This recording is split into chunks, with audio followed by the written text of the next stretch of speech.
J43R underscore was first. J43R underscore easy first. Let's go.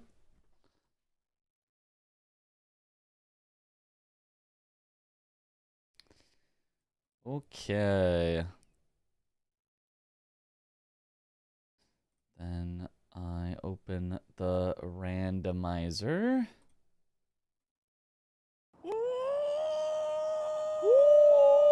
Ah. Banana. Launch Elden Ring. Don't re-roll the seed. Aha. People are lurking. That's good. That's good. Apparently, you have to type or redeem something to be counted as a viewer. Apparently. We didn't delete your seed again. I don't think I did. It looks like we're fine. It looks like there it is.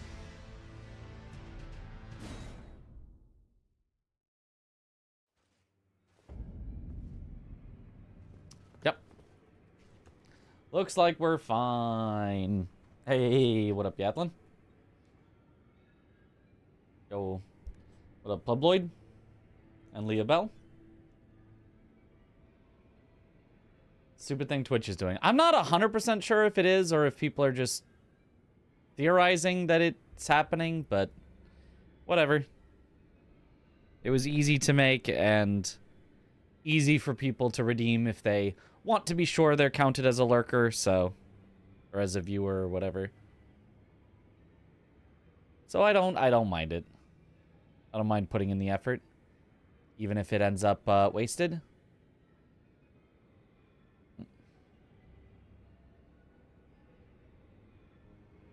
I got a little it's a nail that has split off and is now annoying me.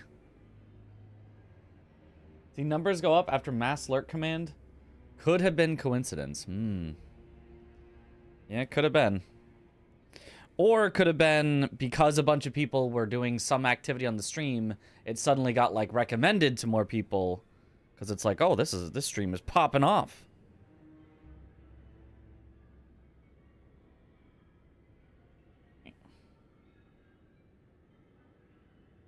Trying not to.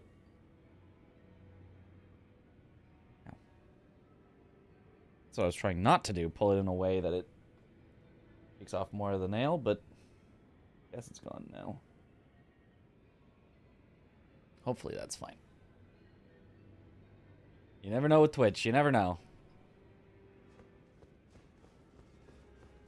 Let me swap some things around, because I need these potentially more immediately than the kukri.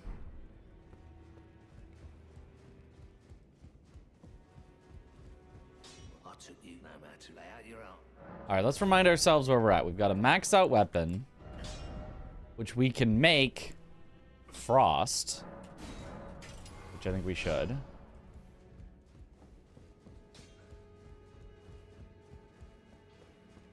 So I think just about anything that's immune to frost should be a fairly easy fight for us anyway.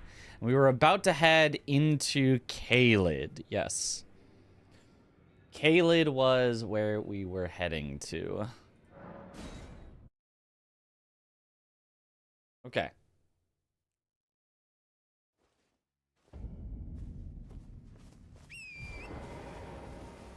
I gotta get back into the headspace of... This is a difficult challenge run. Take everything slowly. Take everything carefully. Don't rush headfirst into something that could be dangerous.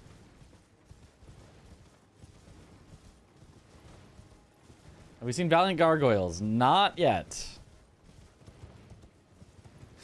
It definitely could be a dangerous one.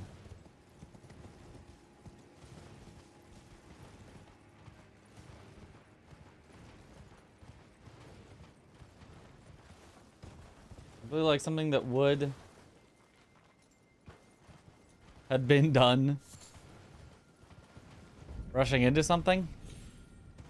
That is what I would normally do. Alright, let's start with the Erd Tree and the Catacomb. Oh, that is Big Mouth Imp. Oh, and it sees me from a mile away. Oh, that's... Yep, that's awesome. That's incredible for me.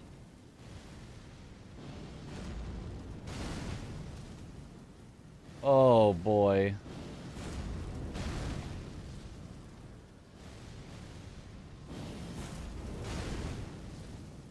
Oof, gosh. Ah, man. Oh. This is, yeah.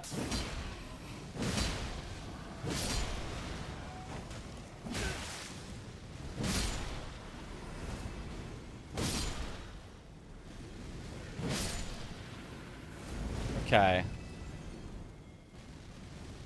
Take everything else out so that I can then just deal with this. I could also instead try to go way around and down and hope it doesn't snipe me from above. But, like, it might.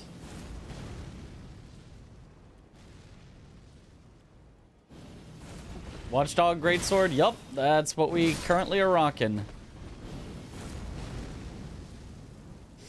Oh, it's a DLC enemy, so I don't know if it's going to do massive amounts of damage. I'm a huge fan of your GDQ appearances. Yo, thank you. I'm a huge fan of doing GDQ. If you have enjoyed a lot of your older content, let's go. How many Winter Lanterns have we seen? One. We saw one in the capital that we did not have to deal with.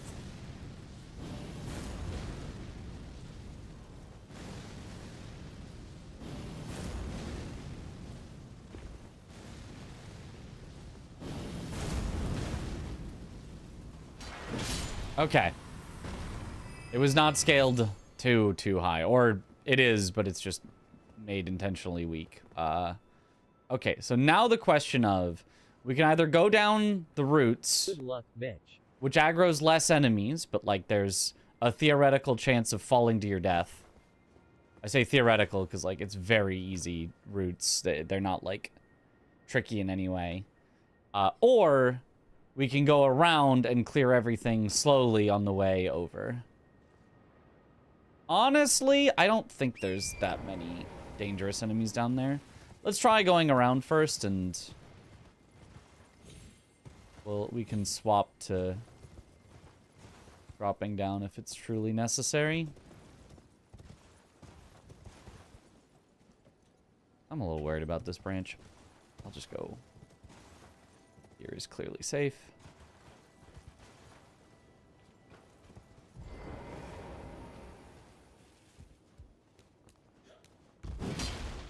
Oh.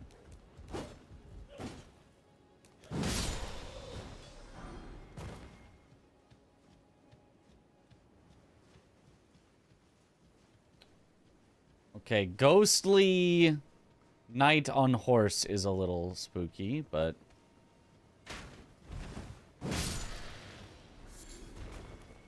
otherwise, I think most of these enemies are fine. What's my local time? 9:05 p.m.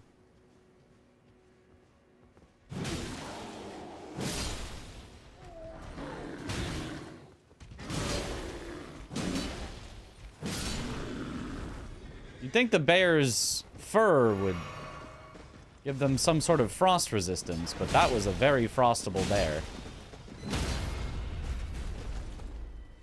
Bonk. Bonk.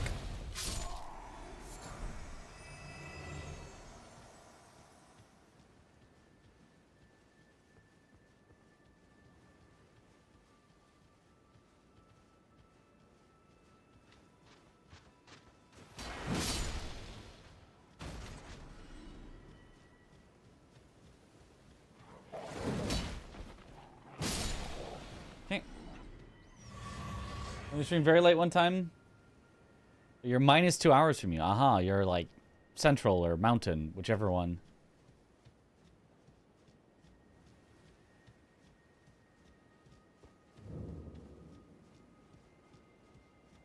Bofa? Just a singular Bofa?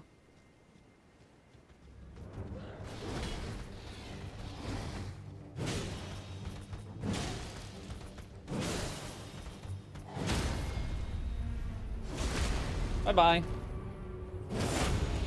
EST? Oh, well then you're... We should be 3 hours apart then. If you're in Eastern time.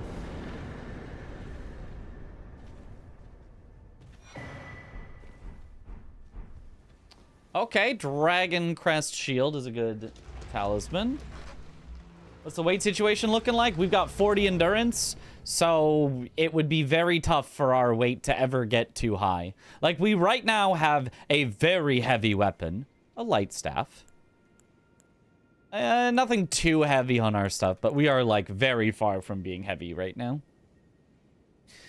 We would need to get to 63 equip load, and we're at 50, so we would need 13 more. That is actually possible. If we got, like, the heaviest chest or something right now, but...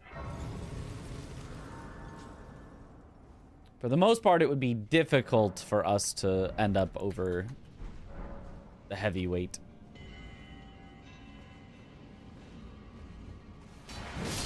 Okay, we're literally inside of the catacomb. And the big mouth imp, I think, is still shooting up there.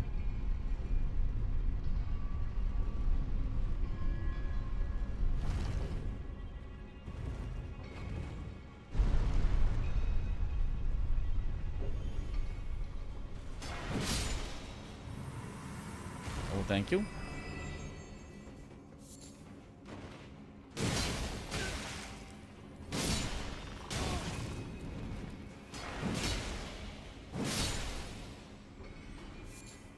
Okay.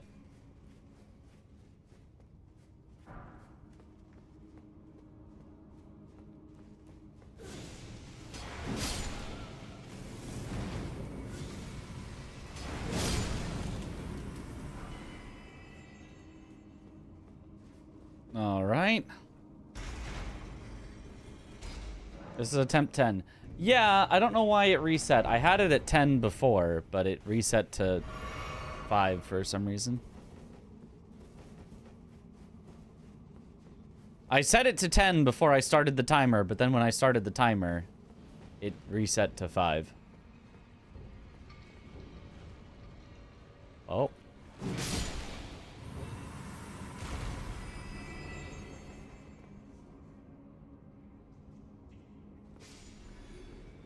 Might despawn and die while you're in? It might.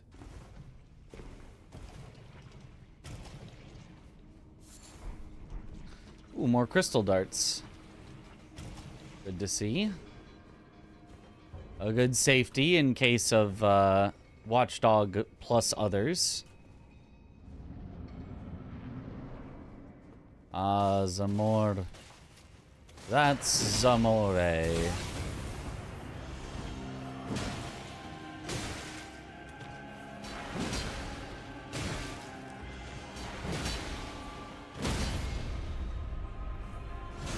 All right.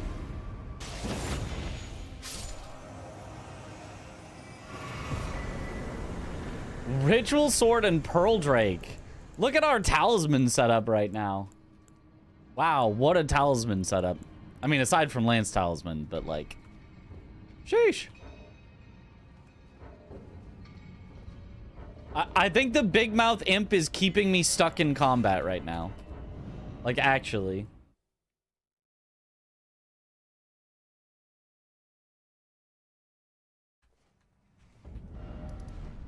Yep. It is actually just gonna keep me in combat.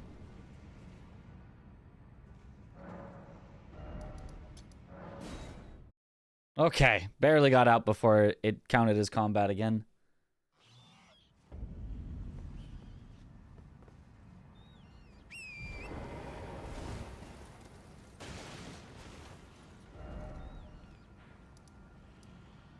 Okay, let's see if I remember all of the things. I think we go Gale Tunnel, back out to the front of it, head down to Jail Cave, where we then use the Stone Sword keys to unlock it, but then warp back to Third Church of America, do the skip to the backside, yeah. And then that's these, and then we go to Calum Ruins, and from Calum Ruins... Normally I think we'd be going to Dragon Barrow, but we're not... We don't need to. I'll check after this, because this part is definitely not...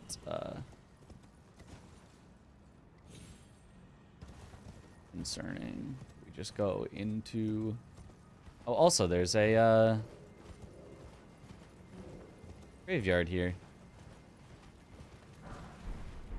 Which I suppose I could have attempted to skip. But... feels like kind of cheating the rules. Considering that I did, in fact, see it, and I don't think it's too dangerous to go for.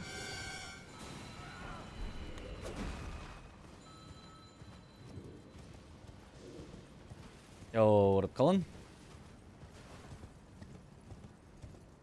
Oh, lobster.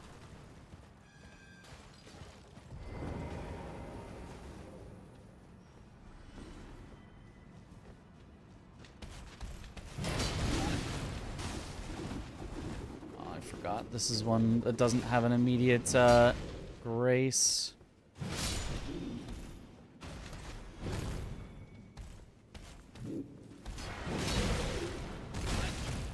Ow. And now you're blocking the door, eh?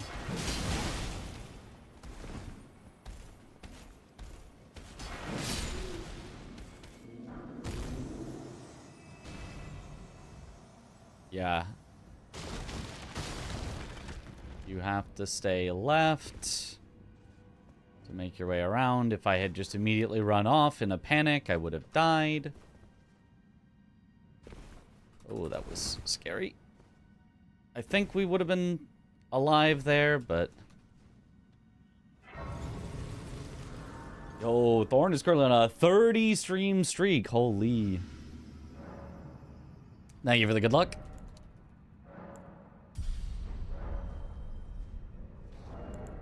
Alright, almost enough to use Tish. It still won't let me, right? Yeah.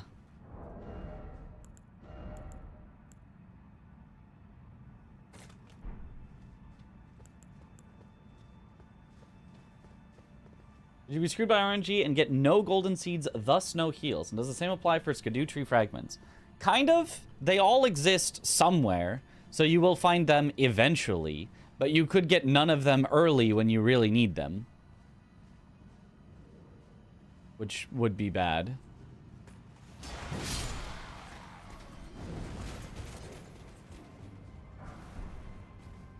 Oh.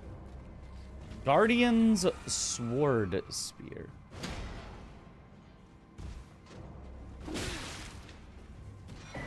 Oh. Carrion Sorcery Sword. I don't think I love this weapon, but fine.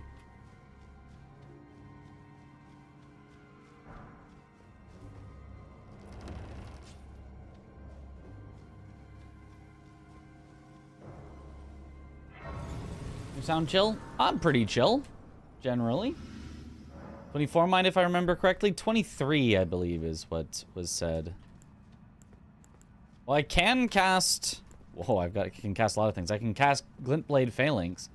Oh, is that a Ghost Flame Dragon in a cave with a split physical magic pierce sword? That's pretty horrible. That is pretty horrible. That's not great. We maybe come back in a little bit. We maybe don't do this. Oh, man, but it's probably fine. But that is a horrendous weapon for this. That is like as bad as you can get. I think we come back in a little. Yo, Sora! Yo, thank you for the 5 gifted subs. Let's go. Yo, huge. Yo, thank you very much, Sora.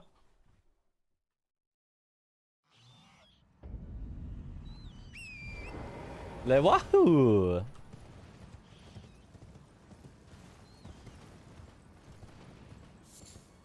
All right, let's go to a few other bosses first, because we know that one will be horrible for us, and others are a roll of the dice. They could be horrible, they could be fine. I'm gonna take it real safe and just go all the way around. Usually I do a little jump down there. Just make it a little bit more straight, a little faster, but like, just not worth it here.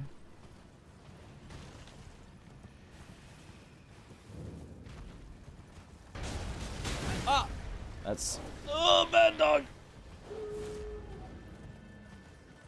Oh, and a lobster. Oh, this is something.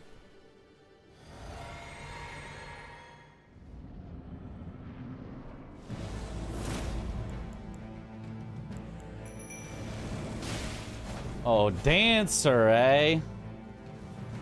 I hardly know her.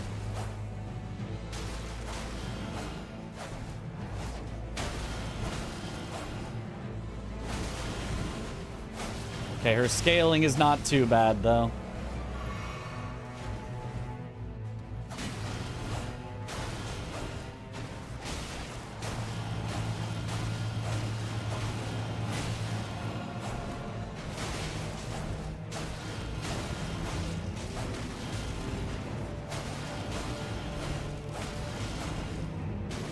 Get kicked. Take her down.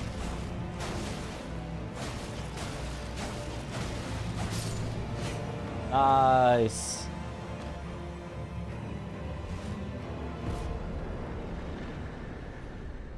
Woo. You feel strong enough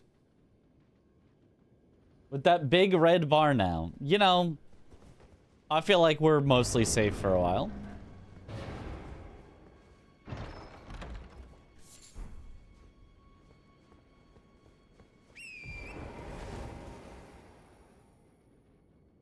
Wahoo!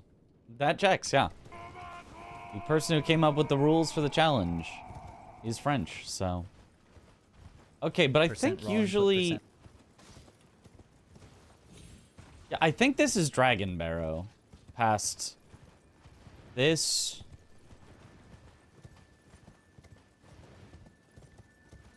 Spot right here. Is that right? Is this... It does say Dragon Barrow. I'm gonna grab the Grace, because either that's allowed, or I don't really care. I don't want to take the time to run back here later for no reason. I'm not gonna grab anything in Dragon Barrow. But... Okay, so what all counts as... Caelid versus Dragon Barrow. Gale Tunnel. Yeah, that's the one we still need to do. Gale Cave, the one below it. Yeah. Caelid Catacombs. Those are the ones near Radon. Celia Crystal Tunnel. Right, so we can go get abducted. Putrid Crystalline Ringbraid and Putrid Crystalline Spear. Celia...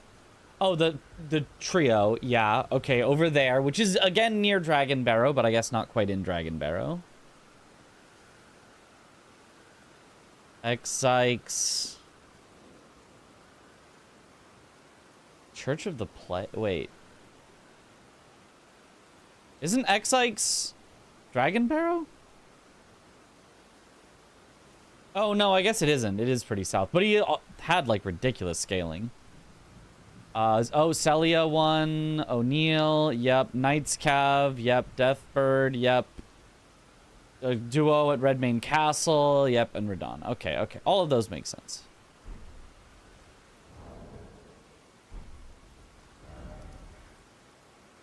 And none of those are from here, so it's all basically the abduction pathway, and then the this and down.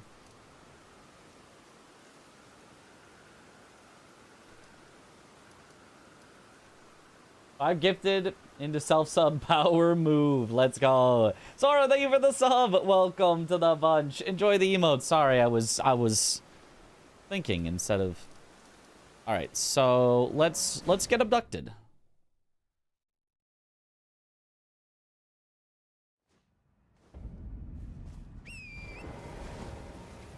Yeah, I mean, I'm just doing the challenge in a way that I feel makes more sense than the way that they maybe have it or maybe don't. Like,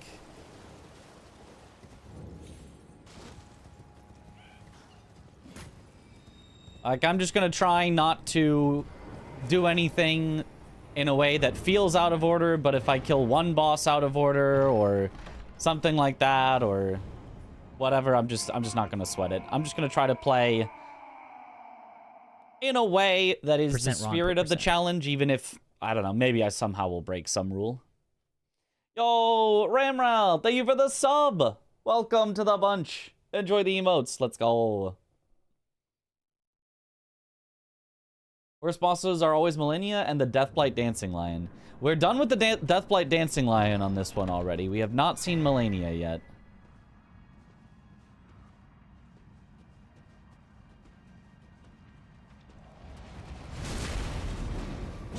Oh.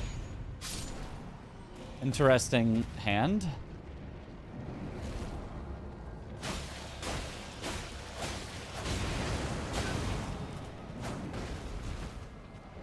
Who threw something at me?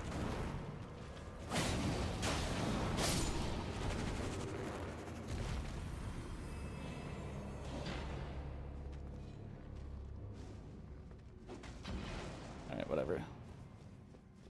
I think the skip is probably our safest way up.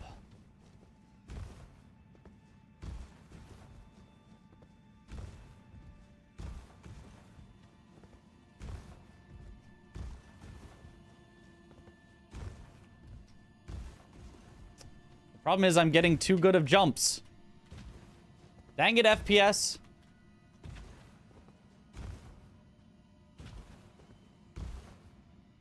Oh, I did get Lamenter already, yes.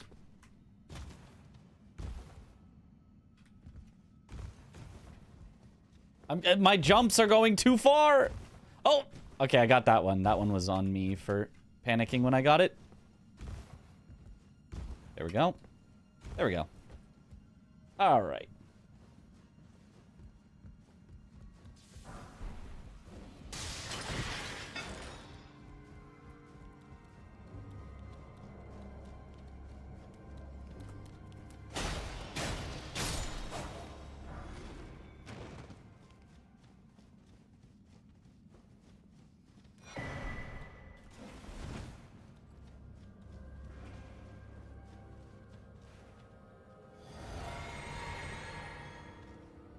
It's some sort of spawner or something.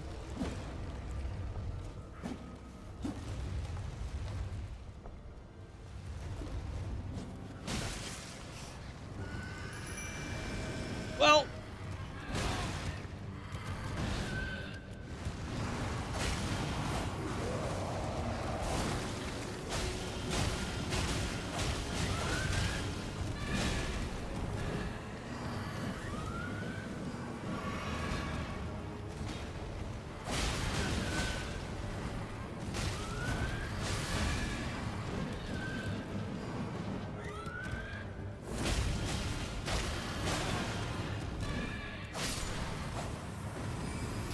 Oh, it's its heavy attack that's cast spell. That's so interesting. Okay, well, got it. Whew.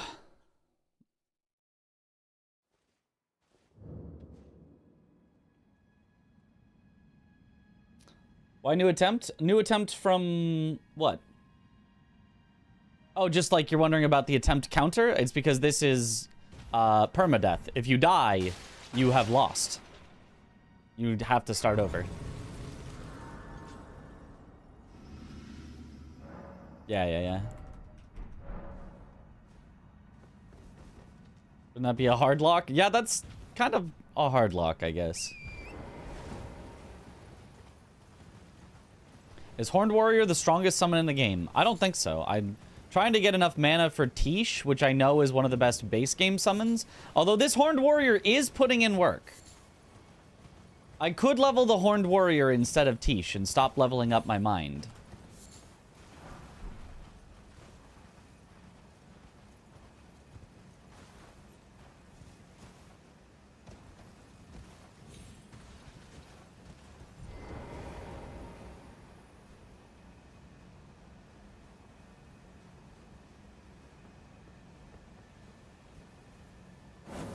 Victor and Tish are still probably best two overall. I mean, have you seen Dean? Dean's pretty neat.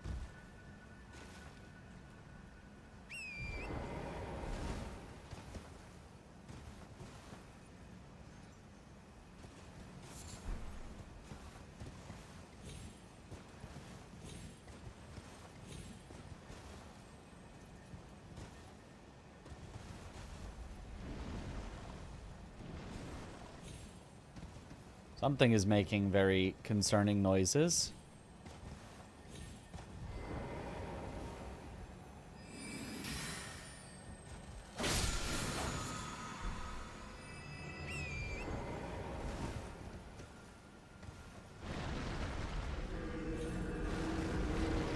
Ah, it's the laser skeleton. Hopefully it doesn't reach this high. It's firing into the building, so I guess we're fine. Oh, it hits this high? Wow, that is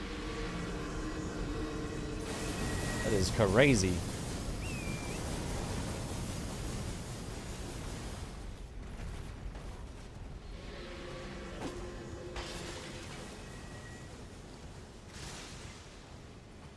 I probably should just unlock the third seal so that I don't have to do the skip to get up. Ah, whatever.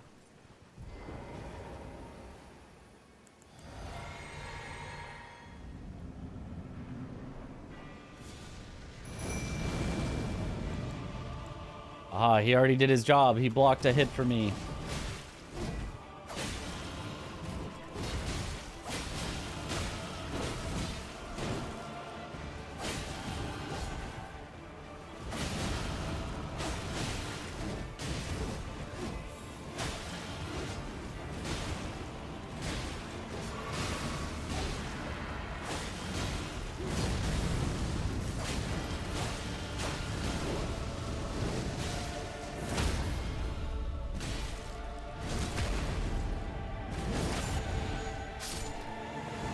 Okay.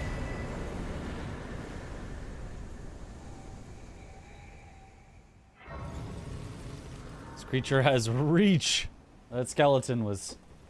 What was called French challenge. French people love to explore and definitely not region locked. Well, they're the one that came up with the rules. It was a French streamer that made the region locked rules, so...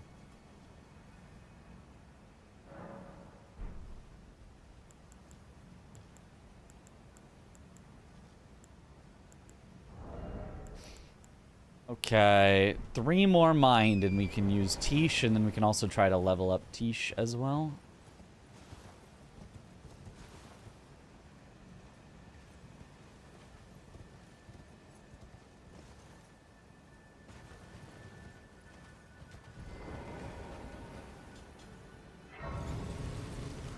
Easy.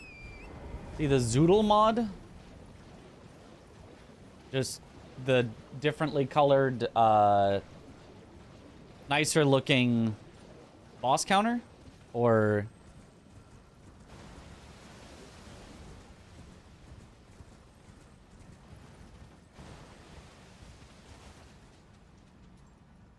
Ah, demi-human. Region locked? Yes, I must kill all the bosses in one region before I can move on to killing the bosses in the next region.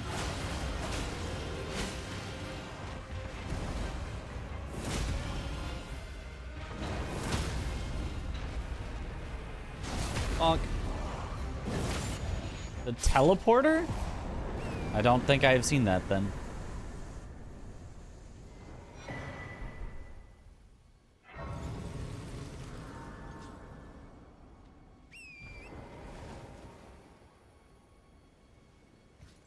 Any challenge issued by an American streamer will be the American challenge. Hell yeah, brother.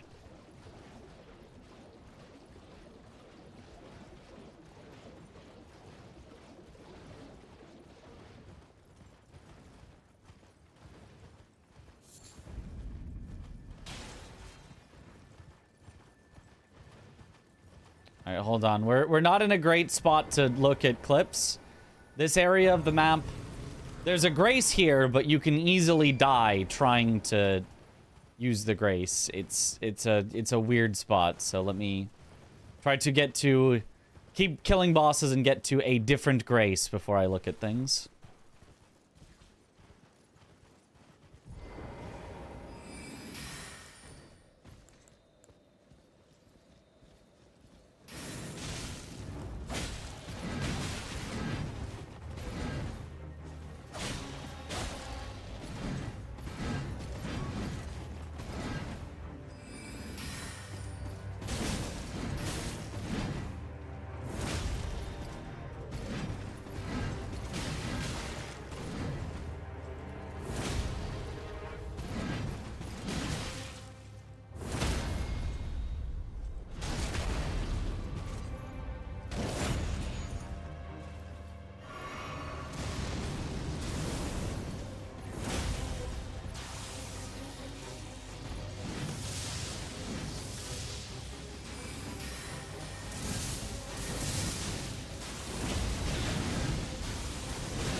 That move.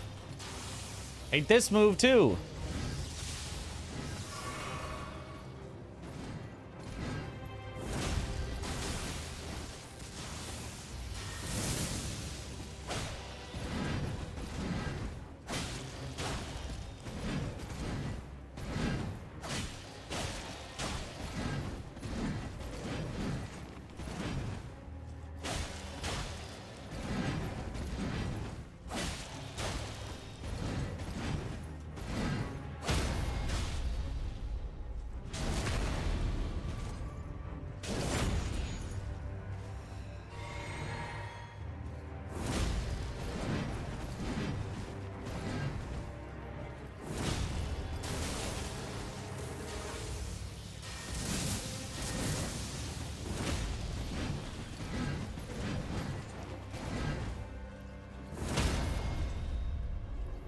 Okay. Opinions on grape soda. It's pretty good. I like it. It's not like my favorite soda, but it's pretty good.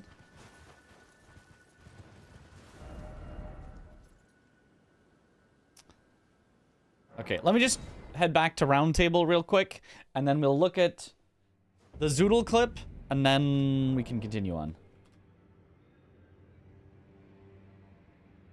About Lancey, Sensi, 40, Plassey, and Bailey dragons. We've seen 40 and Lancey. Mitch, what is your favorite soda? I think. Overall, it has been Coca-Cola, but I don't know. I feel like I don't want to keep drinking Coca-Cola. I feel like I want to explore more and try different sodas if I'm going to drink a soda. And I've also been trying to drink less sodas. Other, like, apple juice, I really like. Lemonade. Things that are not soda. Probably just as bad for you as soda. But make me feel better about drinking them somehow. It's like, surely lemons can't be that bad for you. Surely apples can't be that bad for you. All right, let's see the Zoodle clip. And usually in Elden Ring, what you want to do is you go over to that item, right? And then you open the door, but I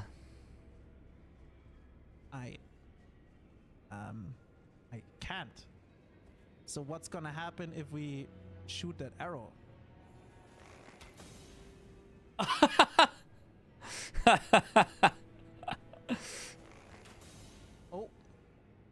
Oh shit! That's pretty neat. And we're getting every single bow with really, really cool Ashes of Wars. I could even do this. Look at this. I don't need the door. Oh, that should not happen. Wait 1 minute. Wait 1 minute. Let me get out of here. I'm just trying to showcase something. Thank you. There we How are. far can he go? Can he shoot it across? Oh, we didn't get to see. Surely he can shoot it all the way across. That's cool.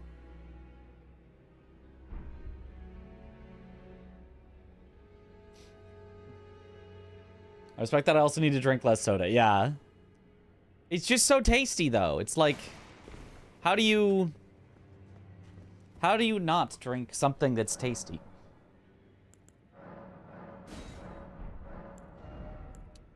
You know?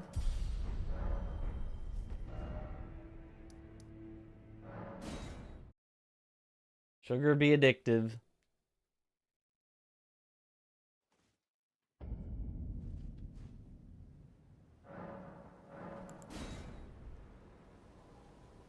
Drink Coke Zero. Honestly, Coke Zero is pretty good.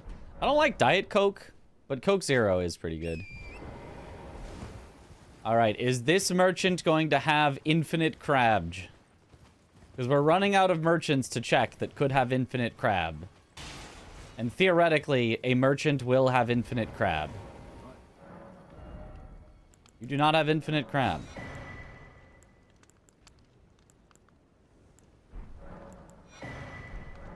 So there is a mountaintops merchant it could be. There's one more Kaled merchant I can think of. Okay, split magic is actually decent for Babaka. Although the thrusty trying to hit its legs is not going to be as decent.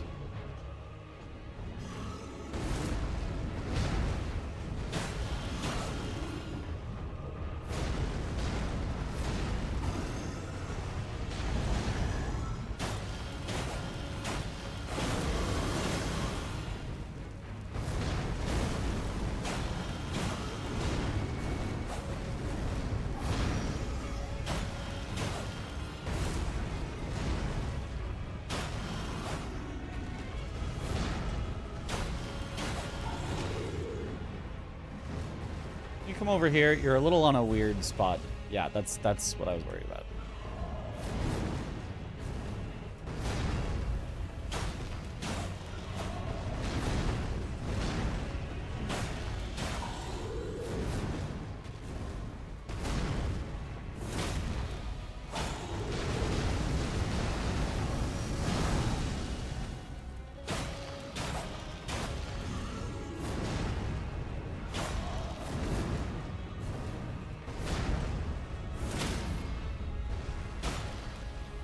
Nice.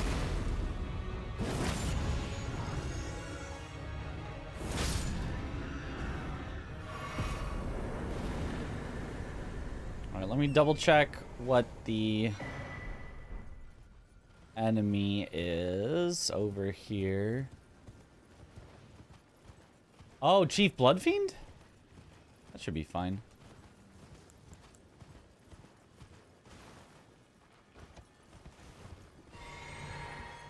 Or sorry, troll. Stone Digger troll. From far away, he looked smaller.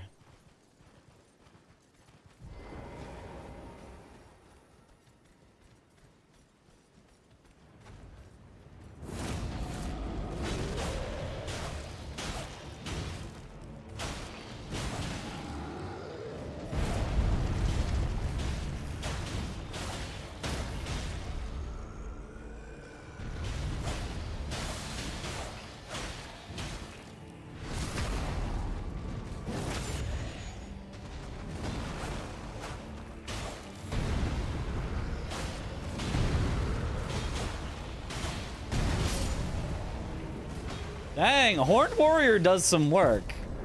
What if we do want Horned Warrior? It's pretty good.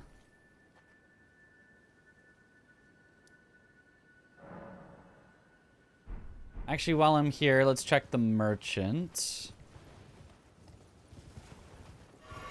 So legit run, or has there been any breach of the rules for the challenge? Not intentionally. I think technically there was one, like,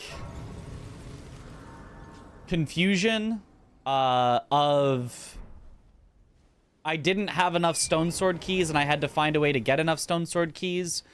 So I had to go to another region to get them.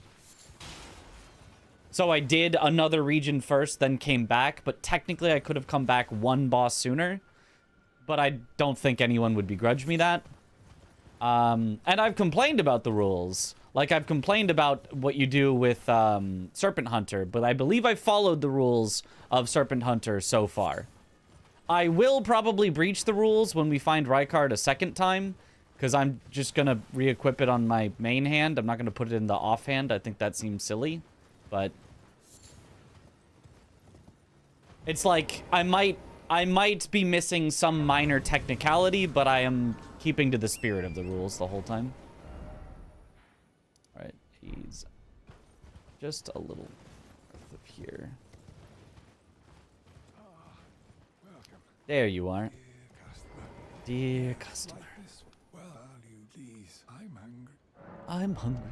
Infinite crab! There it is. 136 crab. Technically they're prawns, but let's take it. Infinite. Alright, now before every boss fight, we can prawn it up. Let's go. Okay, now we can go back and do the catacombs and the castle. And Tarnished is simply left-handed.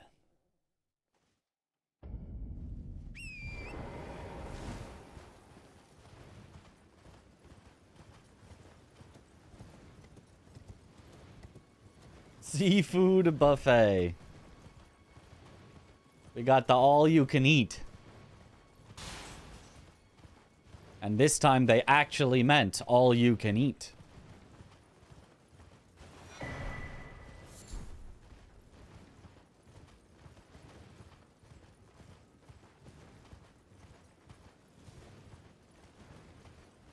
Must be hungry. The prawns have arrived.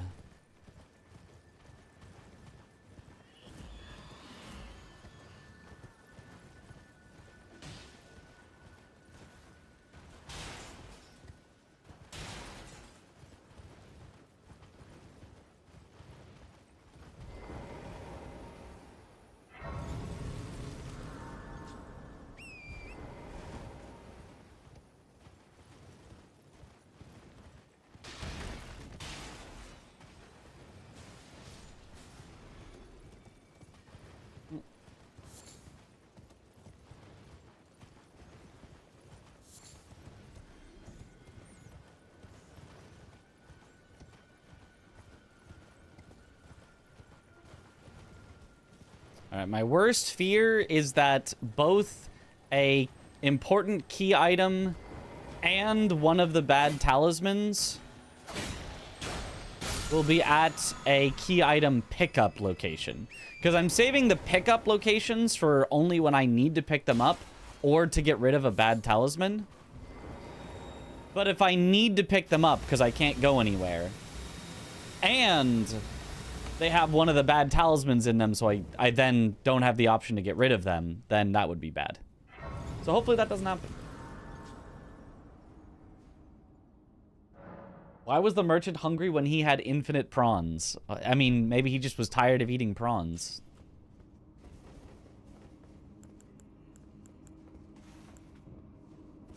I've got too many things on my item use belt. There's too many situationally good items.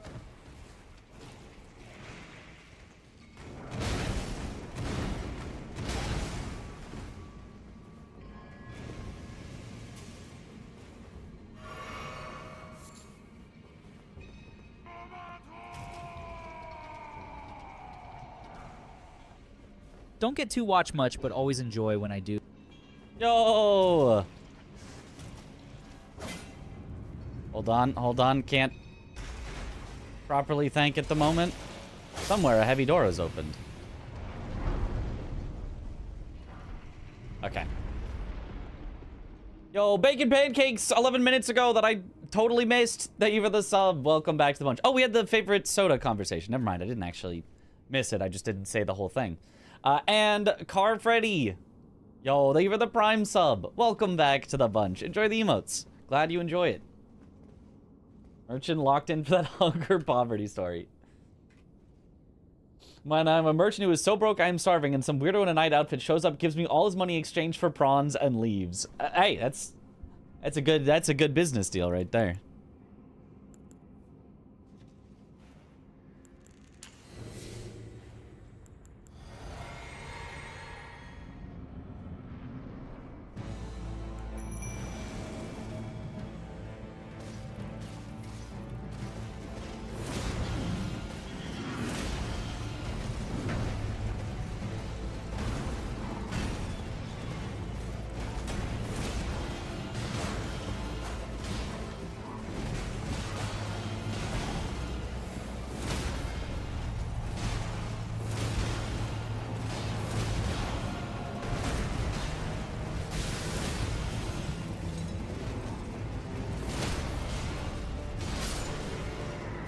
Dang. Ooh, bubble tier.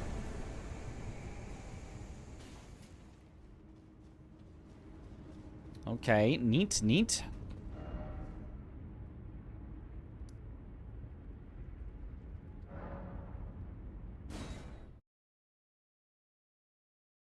Need to read all item descriptions to understand the merchant. What's PB? This is PB, right here. 97.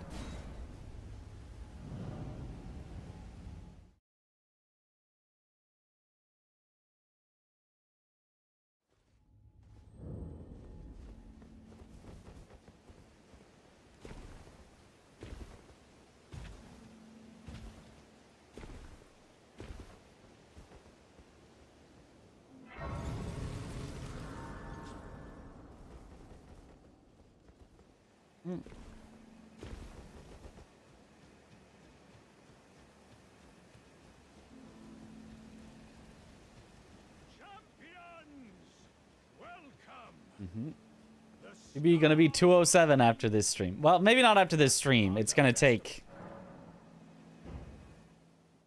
a lot of more hours. But at the end of this run, hopefully PB will be 207. Was the challenge so hard in your opinion? Aggie struggling as well? Because it's random. That's why. Because it does not matter how good you are. You can, on your very first attempt, get lucky and get through it no problem. Have no weird situations. Or you can, 100 times in a row, have some offstage enemy that you had no possible way of seeing or dealing with hit you with an attack that knocks you off an edge and you die and you have to start all the way over. It is just completely random. You can get death blighted from full out of nowhere. You can get Datakar's Woe, which makes you take double damage and then get confined in a tiny little box with a multi-enemy thing where they just constantly hit you and you can't possibly get away. Like, there's just so many situations that could happen that it's not necessarily that it's so hard, although it also is. You have to know how to do every single boss in the entire game deathless, but it is, regardless of how hard it actually is. Didn't we already do Snail and one Apostle, so this is just the last Apostle? There's just always a chance you can just die out of nowhere with nothing you can realistically do about it.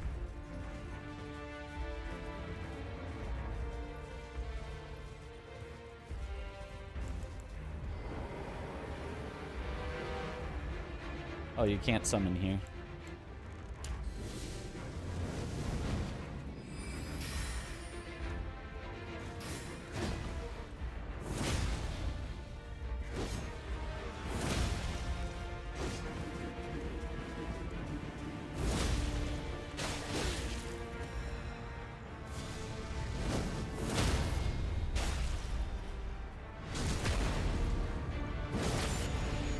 Gank fight on the Apostle, yep.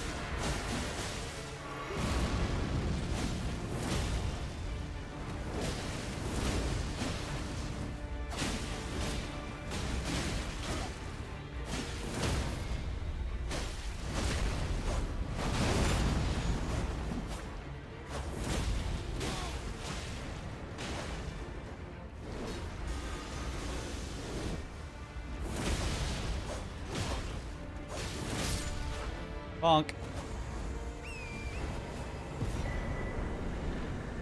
Oh, green turtle talisman. Ito? Just read the title? That sounds brutal. It is. Summon the lads.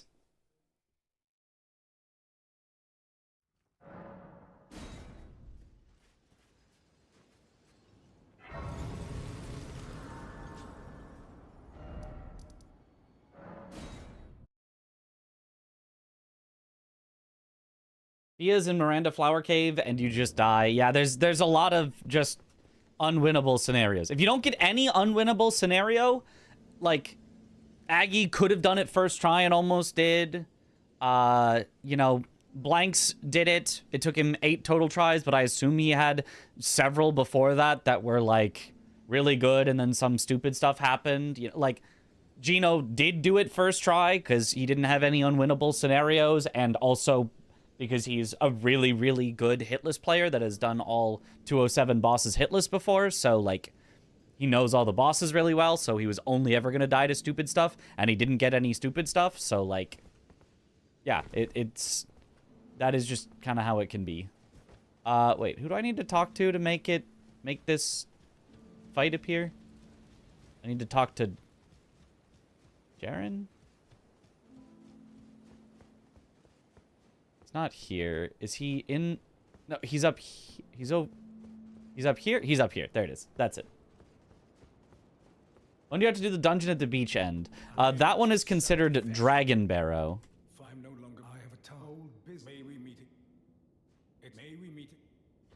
Okay, and then I think it'll spawn. So it's considered a separate zone because of the quote-unquote hard lock on the region lock. So we can do that whenever we feel like doing Dragon Barrow, which is really high scaled, so we might not do it till a lot later. Perfect mix between game knowledge and randomization. I would probably personally not call it a perfect mix. Personally, I think anything that is deathless and randomizer is a bad mix, kind of. Not like a terrible mix, not like a you shouldn't do that mix. But I consider it a very imperfect mix anytime that you're mixing Deathless and Randomizer, because Randomizer is just, like, not made for Deathless. I think Randomizer and Speed is a good mix because, well, if you're racing specifically. Because, you know, even if something is, like, really stupid, like, it's about, like, how can I still get the fastest run possible despite something stupid? Whereas Randomizer and Deathless is something is stupid, it's unwinnable, there's nothing you can do. There is no mix of game knowledge. Your game knowledge didn't matter. The randomizer took over and you were screwed, and GG rip. You know? So that's my personal feeling is the mix is a little too balanced in favor of the randomness in this challenge, but it's still a cool challenge. It's something that I'm glad that a lot of people are doing, and it's something that I can understand why people are still doing, because it will take a lot of attempts because of the randomness.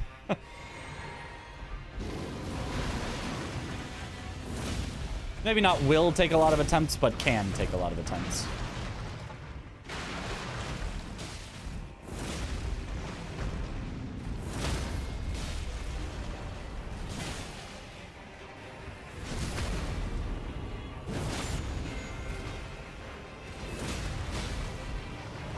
But the French really like randomized Deathless for some reason. Maybe I'm reading too much into it, but Forza is the one who did the Deathless Randomizer League, which I had the same issue with. And now another challenge from the French that is Randomizer Deathless, which I personally just don't think is a great combination for like a showing your skills type thing. It's also fun to watch, true. Deathless does give a lot of stakes to things, which is good.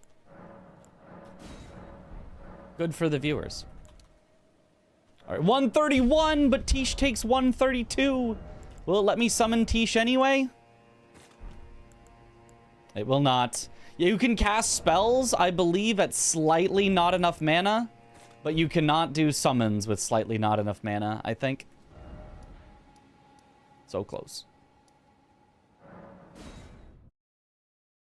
Have you considered just doing randomizer, deathless, multi-world, archipelago with like 8 games at once? True.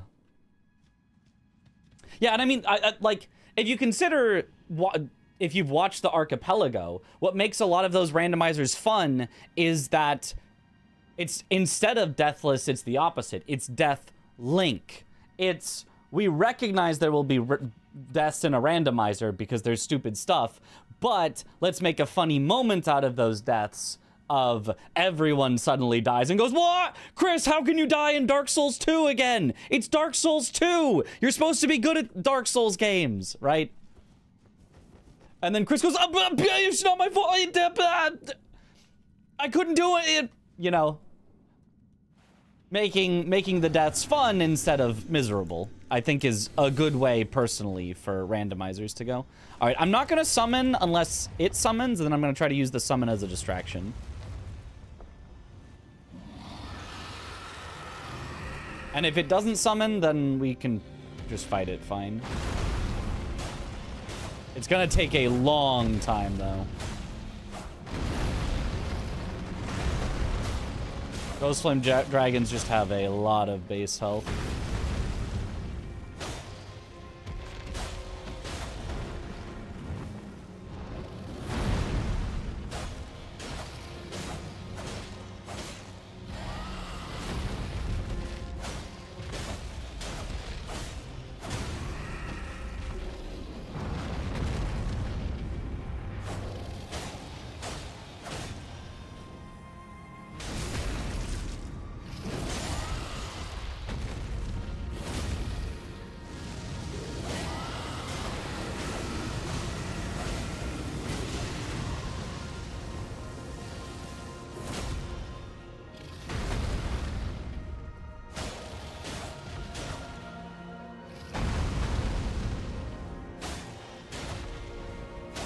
It's not a summoning one.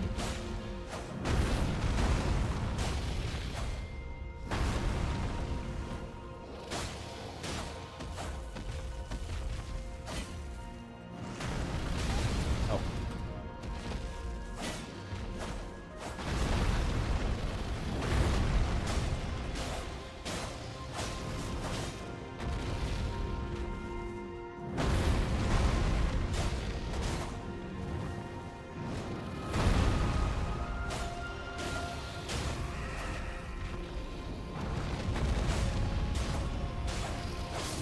All right. Slow kill, but pretty safe. Ooh, Opaline hard tier. Wait a minute. Do I have what I think I have? Ah, it's magic and Opaline. We had Bubble tier in, and it got replaced by Opaline. We could have had Opaline and Bubble. Opaline hard tier and Opaline Bubble tier. The ultimate defensive tier. The big 100, almost halfway there. Scaling is weird on DLC bosses, though. Yeah, it's because Matt just used the numbers from the game. The game itself has numbers for base and scaling amounts, but they just are wrong in the DLC. I mean, I say wrong, like, it's the developers. They can, you know, make the numbers however they want. But they made the base numbers in the DLC exceptionally high, and the scaling numbers relatively small. Which works out fine. It doesn't matter what your base and scaling numbers are. It matters what the player ends up seeing. But it means that in the randomizer, which just changes only the wrong, scaling 2%. numbers, but not the base. The DLC things that have ridiculously high base numbers, even when they get scaled down, are still very high in numbers. Mostly in health. Their damage usually gets scaled down pretty appropriately, but their health often just does not. They often just take forever. And sometimes DLC enemies will do way more damage than they should as well.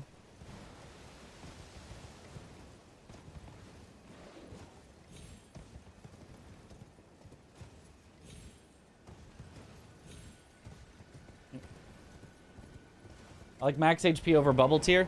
Bubble tier I think is better than max HP, but hard tier is infinitely better than bubble tier.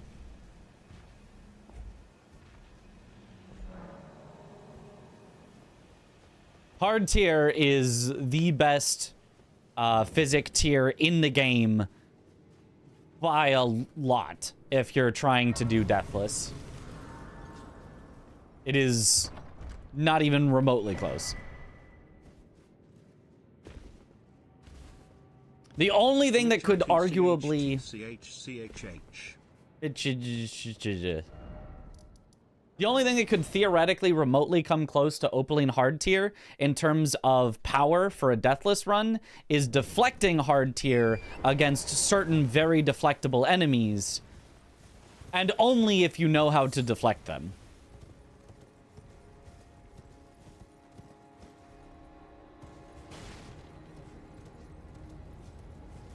Dancer Flame spell always does a ton of damage, yeah.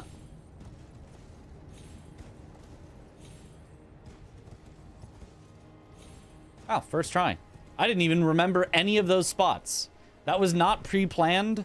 I just jumped to spots that looked like they would not slip off. And they didn't slip off, so...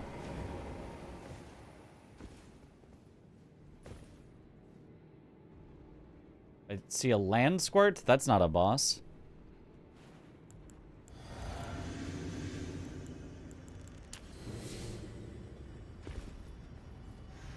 Oh, Dane. Okay, you are not scaled too high.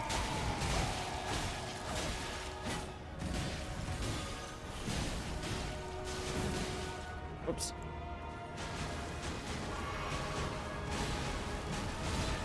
Take him down!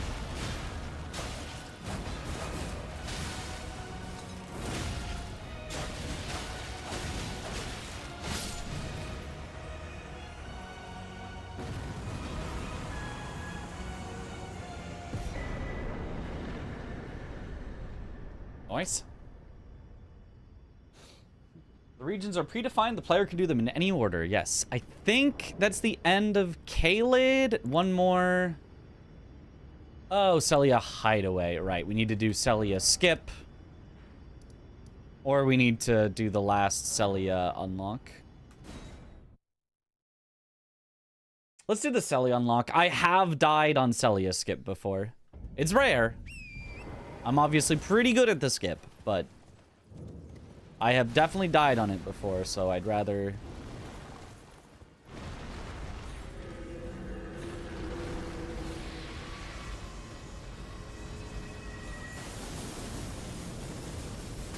I don't usually ever do this. It's here?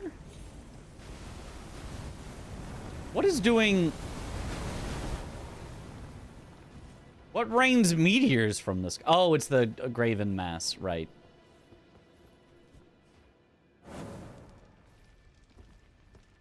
This is PB, yes.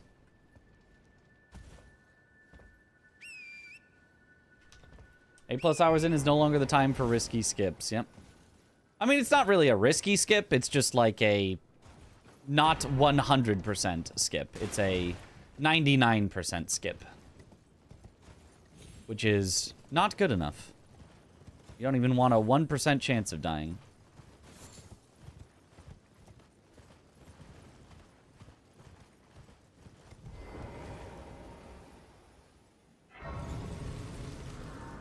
Go. Avoid Dragon Knight.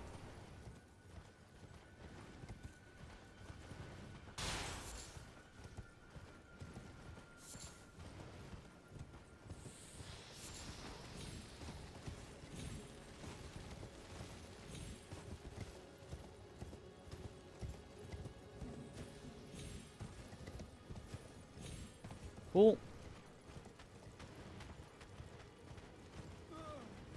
Oh.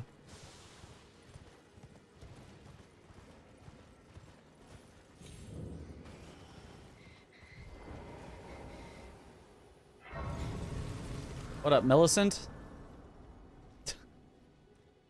Is she cosplaying as Melania?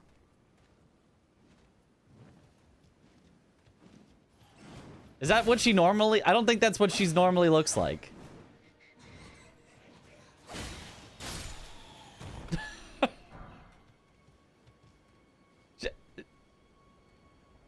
She's just fully cosplaying as Melania.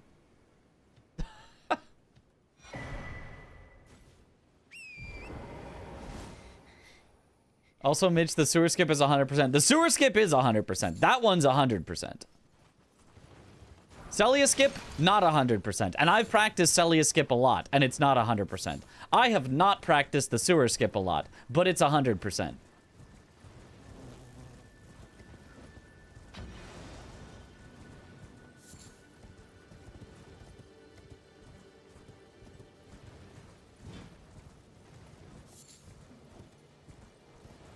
She already has her prosthesis.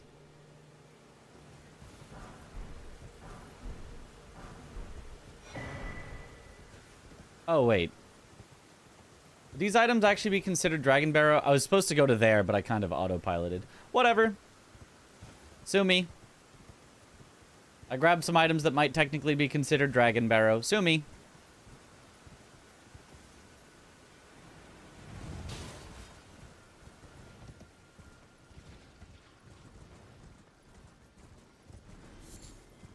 Reset right now.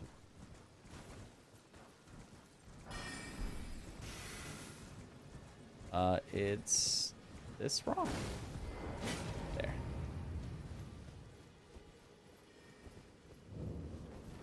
Luckily, they all sucked.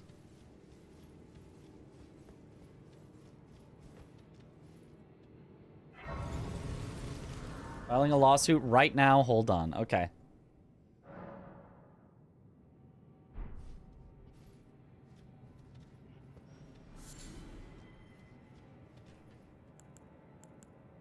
Oh, this... I think this cave is a little dangerous. A little easy to fall. If I remember. It informed you, chat, filing a class action lawsuit against me. Well, good luck. I'll be representing myself in court. And I'm gonna go with the classic argument of, Your Honor? Nuh-uh. Nuh-uh.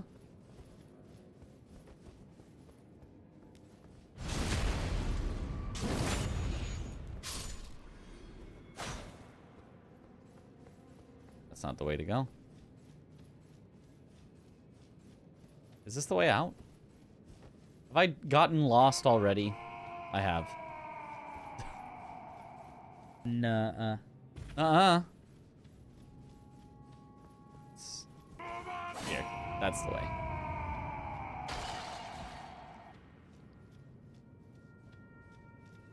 Surely the shield is a better weapon. I don't think so, but... It's usable. It's possible. No, no, no. No, no, thank you.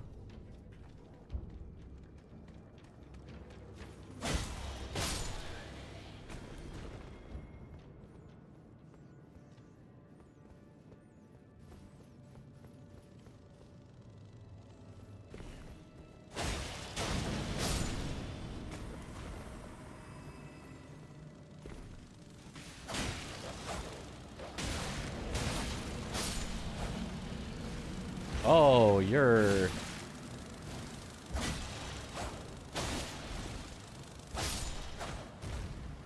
bad.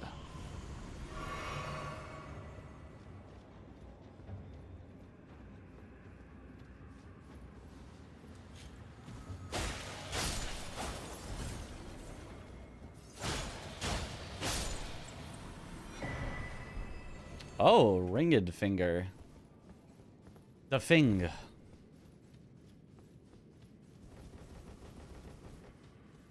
Well, the sword, wish they'd made it stronger. I mean, it's fine because it's got impaling thrust on it, at least. It's... Anything split magic, though, like... Yes, it can struggle. Especially if you don't have, like, maxed out stats. With high stats, though, I think it's just fine. Oh, big dog.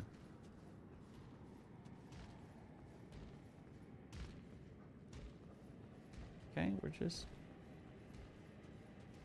Big dog doesn't know. Big dog does not know. Excuse me.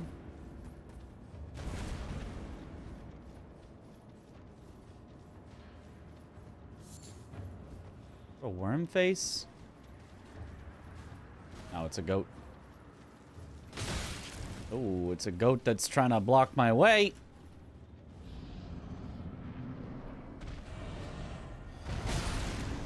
That was...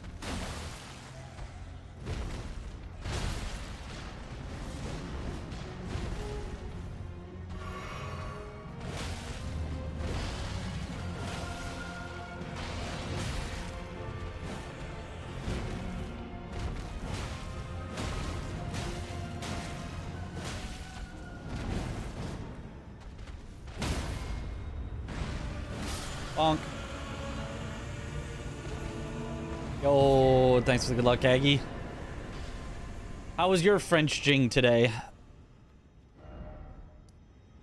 Okay, that should be all of regular Caelid. Yes. So now we have our choice of where to go next. Let's start by just warping out of here so nothing is weird.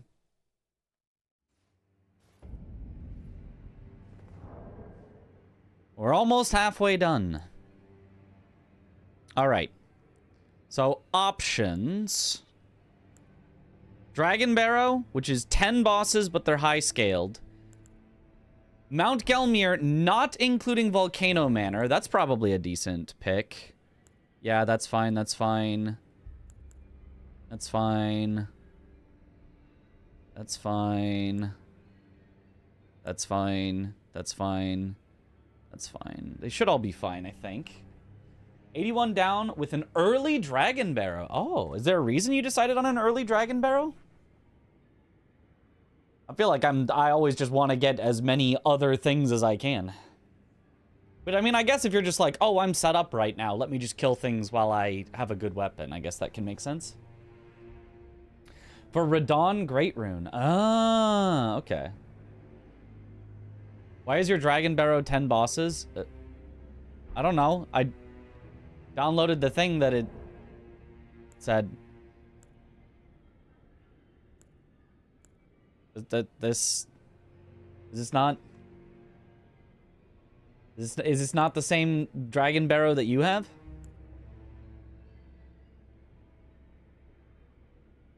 Legally obligated to do Dragon Barrow because you grabbed those useless items. I could do that. That's fine. We should be fine with Dragon Barrow right now. But Hugh's in Dragon Barrow. Yeah, it's in Caelid for Aggie. I mean, it's past the cutoff where it says Dragon Barrow. I feel like it makes the most sense to call it Dragon Barrow, but whatever. Yours is different, only 8. I guess it must be Hugh's and Clean Rot Knight duo in the cave that are probably different. That's in Caelid. Weird. I don't know. I don't think it matters that much.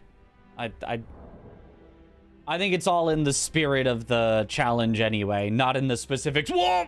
One boss was slightly shifted in which area you did it with. Ah!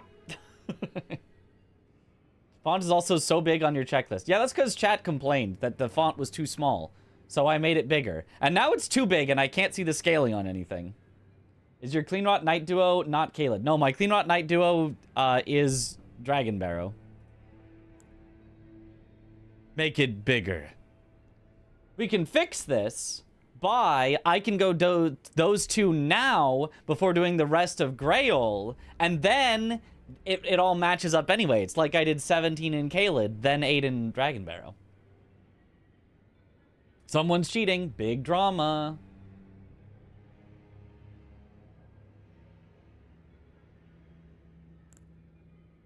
Sure, let's just do that. Why not?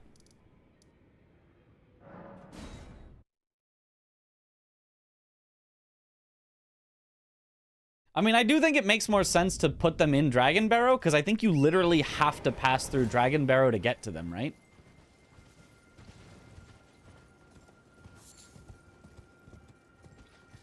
I don't think you can get to them without being in Dragon Barrow. Well, maybe the cave you can, but not Hughes. I think. Let's just go around.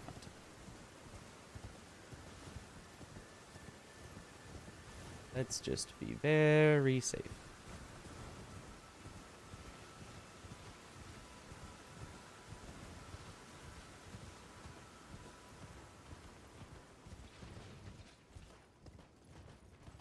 Use yes, but not Clean Rot Duo. Yeah.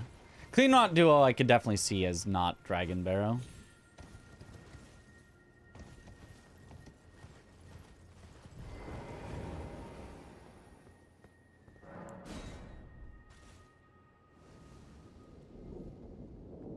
High-level Elden Ring French challenge gameplay. Well, then you should have watched someone else. We've only got low-level gameplay here.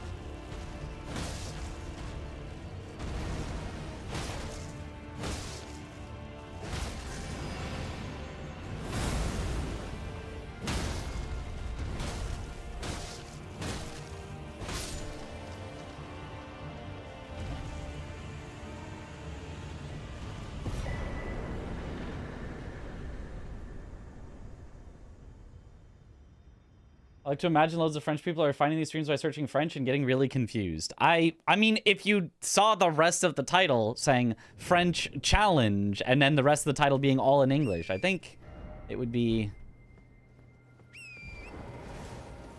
fairly understandable. All right. Do I want to do the skip? Do I want to save myself time with the skip? Do I even remember the skip? I'm pretty sure it's just jump there and you're just fine. I'm like 99% sure it's literally just jump down there and you're just fine. It's just not lethal. Don't do it, oh lord. It's just like, it's just literally free and I can... Imagine? He's doing it! Oh my god. He's risking it all on a jump that doesn't even make you take fall damage. And then to get to the cave, you like have to do some form of a skip. But I think I always just jumped onto the tree branch and all did good. And then from the tree branch, you just... There. Okay.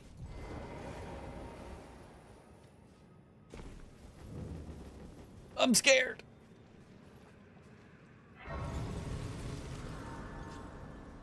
Okay, so if you lantern on, then you sit, does the lantern turn off?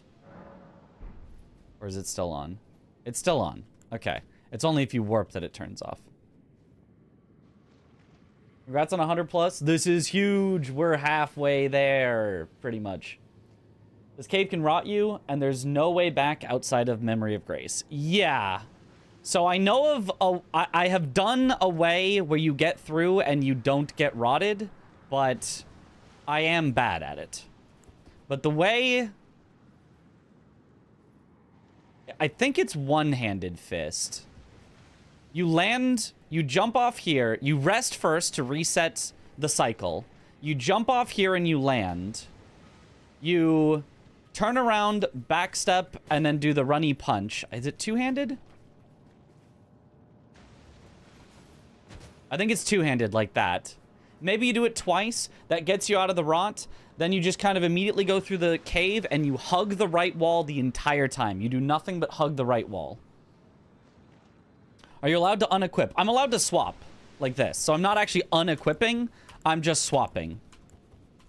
You are allowed to swap like this to nothing.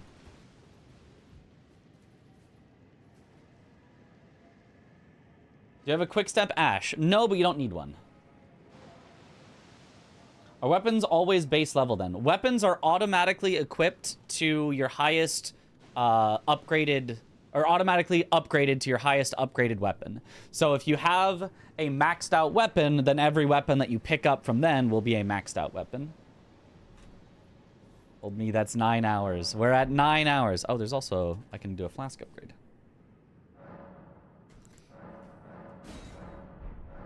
Jump down after the bubble, then hug the left wall. You eventually reach a spot where you can do a running jump and get out before getting rot. Okay, let me just... I'm pretty sure I have the strat. It's just... You rest to reset.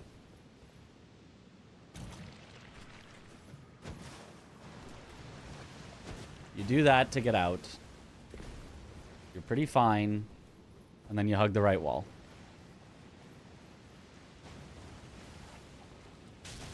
Everything that you do in here is just hug the right wall.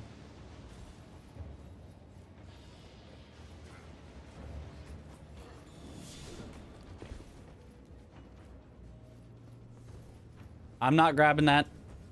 Not in this cave. Maybe I should have. Those weren't that scary of enemies, but like... This is one of them caves that I am ignoring everything. I'm sorry. I am hugging the right wall.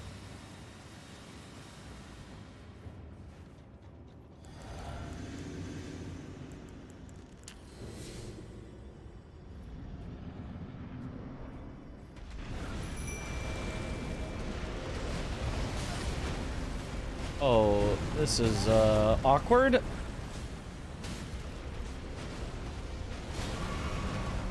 Well, goodbye, summon. You were not worth it.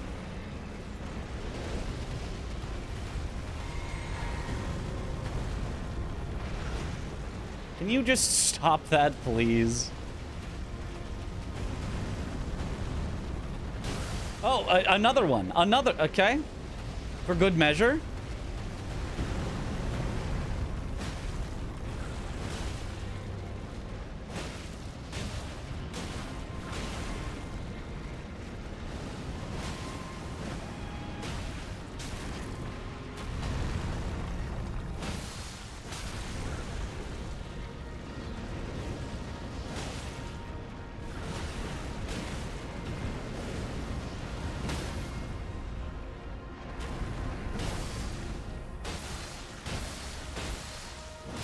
There.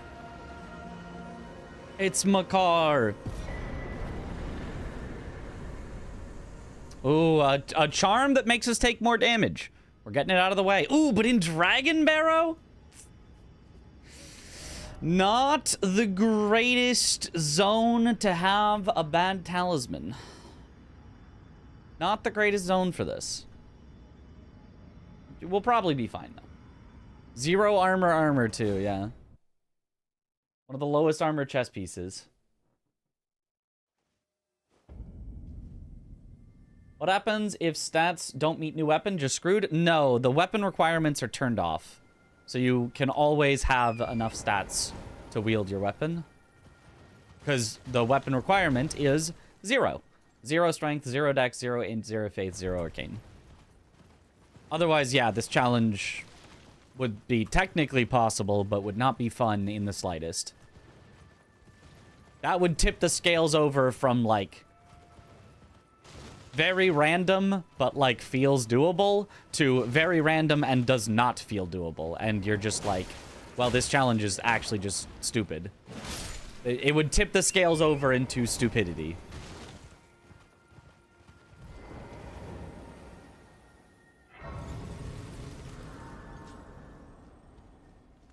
There's been a, how can I?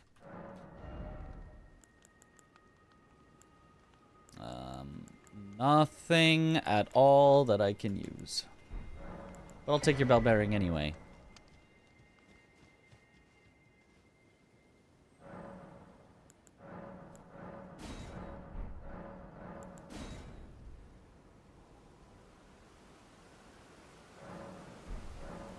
Alright, hopefully we get a good one here, because again, high scaling area.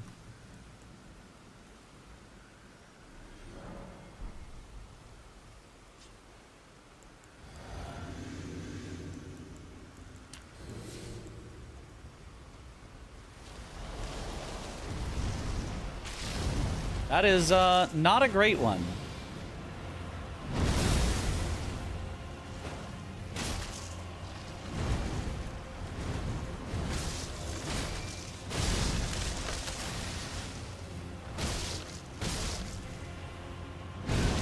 Up.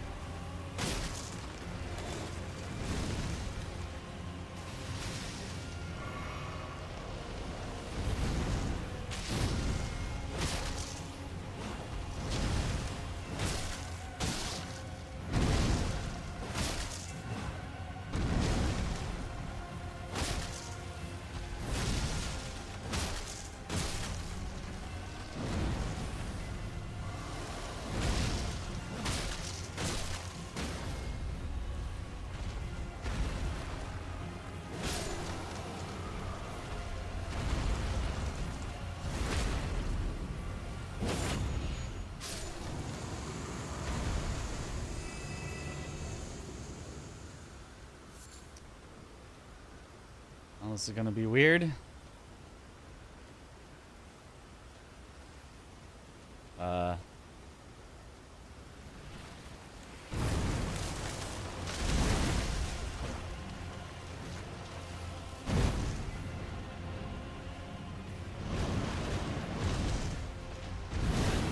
Good. Got it to stop at least.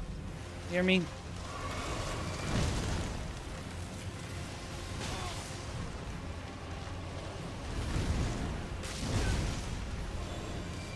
Up. Bad.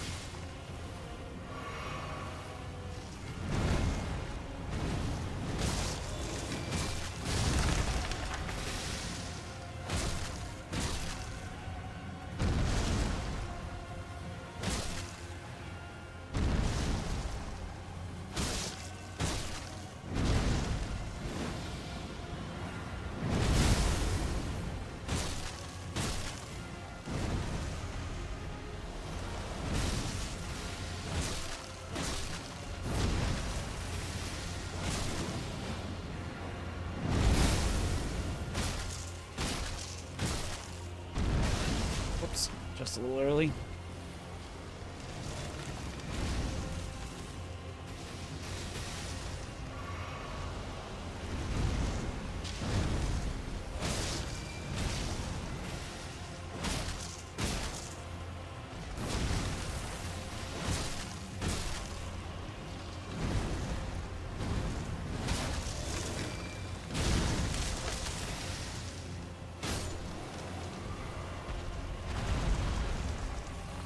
Alright, let's eat another crab. Should have plenty of heals left.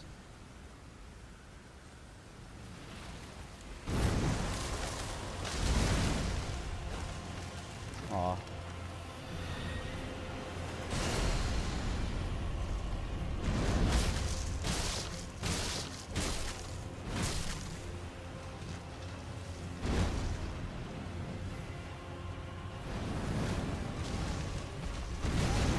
Good, got it to stop. Good luck, Mitch.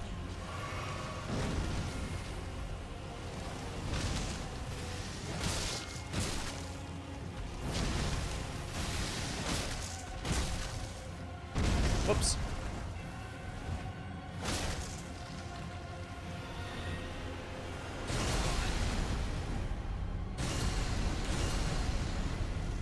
Ow.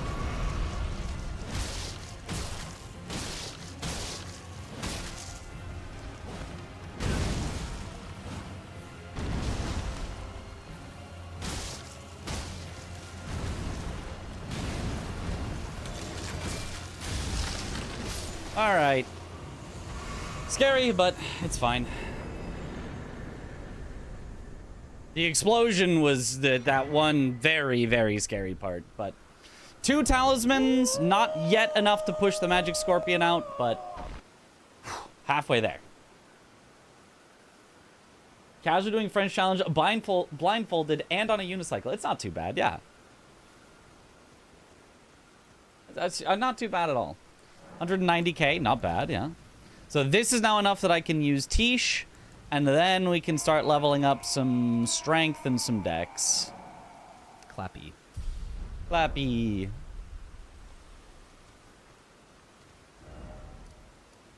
Alright, Divine Tower next. Guess it's kind of the closest thing left. Hydrate. Thank you for the hydrate. Way to lock in. Thank you, thank you. Is Canoe Avatar possible with a torch since you can't riposte? Yes, it would just mean that each phase after the first would have full life instead of lower life. Riposting doesn't cause the phase transition, it just causes him to have less health after the phase transition.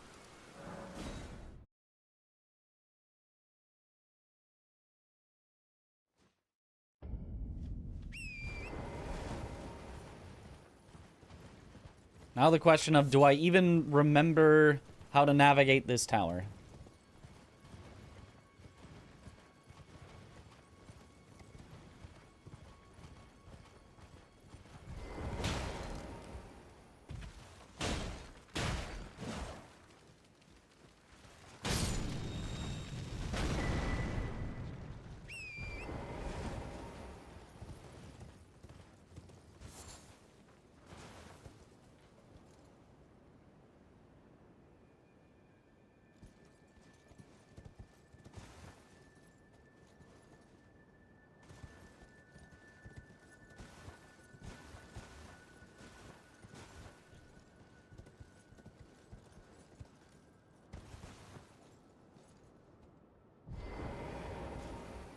Do not like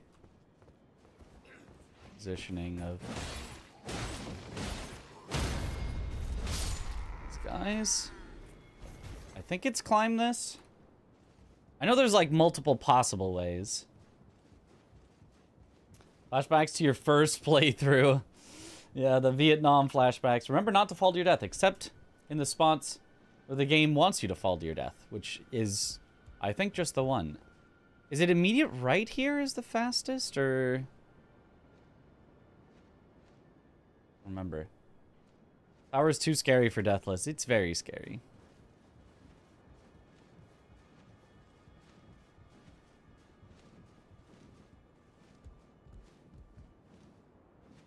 I think it is. I think it's that ladder, which gets you up slightly higher, and then you go left around, I think is the proper way.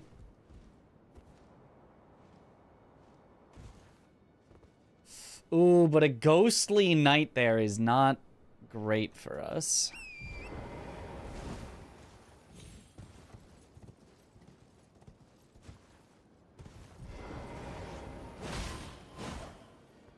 The teleporting makes it an issue.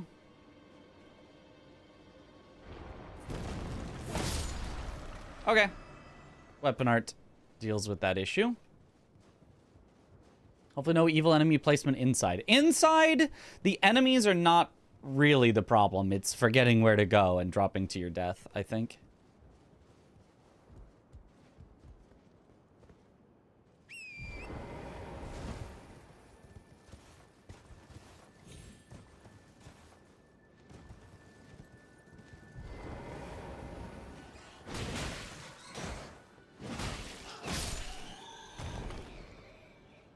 Okay.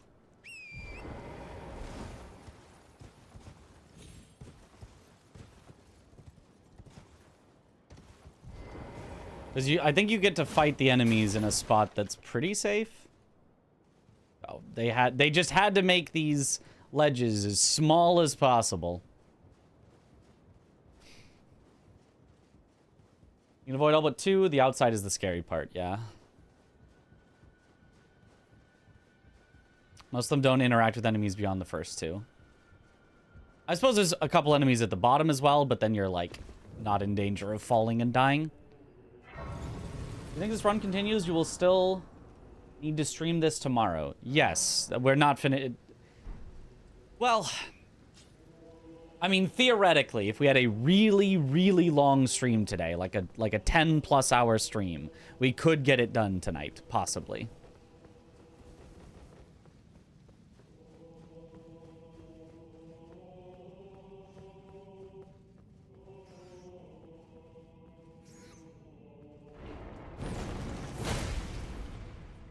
Bonk.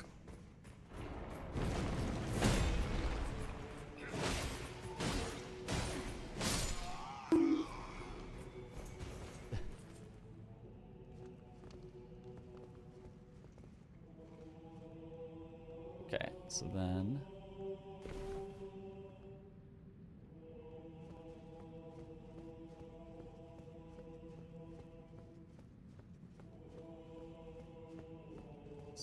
Then around here...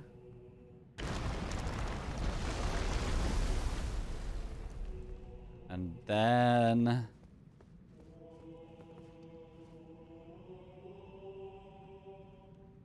Let's just drop down here, but... Why do I not remember this being as scary as this currently looks? Does this not look like it could just slide me all the way off? You know what I mean?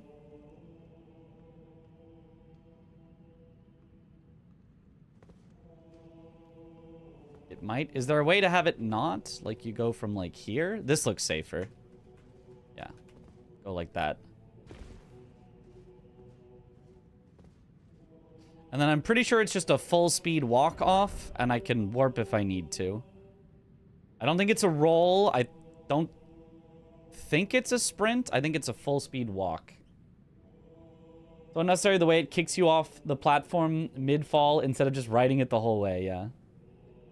I've died to roll. Yeah, you definitely do not roll. Because rolling depends on where you are. I'm pretty sure it's just full speed walk. Full speed walk. Yep, full speed walk is perfect. And now it's sprinting jump, I believe. It was not sprinting jump. Just kidding. It's walking jump, I believe, then. We'll do it again.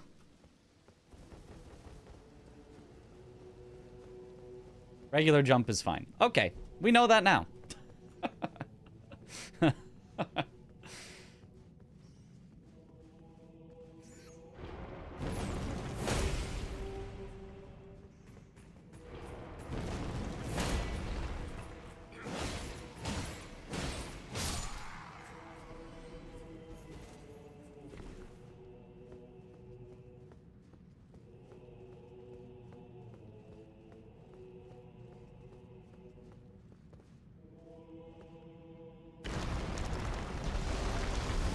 Yeah, I don't know why they make you, like, terrified that you're gonna die there.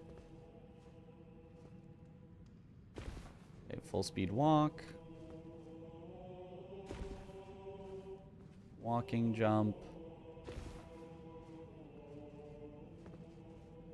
I think it's skip that and straight there with a sprint.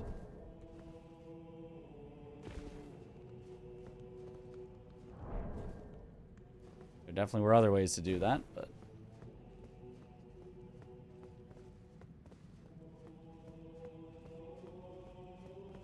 And then this area is just a safe landing spot that never kills you.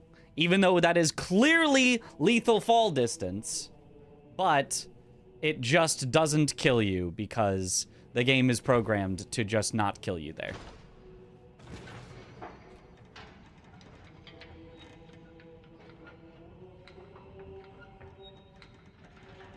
And there we go. Okay.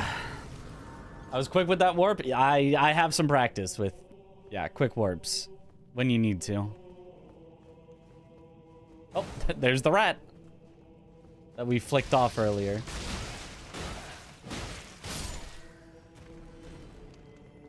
All right.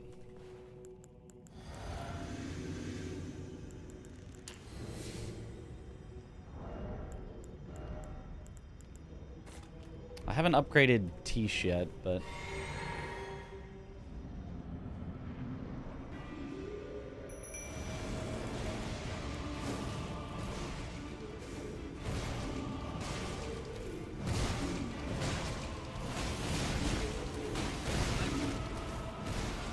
Even if all she does is one black blade, it's already so worth.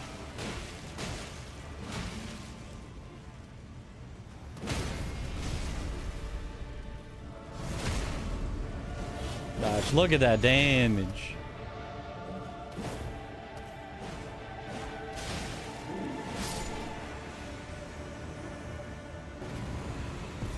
And that's a completely unupgraded Tish.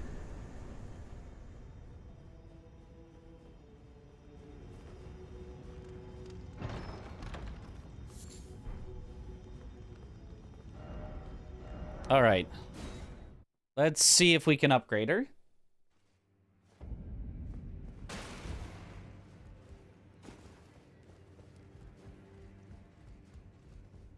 Who's the best summon for boss 1v1s? I feel like Dung Eater has some tricks.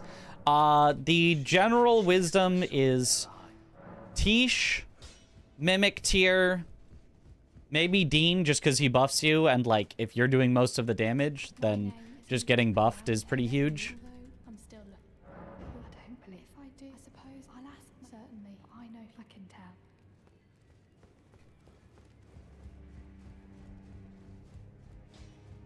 No matter. No matter. I would stop so. I want to.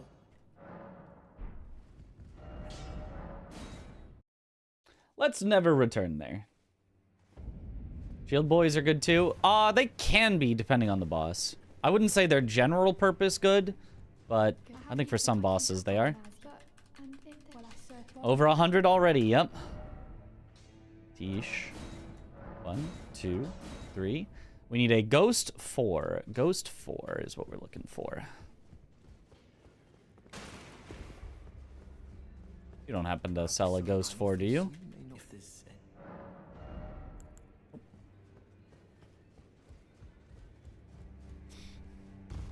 Great Shield Knight is pretty decent too. Takes forever to die, whatever his name is. Yeah. Ghost 4.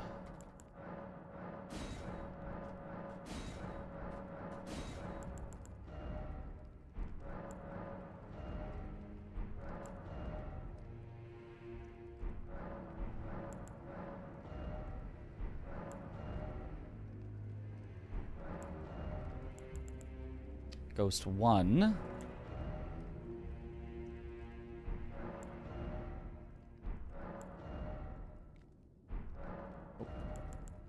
Ghost Grave 3.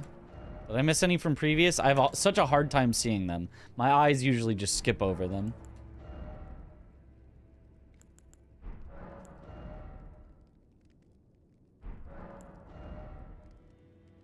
There's the Infinite Crab if we need more.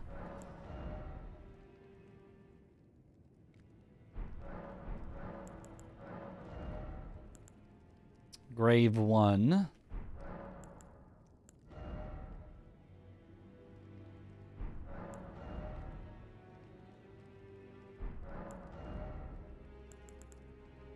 Grave 7. Ah. Looks like we're missing it. Somewhat surprisingly. We are just missing a glove ward. Oh well. You can use the ghost ashes? Yeah. Omen Killer Rolo is your main man. Very aggressive. Good at maintaining poise. Ah. A DLC legendary ash, someone who has a weak one on back. Oh, Telu. Golem Smith Telu. Are you allowed to buy weapons? No. You are not allowed to buy weapons.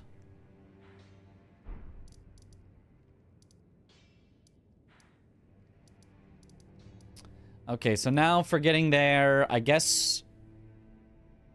Do we Bestial Sanctum and backwards? Or do we Church of the Plague, Fort Feroth, and forwards? I feel like forward makes more sense. No, Dino did never use it. Yeah, I mean, it is arguably not a good idea to use spirit summons in a lot of cases. It can make the bosses trickier. It can make it harder to predict the enemy's moves when you don't know if they're going to be attacking you or the summon. It also is dangerous to use the summon because it takes time to ring the bell at the start of the fight.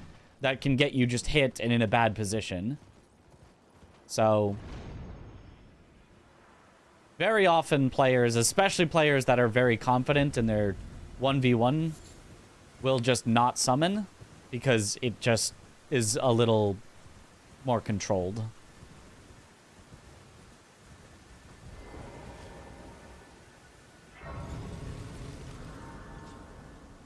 Boarding into Bestial Sanctum has like a 1% chance of being really spooky. Then let's just not do that, I suppose.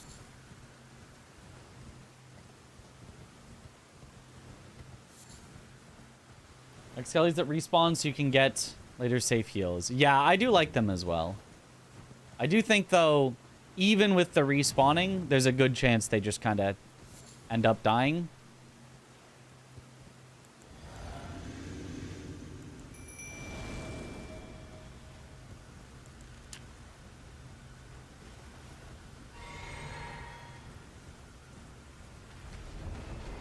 Ah, Theo.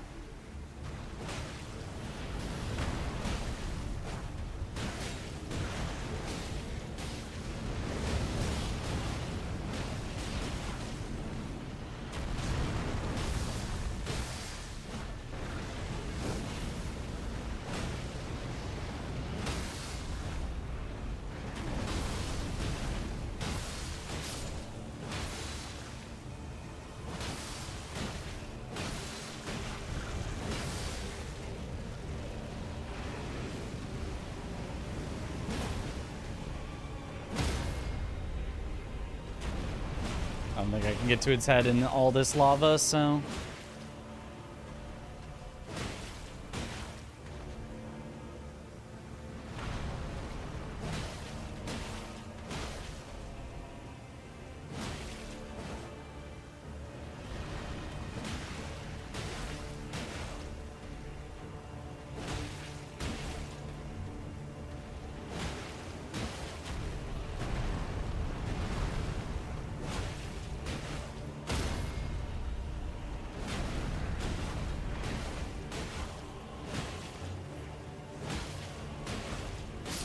He had a lot of health. Wasn't even doing yellow damage.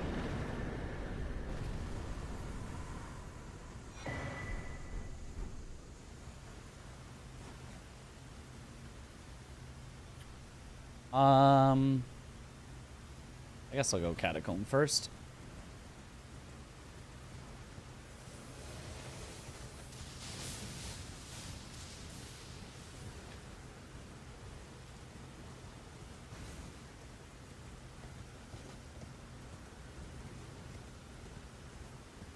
Fucking worked by the finger. He also gives a ton of runes. Holy. Red damage.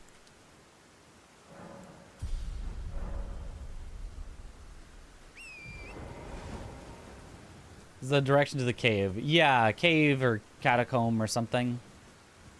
There's something down here. Also, Trina's lily. My eye was drawn to a collectible that I know that I pick up in some sort of speed run. It was for crafting sleep pods, but I'm not going to need those here.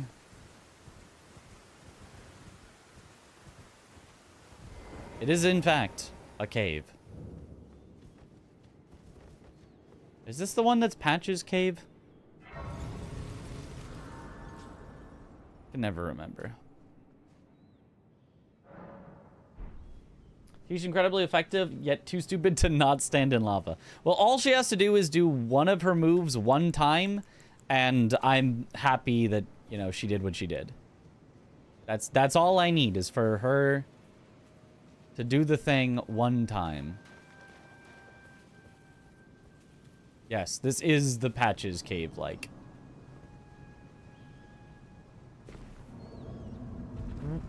Oh. Oh, you? Oh, oh. Okay, interesting, interesting.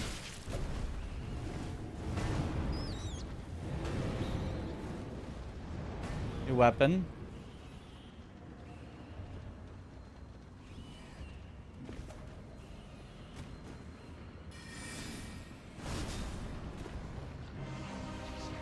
Ah, real mode.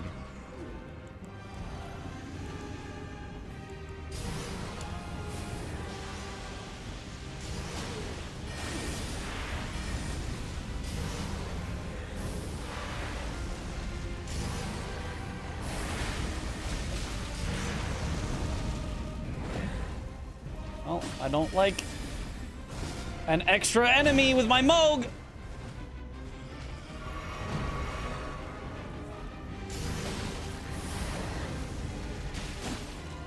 Moog, I can deal with just fine.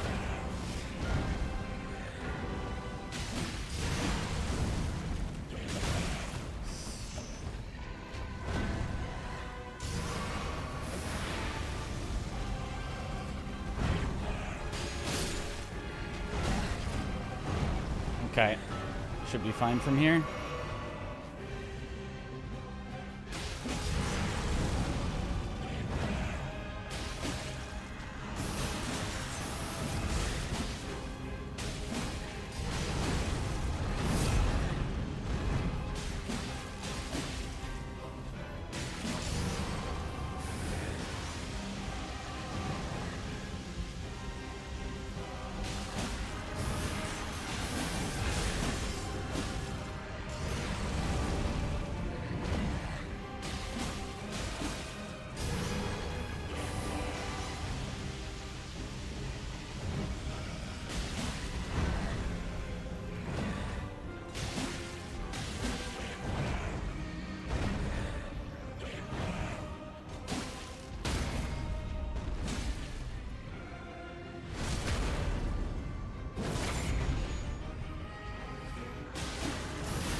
All right.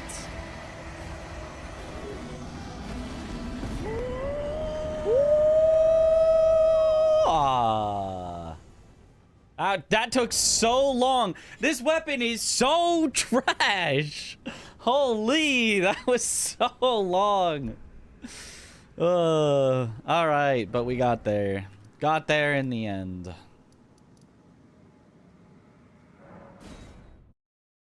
I got very monka at times. I mean, Nihil was controlled. It does a percentage of your max health, so I was guaranteed to live through it. It was scary at the very start with the extra enemy, though. Try shield. You know what? You might actually be right. The shield at this point might actually just be better. Unless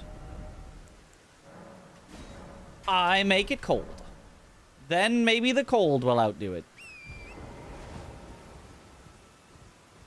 But yeah, this is pretty trash.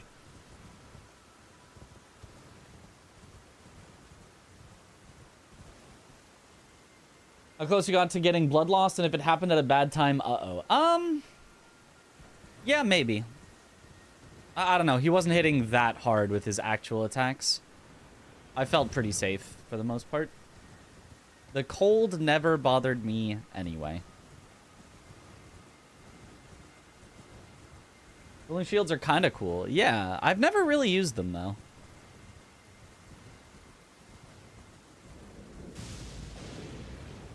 True, considering he just replaced Bofa. That's right. Beastman of Farah Mazula. That Bofa. And no other Bofas.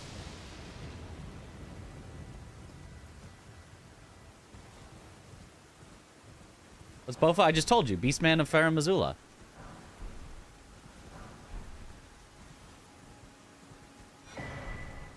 Ooh, whip. With no bleed. Whip with no bleed. Whip with no bleed. At least we no longer have a minus damage resistance talisman, but whip with no bleed is not great. Arumi is one of the best whips. Are you sure? It's just this with no bleed to make it eventually kind of good. Arumi heavy is pretty cool, though. It's cool. I don't know if I'm going to get that many chances to use it.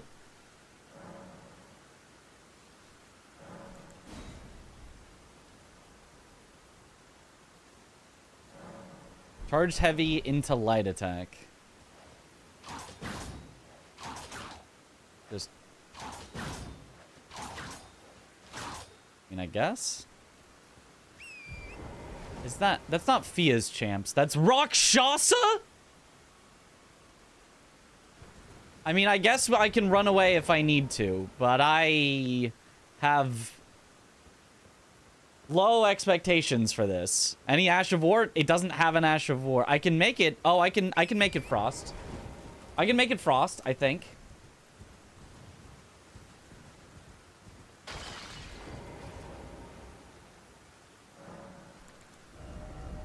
Yeah, okay.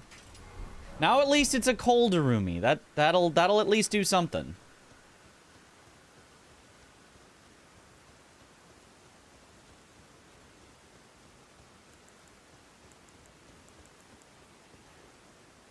Is this a no summon area? Why would this be a no summon area? I mean, I guess it is.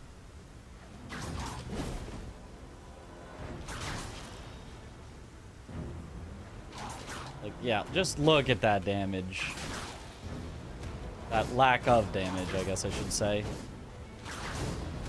Oh, I can outrange a little, though.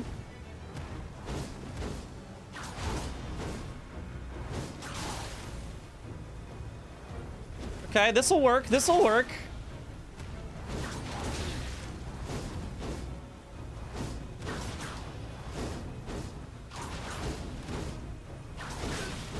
Oops. A little too close there.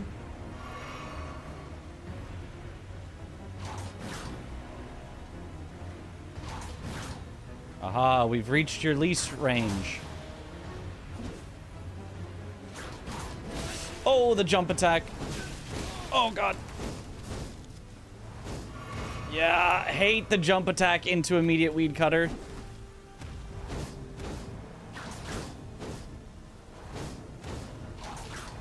That could have absolutely killed me there.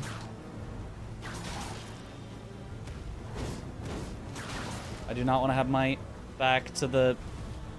It's very far away, but I don't want to ever have my back towards an edge.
Aha, we've reached your leash range.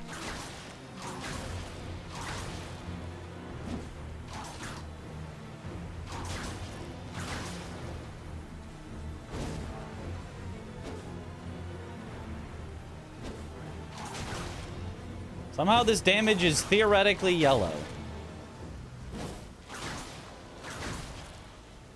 Even though it has taken us 1,000 hits.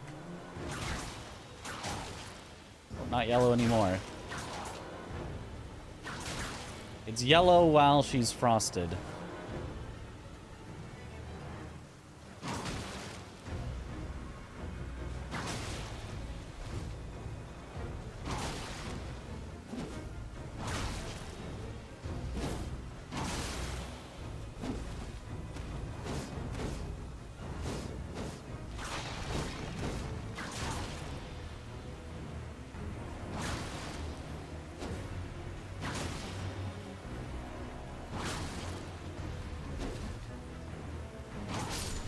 Okay. Technically yellow. The best kind of yellow. Hook yeah.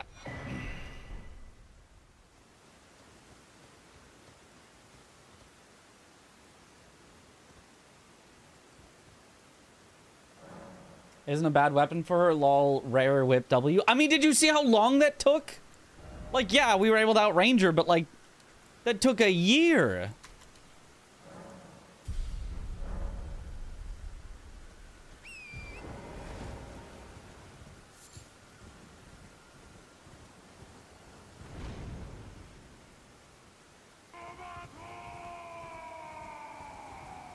Wish Rumi had a more sword whip moveset. Yeah. Yo, Leroy! Thank you for the sub. Welcome back to the bunch. Enjoy the emotes.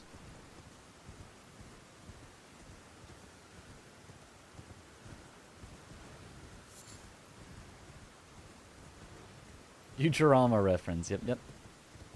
Who we got?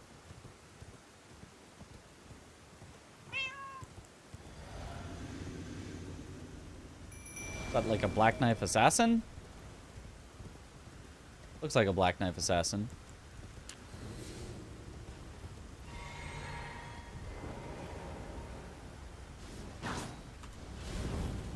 Yeah, Electo.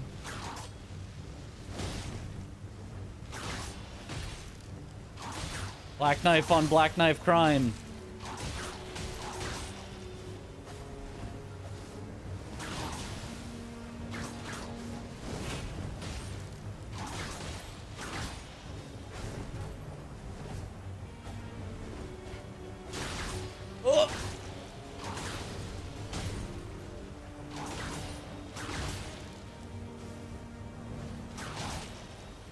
It's an uprising. Tired of Electo being the ringleader. Tish starts a mutiny. Dang, and she is effective too.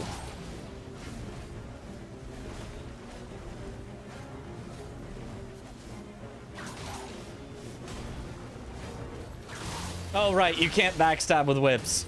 Right.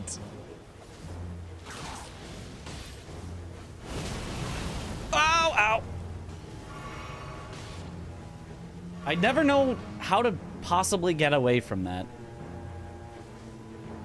It's like you can run at max speed and she can catch you. You can try to go behind her, but sometimes her turn speed is too good.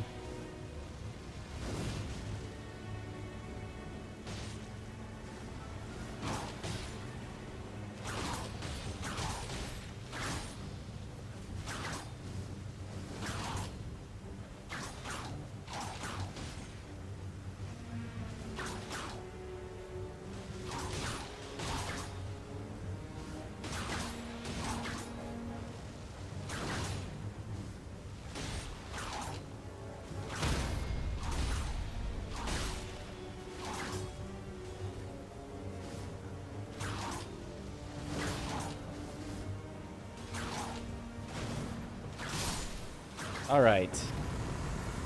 Interrupts from Tish are clutch. Yep. Tish is so good.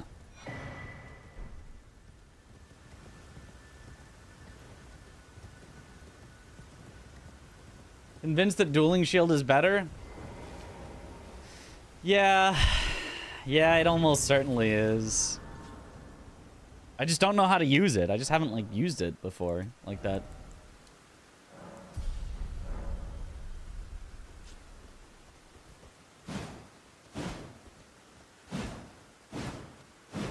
I guess you just do this. You just hold the block button and then go ham. You take riposte with this shield. I don't know. I know that you can't with the whip.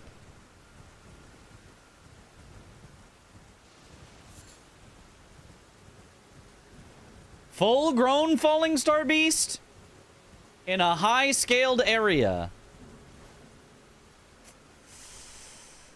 That's not great for us. The shield can riposte. Oh, huge.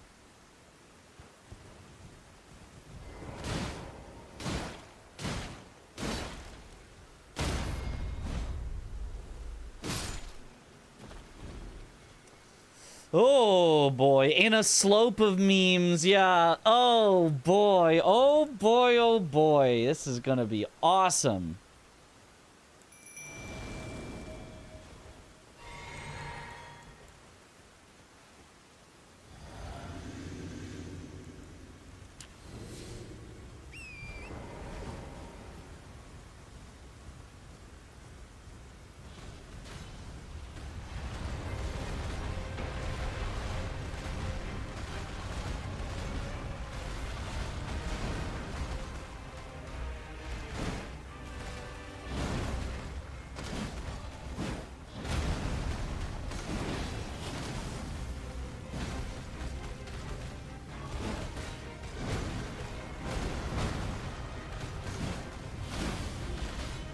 Oh my, I'm doing actually 0 damage with this, I think.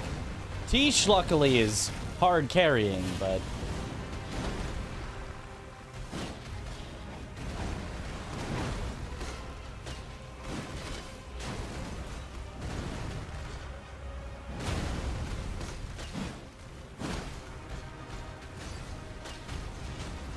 I'm gonna try the whip. Because the shield is just not doing it.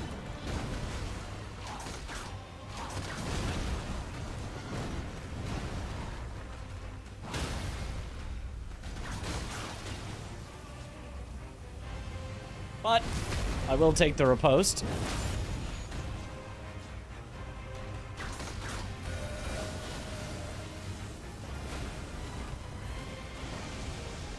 No, Tish!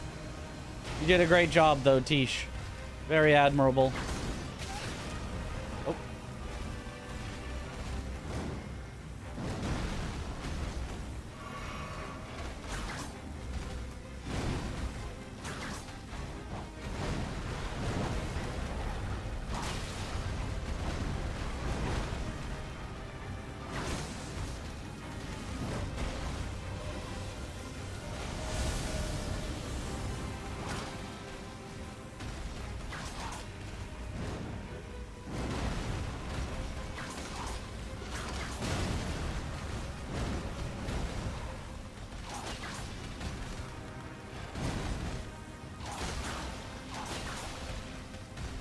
gosh, it really does just 0 damage.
Nice. That took so long. Whip gaming is not it.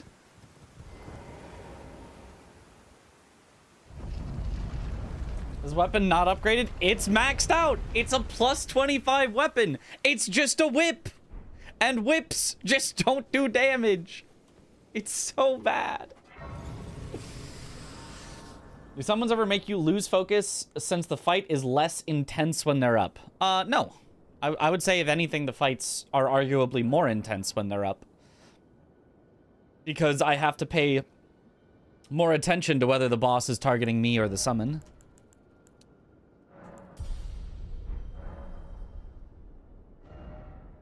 On pace to finish the run by next week at this rate. Yeah. Alright, should be one thing left. The War Dead Catacombs. Yeah. By far the worst spot, I think, maybe in the entire base game. At least in everything before Mountaintops, War Dead Catacombs is easily the worst spot. Isn't the shield a better weapon? I tried it. It wasn't... It was doing about the same damage, but it was harder to hit with. It might be better on other enemies, but it just had a really bad hitbox for hitting the Falling Star Beast in particular.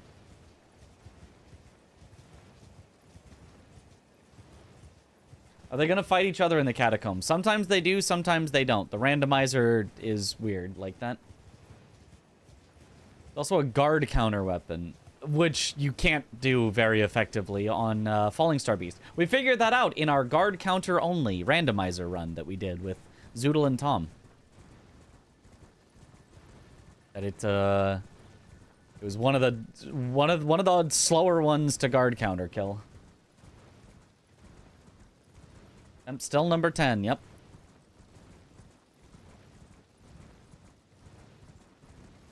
Yeah, Falling Star Beast just resists all types equally. It's just hard to kill. Alright, it's over here. Somewhere. Easy to hit Arumi's Charged R2 is better than its R1 by far. Is it? The video of the guard counter run. Yep, it's on my YouTube.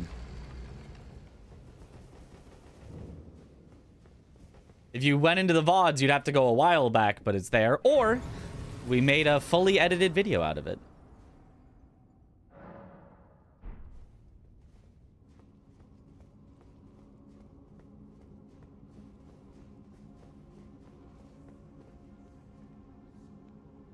They are fighting each other. Man, I really don't want to have to use the Arumi. Like, if I need to kill anything in here, it's going to be a disaster. I think I need to go find some places to loot and hope to find a better weapon. Like, this weapon just is not it. Also, Trackmania vid on YouTube is very good. I really, really like the Trackmania vid, but not as many people are interested in Trackmania, so it's understandable that it hasn't been super viewed. Okay, so, like, where can I just go to just gather stuff? Doesn't have to be in Caelid. Have you looted Jarberg yet? Yes. Isn't that shield a great weapon, that sharp shield? No, it's a trash weapon. It's maybe arguably kind of usable. Here, let me go try it out on some random fools. Let's try it out on just something near the Bestial Sanctum, so it's kind of scaled up. Check inside. Inside is super dangerous. There's a million enemies there.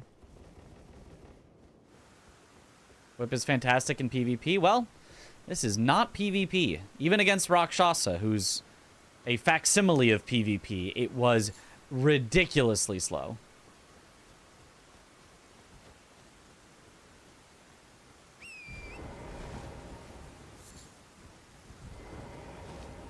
So the shield does 579 on a hit versus the Arumi 338. So it definitely is more, and it can attack faster. So it probably is better than the Arumi. I guess that's good enough to just send with.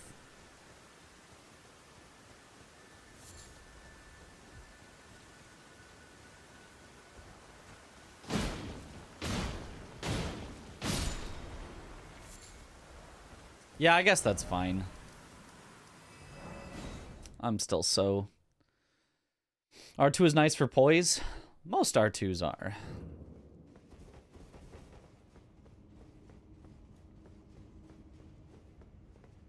Okay. They are fighting each other.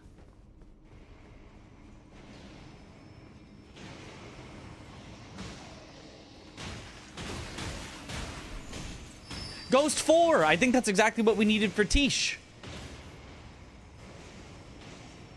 Holy.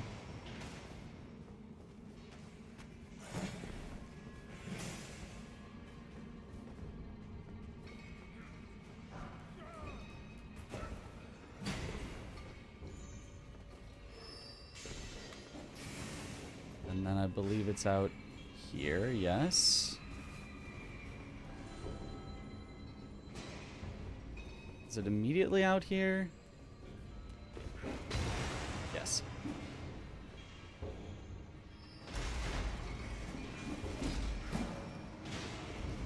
Okay. And then hopefully this boss just won't be the worst thing ever.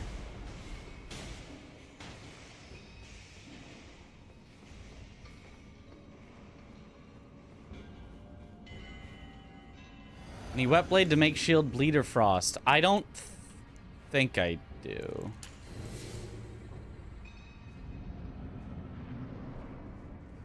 Oh my god! You're kidding.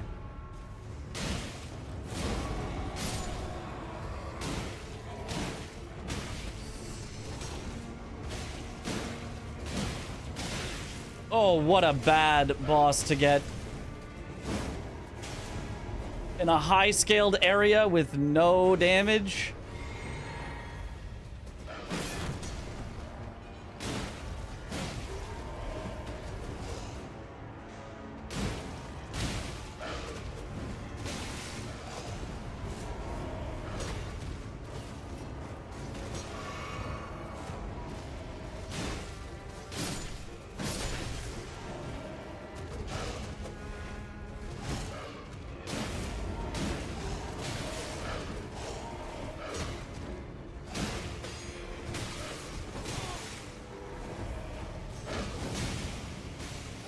Okay, good job, Tish.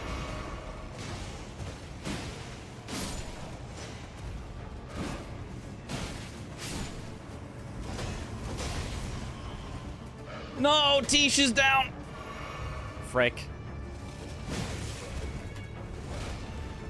Oh my god.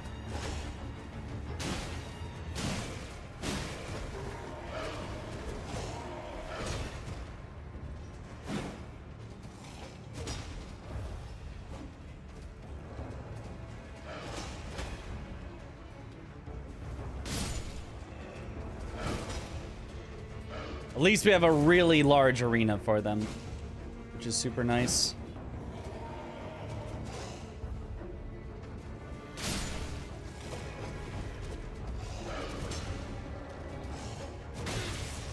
Oops.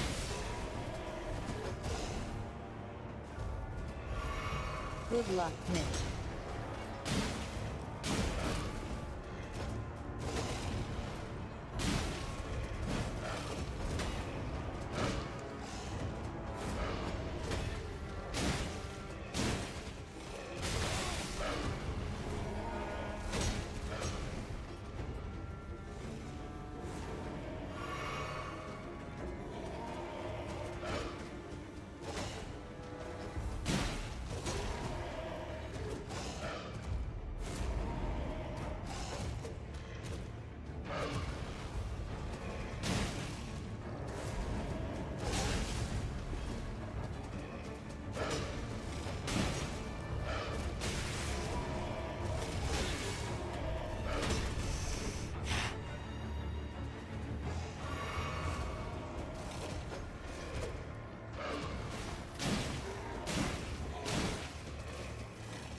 Okay.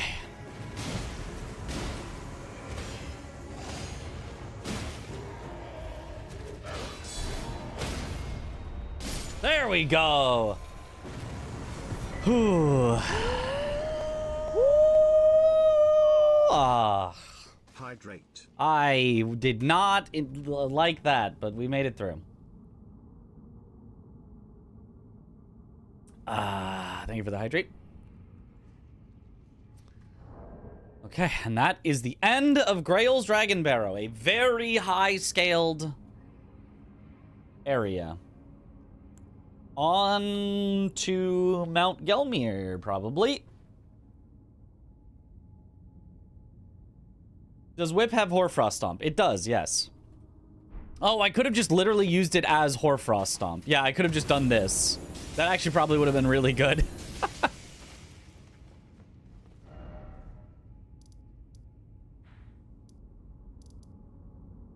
Okay, fastest way to there, I think, is actually from Old Altus Tunnel. You can put Ashes of War on the shield, by the way. Can you put Hoarfrost Stomp on the shield? Is that a thing you can... Oh! Oh, you can. Well, there we go, I guess. Upgrade Tish too. Oh, yes. Good point. We'll do that at the next Grace.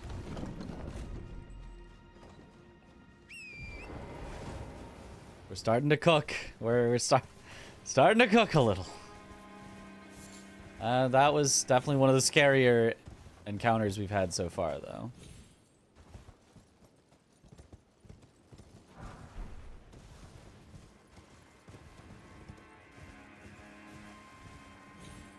He may have been good to do before that fight. Yeah, her living a little longer could have helped a lot.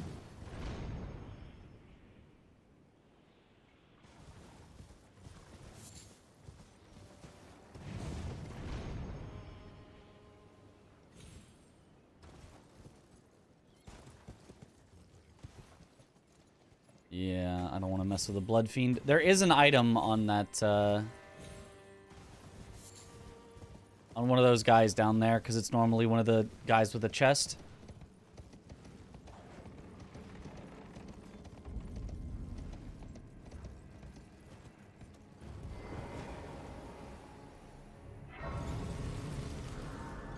Plus 10 Tish will solo some bosses. Yeah, we might have scaled up hard enough that that probably won't happen, but maybe. 10 hours and we're barely halfway. The challenge is brutal. Yep. Yep, yep. You here for...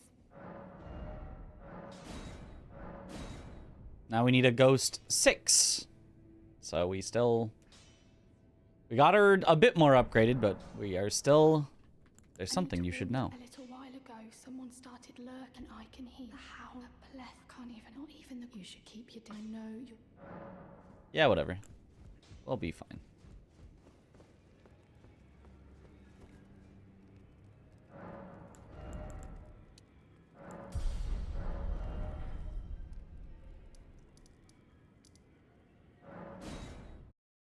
Are bell bangs randomized within the region they're originally found in? I think they are randomized to literally anywhere. So you just don't get them, basically. You would just have to happen upon them.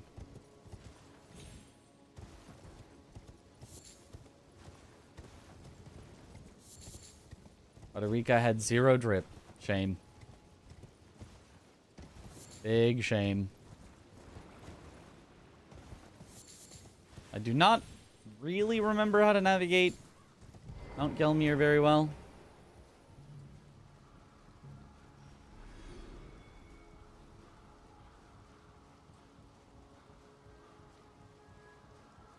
Elmer, one of the bell bearing, if I remember correctly. Oftentimes, I don't... You saying you think he had one this run?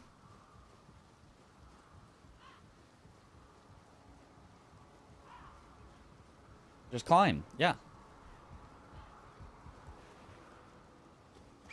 Like, I feel like generally going... Oh, there's a graveyard here, nice. Generally going up isn't, like, too bad, but...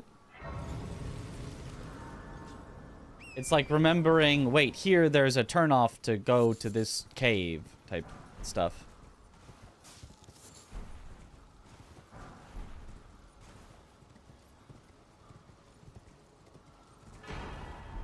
Remembrance. Money.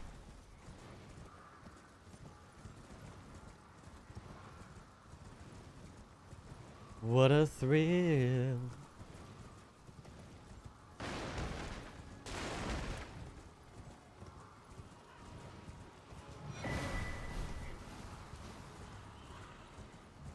Like here, I believe there's something if you go up this way.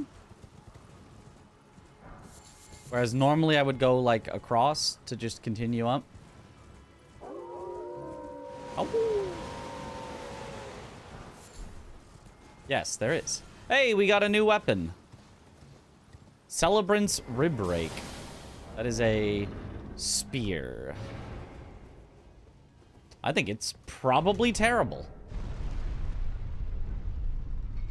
But we can make it a frosty spear at least.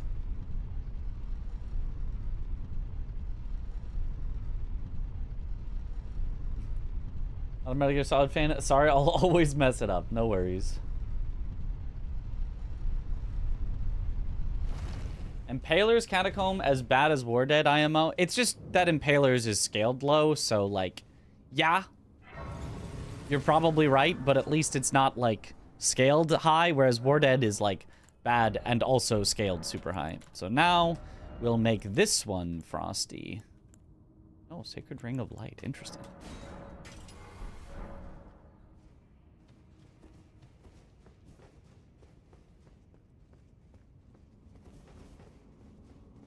Oh, is this the one where you just lava? Yeah, this is the one where you just lava. I don't like you guys. We're gonna let you guys get smushed.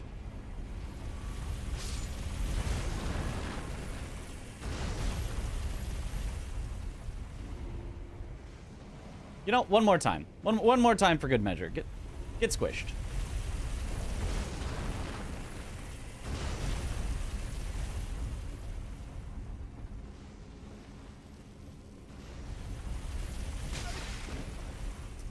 Are you supposed to be able to make it there? Because I was sprinting the whole time and that, like, barely made it.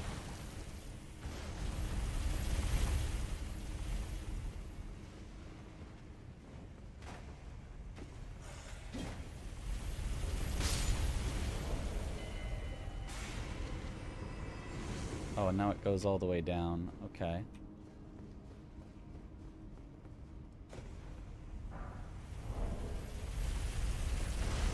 You can barely make it.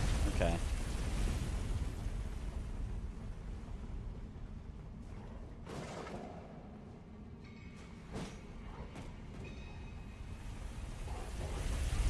Bye-bye.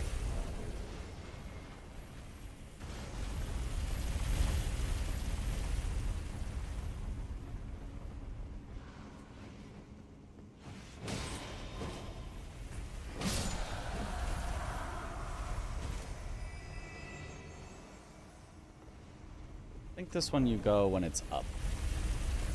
And then you just send it into the lava.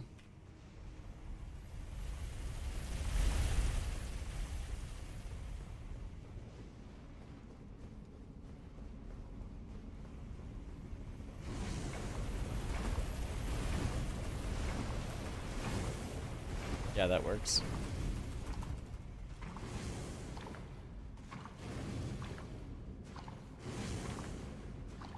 The 10 runes per hit spear. Oh, we'll be rich. Can farm infinite runes.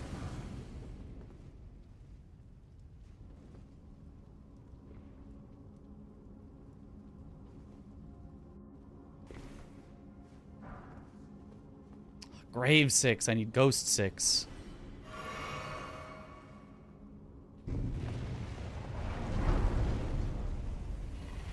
To the left is where you get the finger? The finger?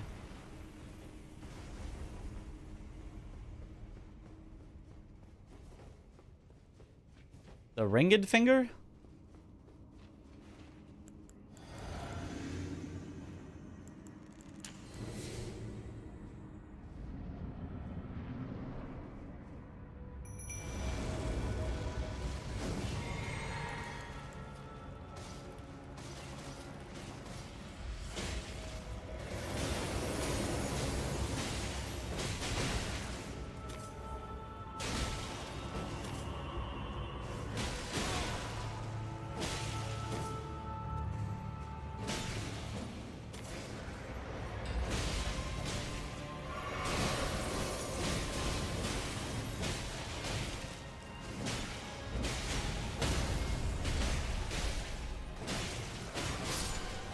Bye-bye.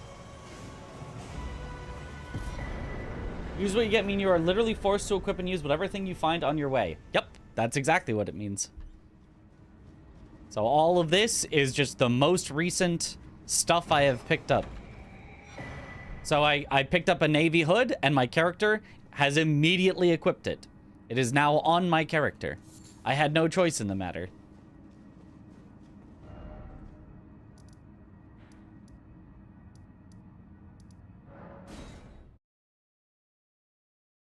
Plus 150 runes. Tisha's a good friend. Tisha's great.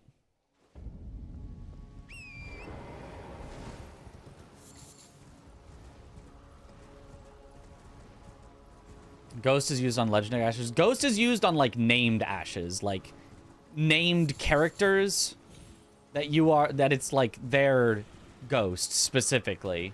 And then Grave is used on, like... And a thing that you're summoning, like skeletons or whatever. That you're, it's just like, oh, this is just, it's from the grave. Is the general split. I'm sure you can probably be like, but actually, there's this named character that uses grave, and there's this generic one that uses ghost. But like, for the most part, that's the split. Ghost equals somber, basically, yeah. Casually, can you cheese use what you get by buying something you want? Not for this particular challenge. In general, use what you get is a self-imposed restriction, so yes, you can do that. If you choose that that is the way that you want to do your use what you get. I have done that before, and it's pretty fun. It's strategic. It's like you get something that's really bad, and then you buy something that's kind of good, and then you immediately pick up something that's kind of bad again, so you need to buy another thing that's kind of good, and like, it's got a fun little like back and forth to it that I do think is fun, but for like a hardcore challenge, it doesn't make too much sense. Welcome, dear customer. Well, are you please? I'm hungry. I'm hungry.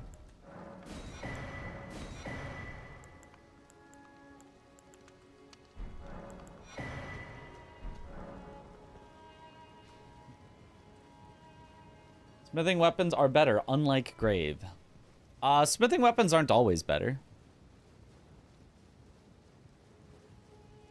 Somber weapons do have a lot of good advantages, and there are a lot of good somber weapons.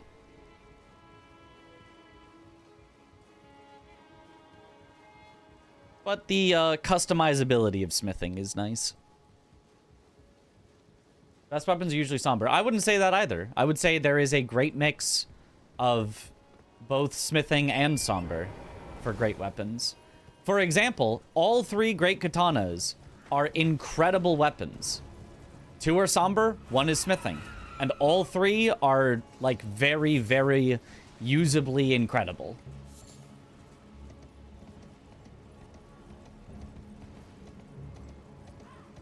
Somber ramps up faster. If you're doing, like, a speed run, yeah. Somber is often better for, like, speed run things. Prefer the versatility that smithing provides. Totally, makes sense. Before I go to Volcano Manor, let's do the other ones this way first. Generally smithing, like all the busted top tier weapons are smithing. Balls, blood fiends, etc. Not all the busted. What about Bloodhound's Fang? Very busted, somber. What about, as I mentioned, the great katanas? Very busted, somber. What about Alablaster? In my opinion, top 1 weapon in the game, somber.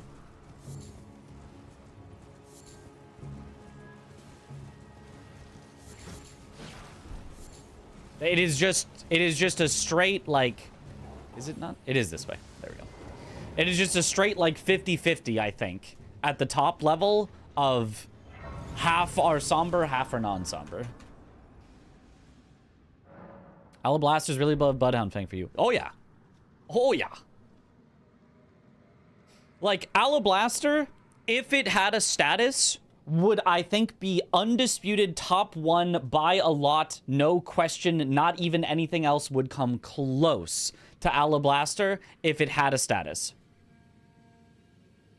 It does not, so it's only arguably top 1, inarguably top 10, and, like, I could theoretically see someone put it outside of their top 5. For, like, I could see somebody being like, it's like my 7th. But it is inarguably a top 10 weapon and arguably a top 1 weapon in the game, despite having no status. It's probably the only weapon that you'd put in top 10 or top 5 that does not have a status. Top 5 is 5 claymores.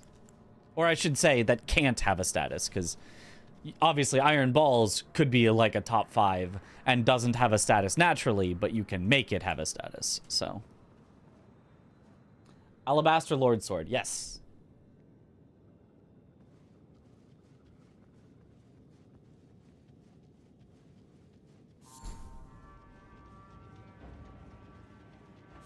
This, I think, was another Hugrite cave. I don't remember this cave super well, but it was. It was a Hugrite cave. You then drop down twice, and then you're done. Okay.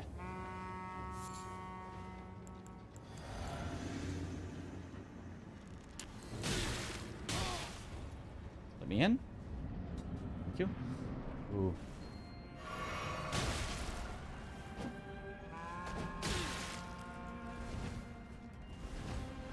They're trying to hit me from outside, which is not great for me.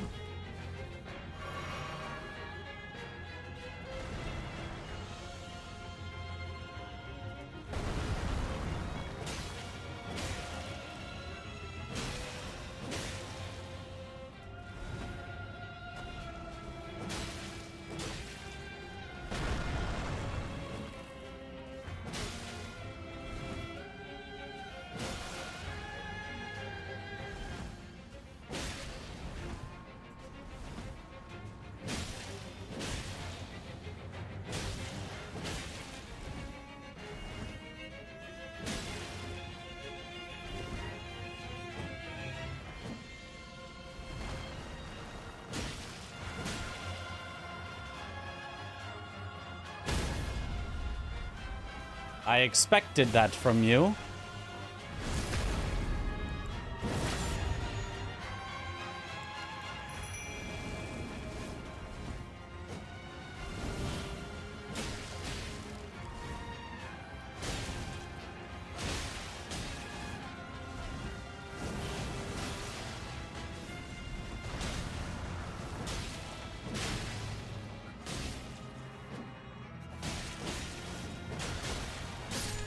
Nice.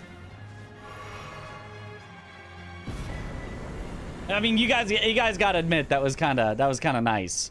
When I was already charging up a charged R2 to stagger him, and then he started doing the compass move. You gotta admit that was pretty neat.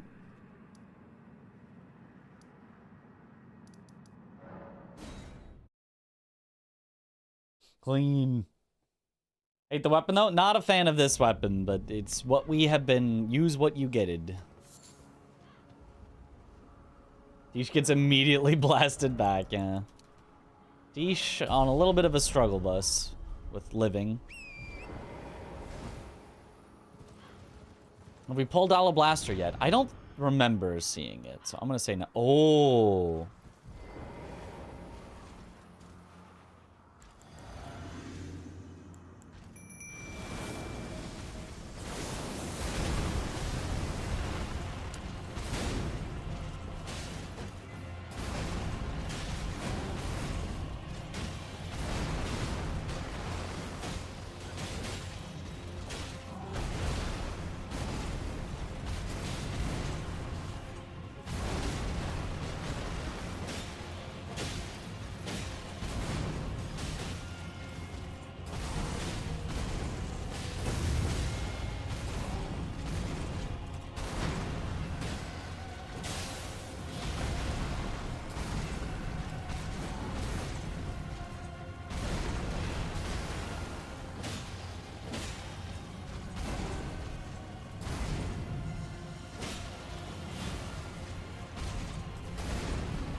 Nice. God slain. Ah. They even come back to see Consort. Oh yeah. Okay, and then it's volcano. There it is.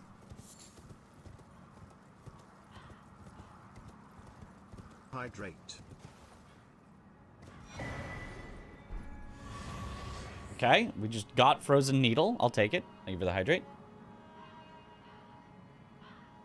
Oh, I missed the exceptionally unfair, undodgeable cross-slash pre-nerf Radon. Yes. How we all loved getting hit with nothing we could do about it. Truly a brilliance of game design. Alright. I'm gonna grab the Grace here. Again, I don't really care if... I believe the rules say you're allowed to grab Graces as long as you don't grab items in other areas, but even if they say no, I don't care. I just don't want to waste more time with extra running, so I'm going to grab this Grace while we're here. Did I hear...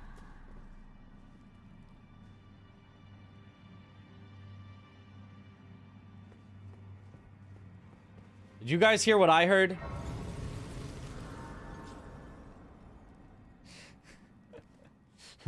Monka.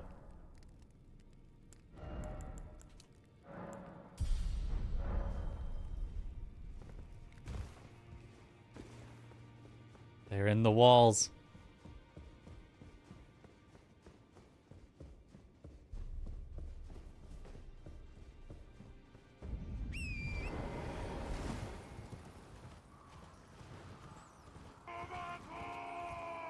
Being punished for going to grab that Grace, I guess so.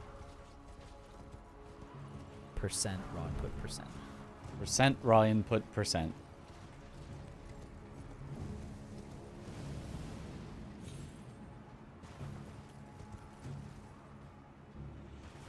Oh. I wasn't actually expecting that to do fall damage, but...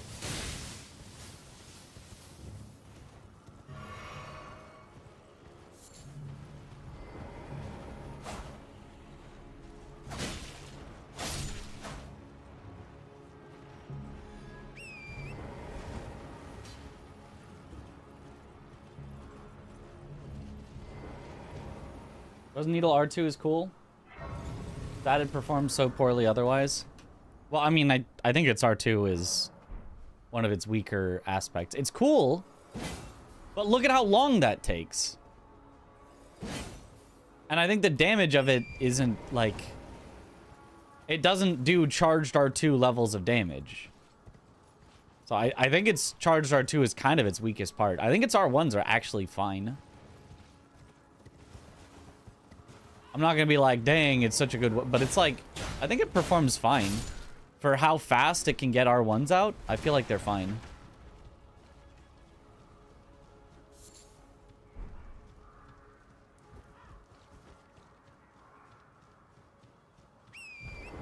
Oh, it's a duo? Pumpkinhead and something? Pumpkinhead Crucible Knight. I'll let the Crucible Knight come over then. That's fine by me. What up, Bordovis?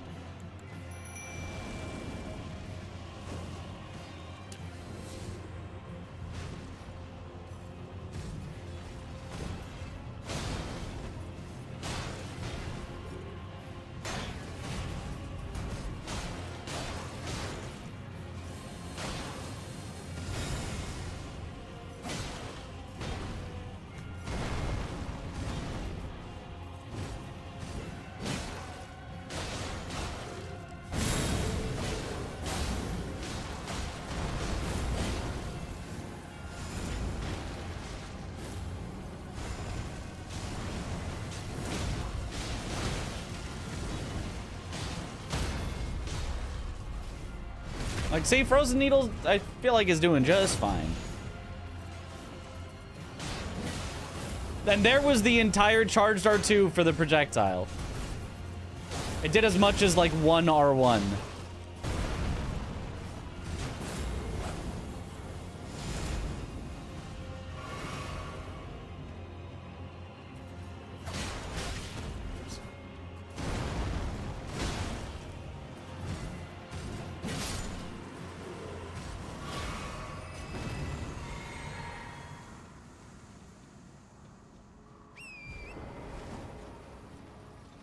How good Tish is even at +6, yeah. It's the debuff that she applies. So it doesn't matter if she's leveled or not that much. She can still apply the debuff.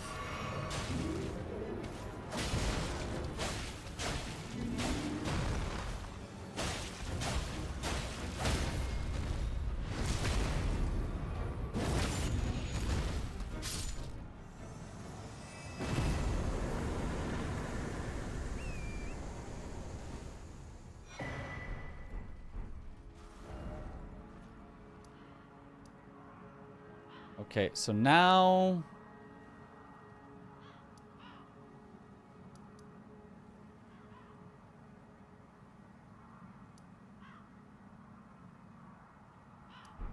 Is it this way to get to the other stuff that's in Mount Gelmir? I always forget, but I feel like there was a reason I went this way.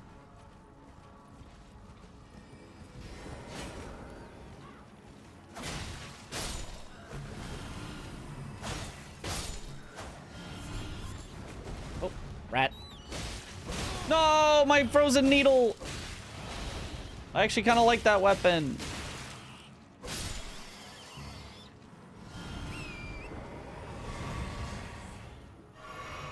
Go from the catacomb, Wyndham, along the river.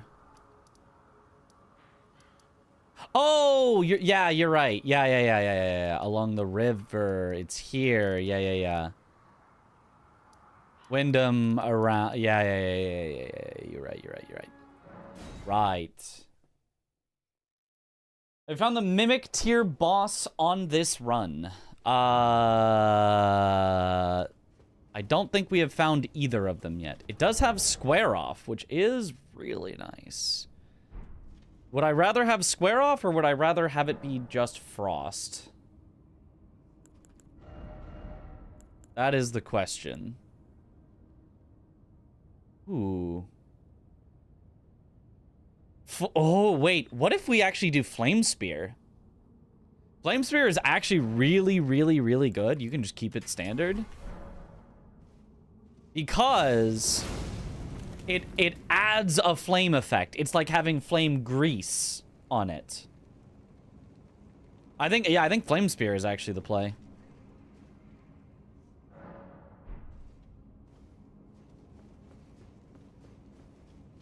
Because you don't have to give up anything. It's just added flame damage.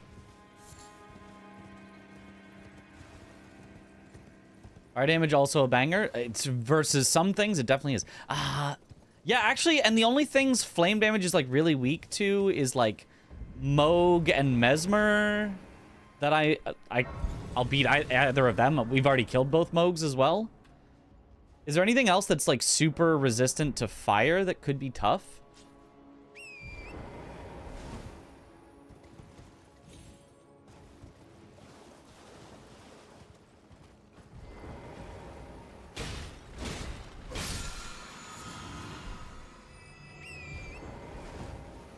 And then Hoarfrost Stomp on shield. Oh! that would be pretty silly, but... Frost him with the shield. Use my fiery weapon to reset it.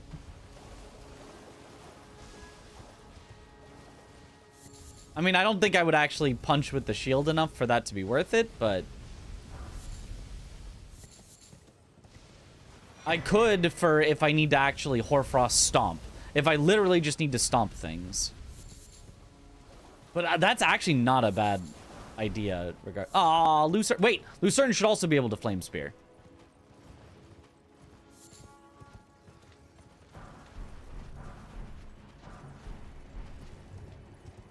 Oh, don't like you.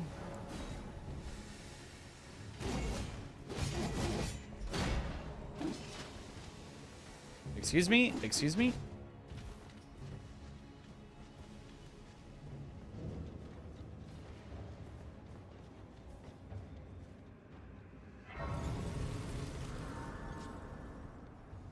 Lucerne is a fun weapon. Not sure how it is in the games though. It's not great. We've used it in one of these before.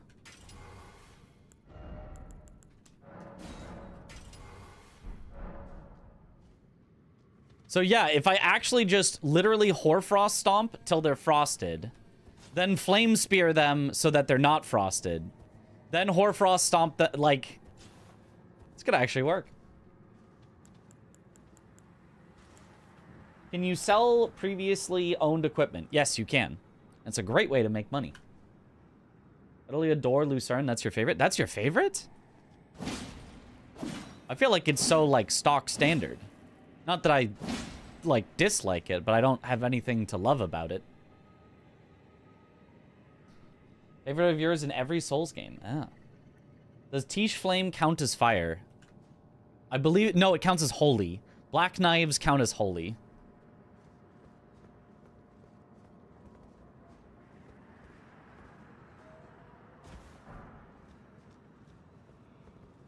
Is this the super confusing cave that you just get poisoned in and you have to go find the right way and it's...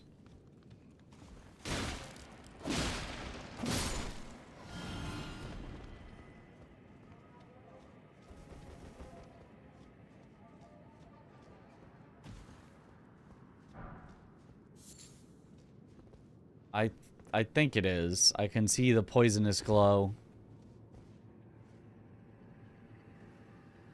Yeah, this is what was the path to go here? This is the one. Okay, does anyone have an easy thing to remember for how to get to the end? Like the rot cave, it's hug the right wall. This one is like, I think it's like it branches, opens up, and you go like slightly left and then you hug the right wall after or something.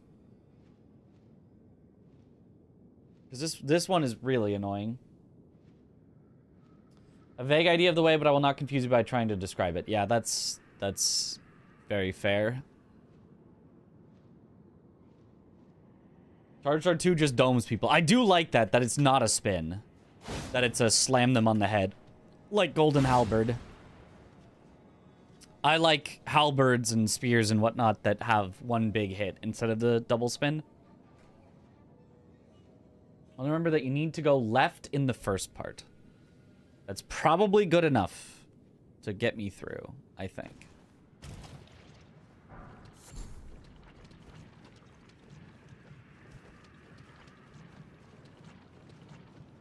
You need to go left in the first part. But not all the way left. It's partial left. Which is what I originally said.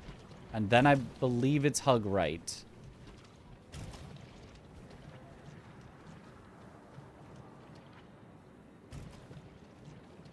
Okay.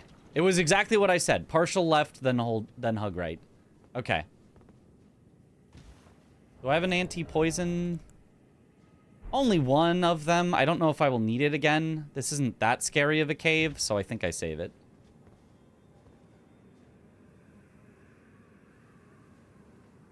Do I go onto that rock or do I go straight down to there? I don't remember.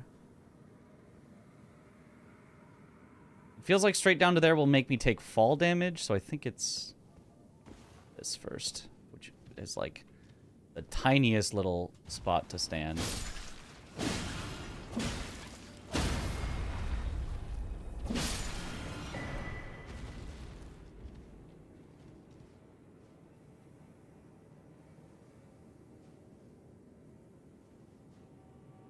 And then it looks like this is fatal, but I think it just isn't. You can go like slightly down to here.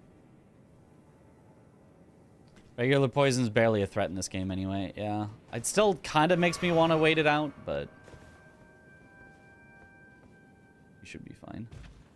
Yeah, it's not even close to fatal. It just looks like it is. It's an optical illusion.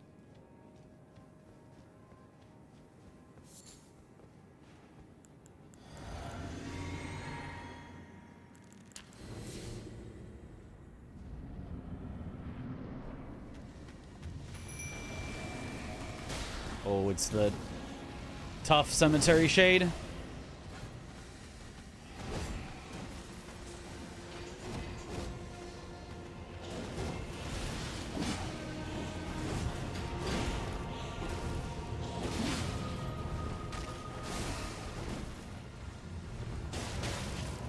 No.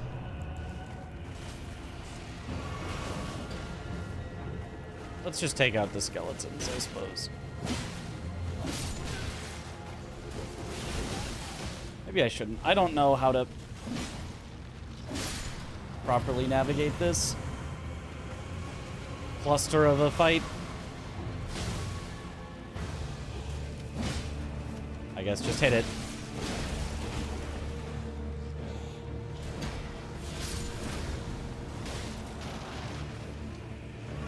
Tisha's just got my back. That works. I don't know what was going on there. I don't know. I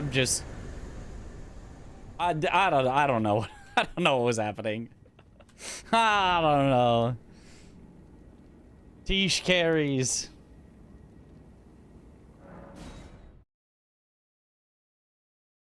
This was not the confusing cave. That was a confusing cave. That is a confusing cave.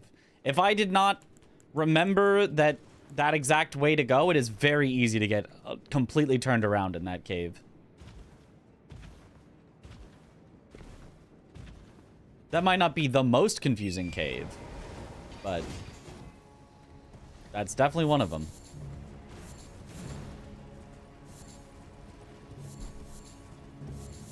The enemies dropping from the sky is always so funny.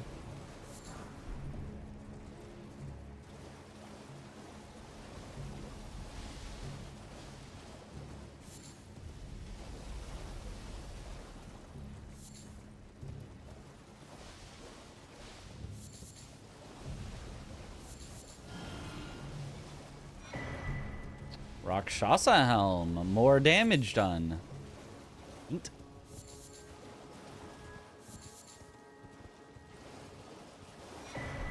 Oh, and immediately replaced.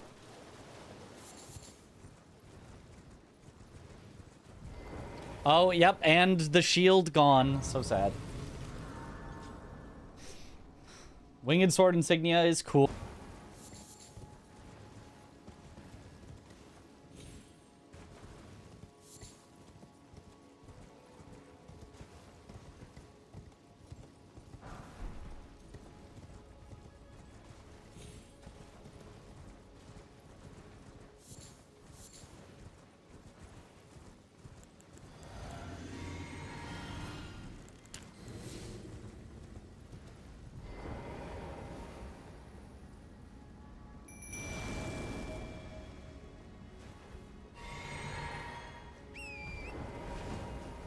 All right, who we got?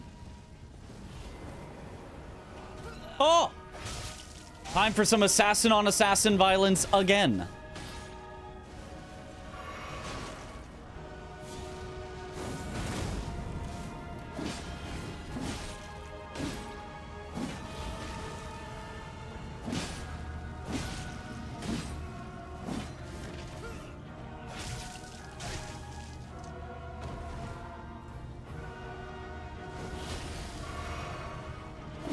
Oh my gosh, it keeps revealing her.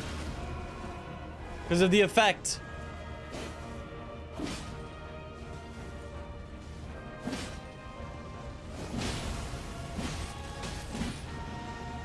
That's so good.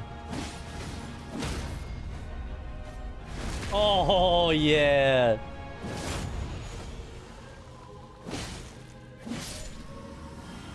Tish, my goat.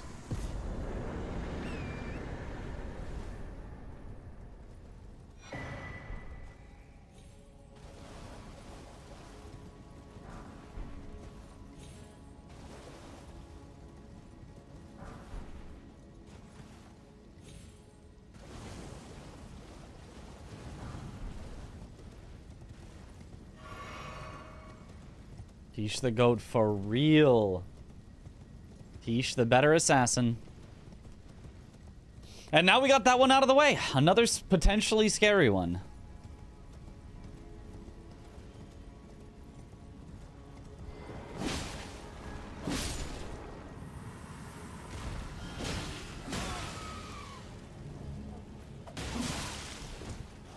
Alright, whatever. We're just gonna scoot on by then.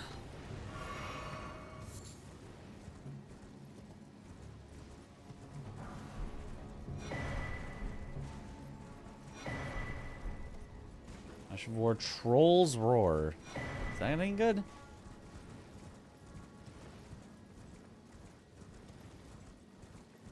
Okay, what should I teach your goat? You should teach my goat how not to be washed.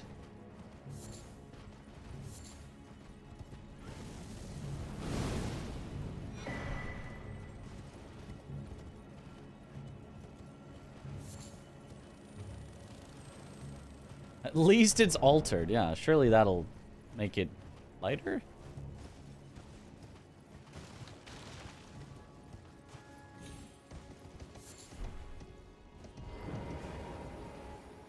Okay.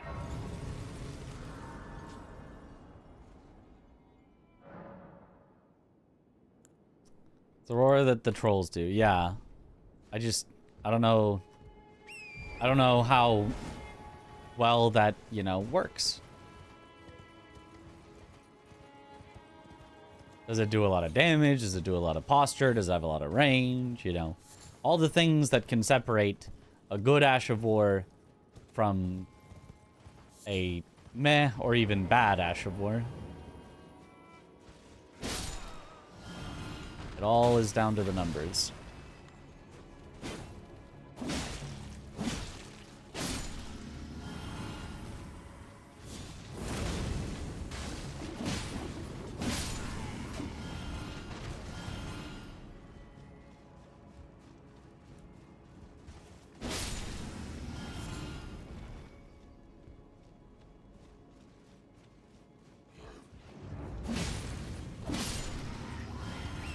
Okay. I may have engaged you a little before I was ready. Oh, I need to do this just to be able to summon Tish. That's unfortunate.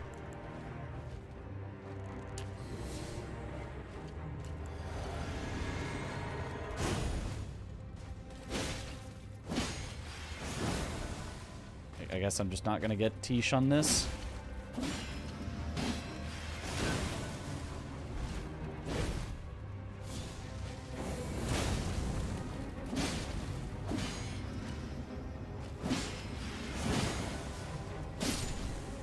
It's fine.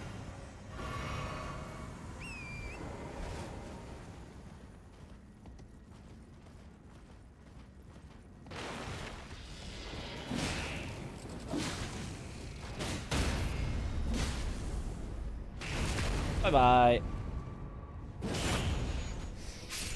10 hours on this run.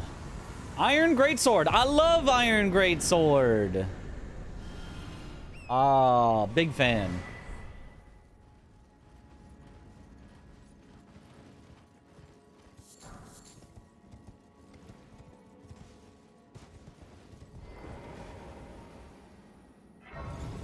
Can this flame skewer?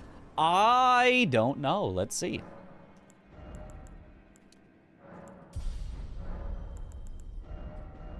It can.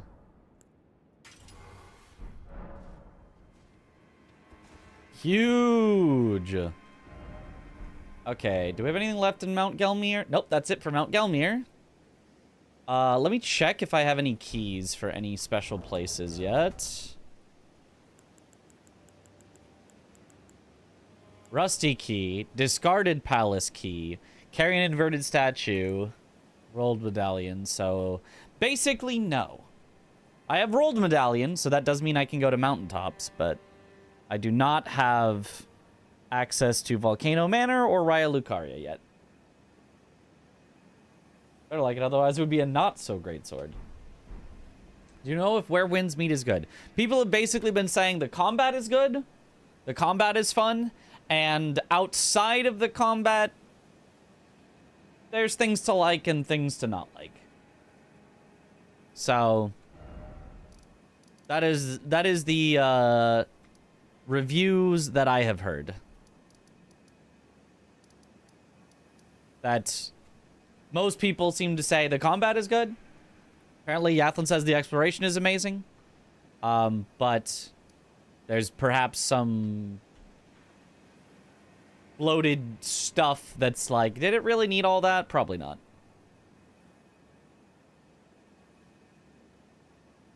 Need to like exploration. I've seen Parky continuing to play it after their sponsor, so Trudge. Yeah, I did not get sponsored to play it, so I have not tried it. I mean, if they did want to sponsor me, I would absolutely try it and see if I liked it. But otherwise, I got other stuff that I have planned on the horizon, so I don't think I would make the time to try it out. Is the poor translation? Yeah. So I think we go here. We go Forbidden Lands, which is just 2 things, which we can do real quick. But then I think we go straight to Mountaintops. Oh, wait, but if we go Mountaintops... No, you're not forced into Crumbling Farum, because you only do that after, at the Forge, you talk to Melina, right? So yeah, let's go Forbidden Lands into Mountaintops. Sounds like a good plan. It's night, but it's barely night. Let's give ourselves a bit longer.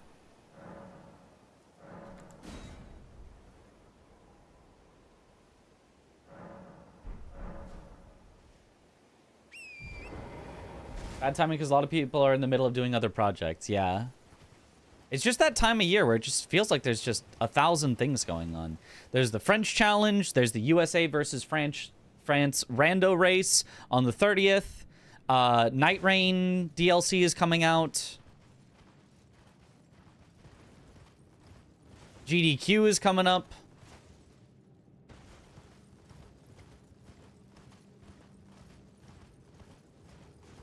Just a lot of stuff going on. Here? With all these rocks? I don't know about this. I'm very glad I have a greatsword at least, but... Let me make infinite space so I can walk wherever I need.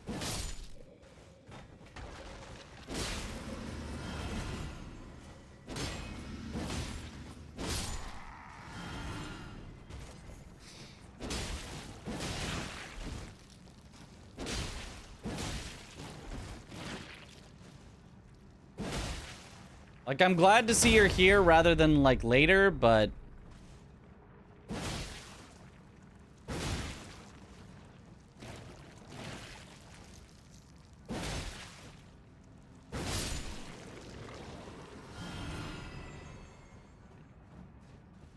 This arena is probably gonna get me killed. It's kind of thin, it's easy to fall off the edges, there's nowhere to run away from waterfowl, like... This could be really dangerous. Can I even spawn Tish?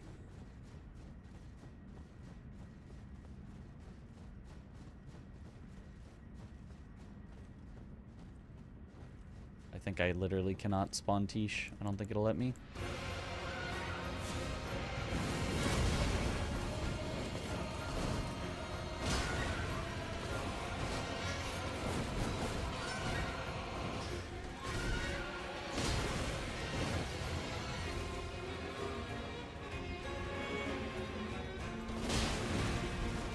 Good luck, Nick.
going badly.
Nice.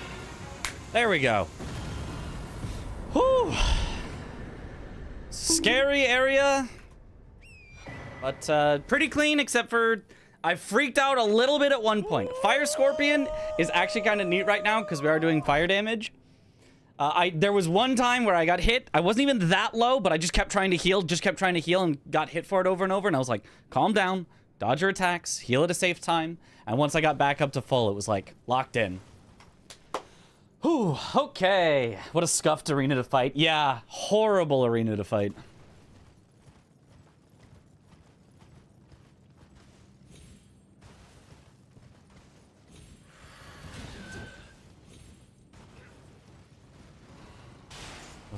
Okay, okay. It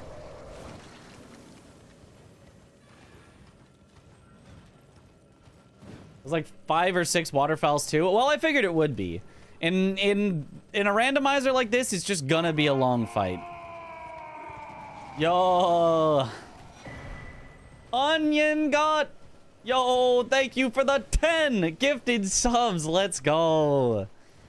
Whew, okay, I'm gonna run past this. I'm gonna rest at the next grace, and then I'm gonna come back and deal with whatever this is. You know what? Maybe I don't even need to. Putrid Avatar. Okay. I can't be that greedy, but...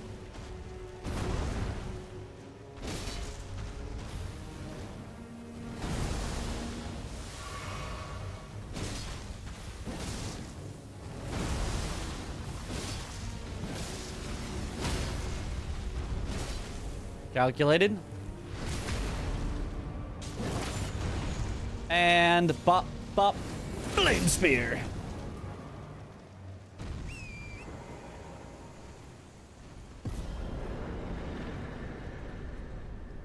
Easy. Ooh, is this one of the ones? Increases damage taken. All right, we have 2 increased damage taken talismans on at the same time right now. That's a little scary.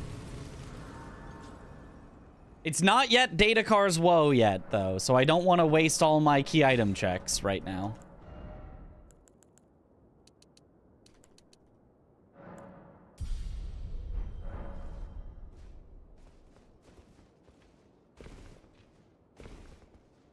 How's my resistances? Still in the positives. Still in the positives. That neither of them is like so big that they turn it into negatives yet, but it's not great.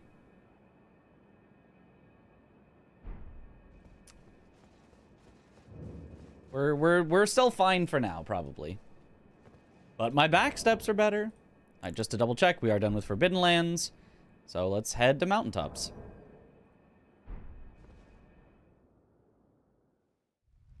It's a plus, so yay. We haven't gotten data cards. We have not gotten data cards yet, from what I remember. So we still have our scariest moments ahead of us.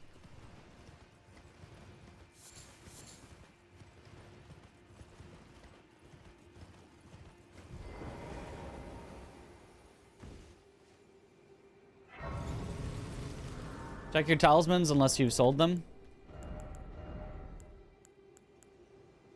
I mean, I have sold some, but no, it's just... You just have not gotten it, yeah?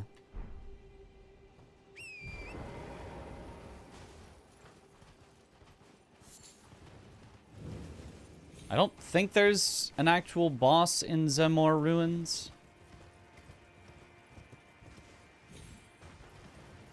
Just the, bell bearing, normally.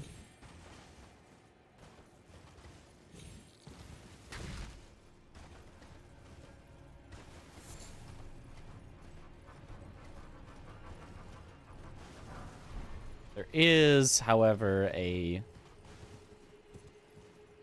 catacomb.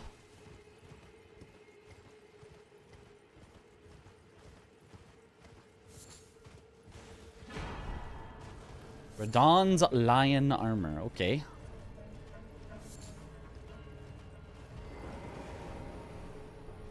Have we gotten Talisman of All Crucibles? No, we have not gotten that one either. So the two scariest are still left.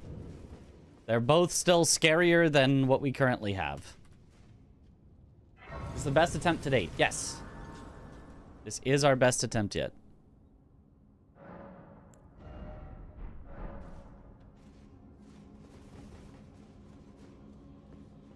Endgame is going to be really spooky then.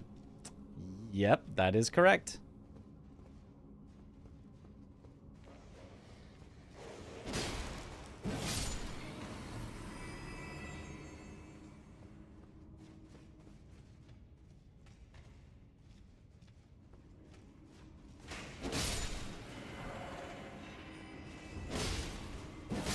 Grave 8, we're looking for Ghost 6, I think.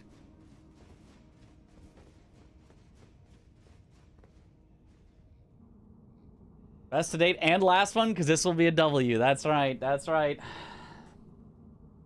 Which affinities can use with Seppuku? I assume only Bleed and Occult. And Standard, but I don't know. It might be an any if you have the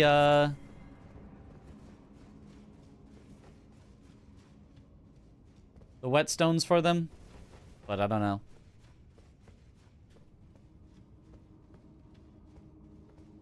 Whoa! Looking in this direction causes lag. Okay. Well, something is in here that is lagging us, so that's not great. Incoming fire giant. That, I think, is a usual culprit of lag. I do think that's true.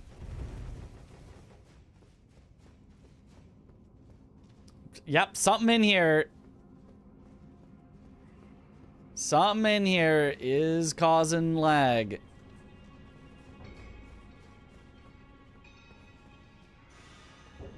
We're playing Bloodborne right now. I'm at 30 FPS. Get up here. Omega Hand? Oh, I think Omega Hand usually causes lag too. Yeah.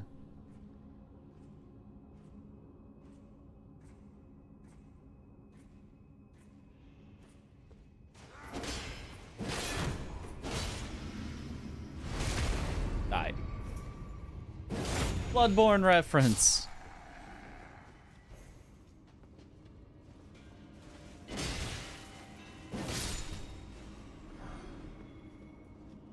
Grave 3. What the? Wasn't there another knight? Oh, there you are.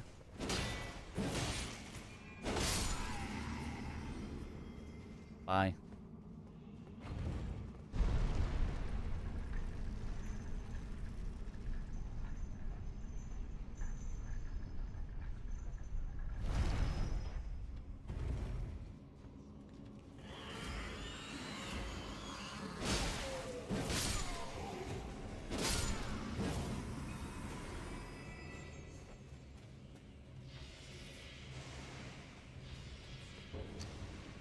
I recognized the sound immediately and I was like, back up.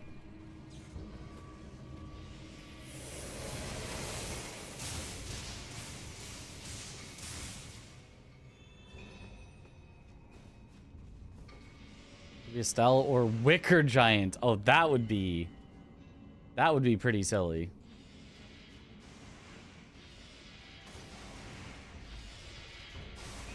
I think I just leave them alone.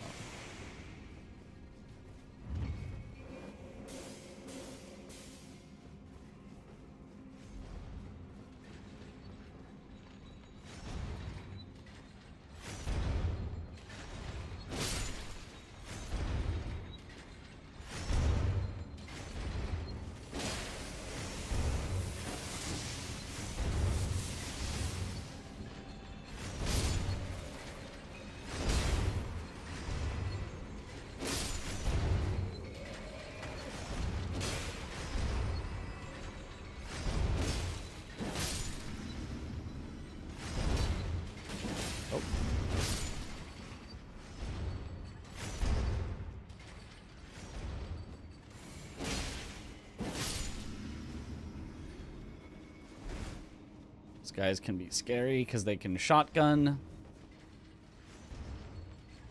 Whew. Average castle and cis FPS, yeah.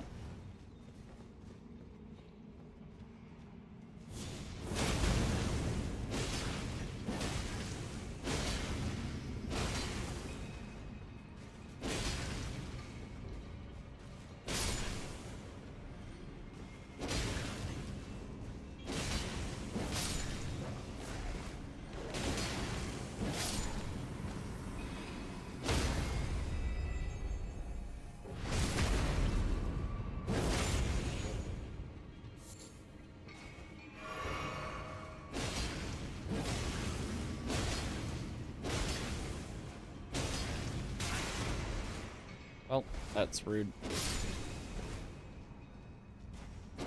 I probably did not need to kill that and could have just walked by, but somehow in my head it felt safer to kill it.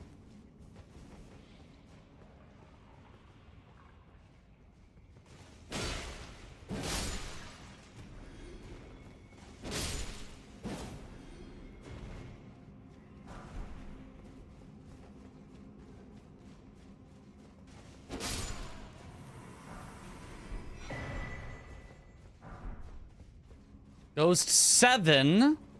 We're just missing the 6.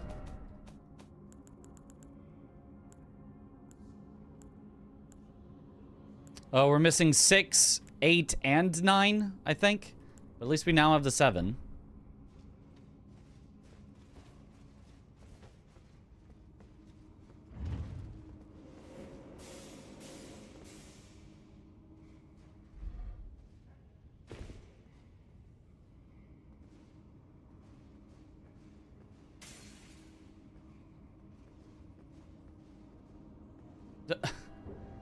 I don't think I can grab that item. I physically do not think I can grab that item.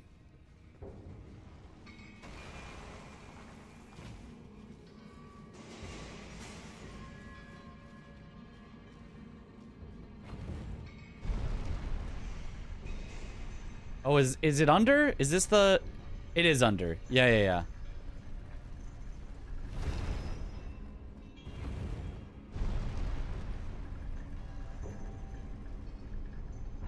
See what the FPS problem is? I mean, that thing doesn't usually... I think that's just a tree spirit, right? That's just a regular old tree spirit. I don't think it should cause that much lag.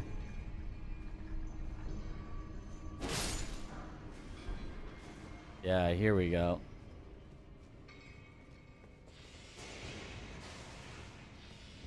The red bug.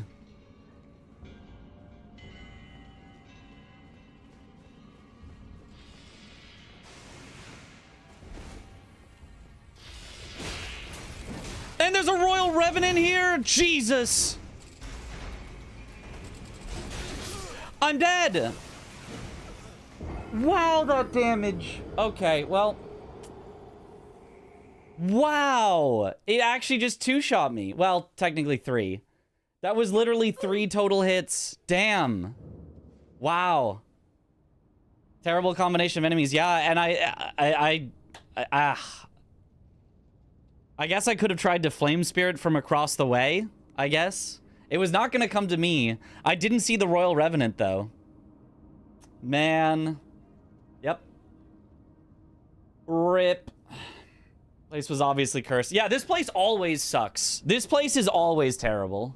Always, always terrible. Oh, I shouldn't have gone for the lever? I mean, it was my only way to get iframes right there, but yeah. I was just hoping that I came out of the lever and they weren't instantly with hitboxes on me, but they were. Because, like, it's not like I could have run away there. Well, unless I dropped down. And if I dropped down, I have to do the entire circuit again, and I didn't want to. I guess I could have. So my thought was the safest thing is grab the lever, then immediately drop, then heal. And I really do think that was the best chance of victory there, was grab the lever, drop down, and heal.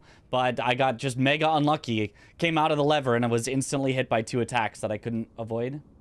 Revenant can be a normal enemy. Yep. There are several normal enemy Revenants. I think it was the right call. You got the lever. I think it was the right call. I think it had the highest odds of living, but we just got really unlucky. Was it Fire Giant at the boss arena? I guess we can see now. It was a massive PB. I mean, it doesn't matter at all. PBs don't mean anything for this. You either win or you lose. PB is only for you guys to have something to arbitrarily compare. Well, this streamer's PB is this number. All that matters is you win or you lose, and this time it's you lose. Double damage talismans ruined it all. Yep. Yeah, if we didn't have either of these, either one of them that we didn't have, and we would have lived there, for sure. We definitely just barely got killed. Lag is gone? No, it is not. No, it is not.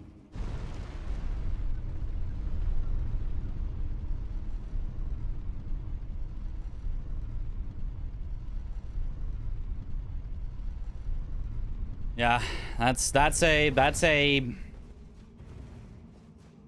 almost anyone doing this challenge is just gonna die there.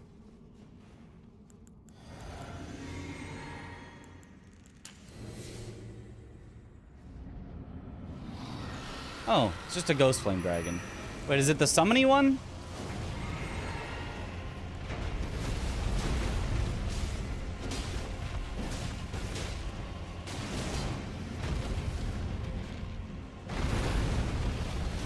Either way, it is getting melted.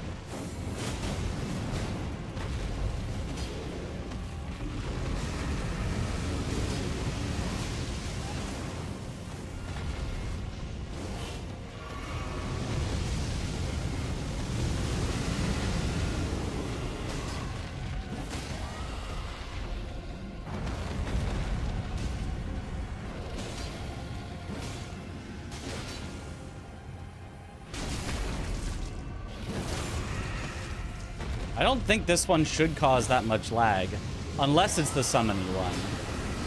But it's not summoning, so... If it's not lag caused by it having to summon a bunch of stuff, then I don't know why this place was so laggy.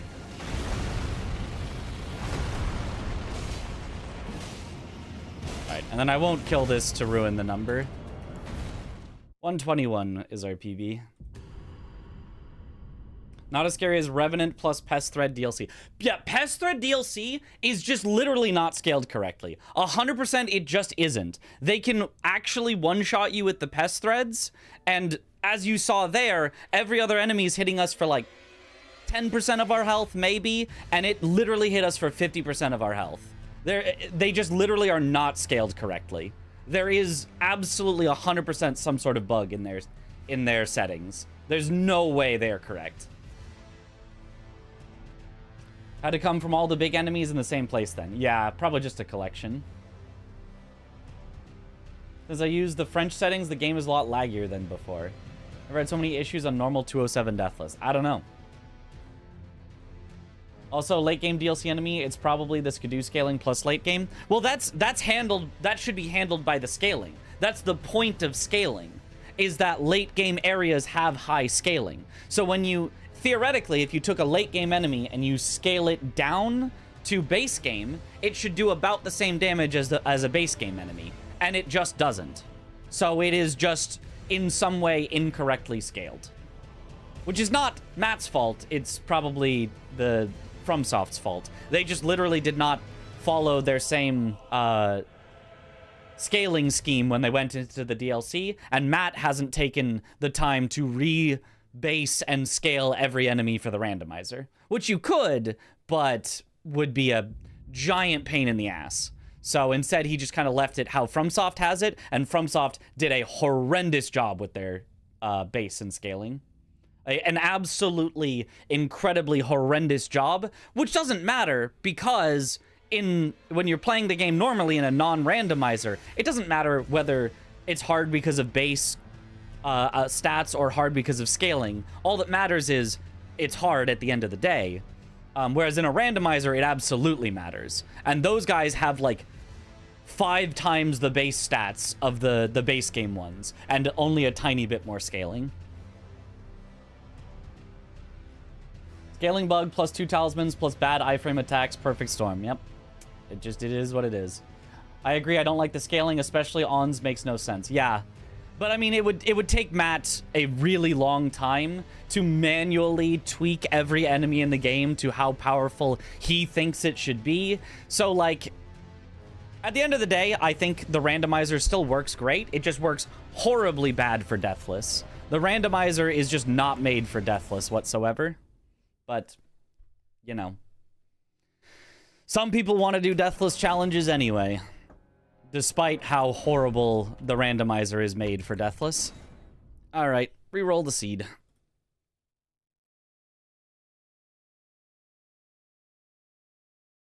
Enemies in the DLC do not use the same parameter when it comes to health and damage multiplier. I think they do use the same parameter. It just isn't properly numbered the way it should be. Did FromSoft assume casual players to get some Skidoo blessing for scaling? Yes, but that again has nothing. That's the scaling. That's the scaling part. Here, let me draw it out for you guys real quick because I feel like you're not quite understanding what I'm saying. Okay, so if I wanted to get the overall health of an enemy to be, so goal is that the enemy's health is 200. Well, there's a few ways I could do that. I could say that their base health is equal to 50, and then their scaling is equal to 4 times. That would do it, right? You could get an enemy to have 200 HP by having a base of 50 and a scaling of 4 times. Or you could say... May I go to the bathroom? No, not yet. Wait until class is over. Or you could say that their base is going to be 200 and their scaling is going to be just 1 times, right? 2 ways to get the goal of 200 HP. So, in general, like, hopefully this all makes sense. There's a base, there's a scale, gets you the total amount that they want. So in theory, right, you say, oh, okay, if I undo all of this, let me just draw over it with it. Not a gradient, with a rectangle. No, a filled-in rectangle paint. There we go. So now let's say that you want the same enemy to exist in 2 places. You've got the base game version, and you've got the DLC version. The smart thing to do would be to say, they both have a base health of 50, And then the base game has a scaling of 1 times. And in the DLC, it should also have a base of 50. It is so hard to draw with a mouse. But you say, okay, well, let's scale it up to 4 times.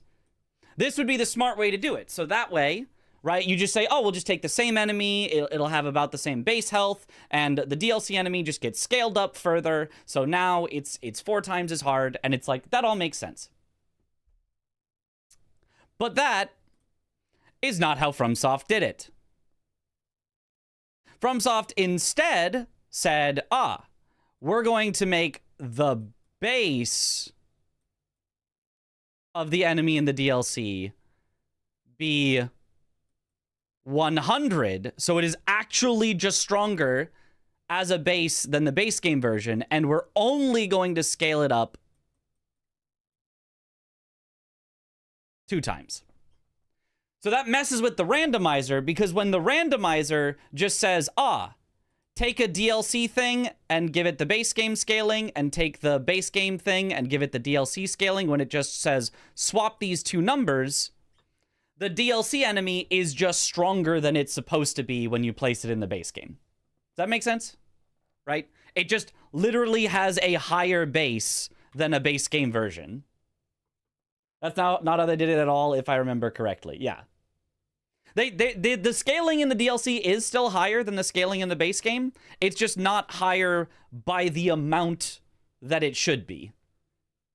Like, things in the DLC should be scaled way higher, but instead they're only scaled a bit higher, and then their base is just way, way, way bigger. So if you encounter a base game enemy in the DLC, it's actually weaker than it's supposed to be. It's still easy. And if you encounter a DLC enemy in the base game, it's way harder than it's supposed to be, and it just one-shots you. So yeah, that's how it works. Hope that explained it. And our randomizer is done.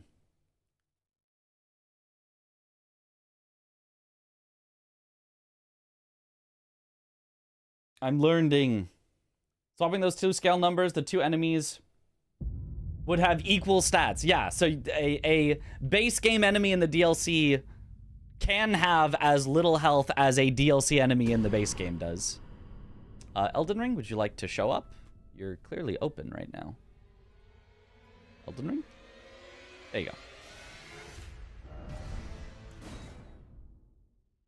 Does that apply to bosses or just enemies? Both. Alright, and now start at 0.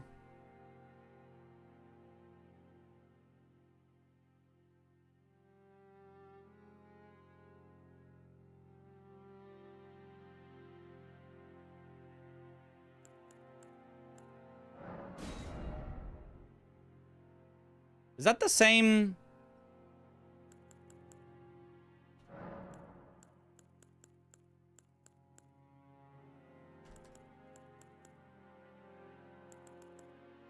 I think that's the same starting sword as the previous seed, but theoretically this should be a different one. Theoretically.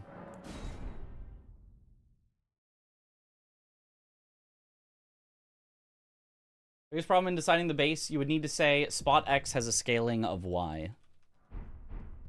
Right, you would need to For Matt to fix it, he would have to go through every enemy, decide how far off the scaling was in the DLC, readjust their base numbers down, and readjust all the DLC areas scaling numbers up.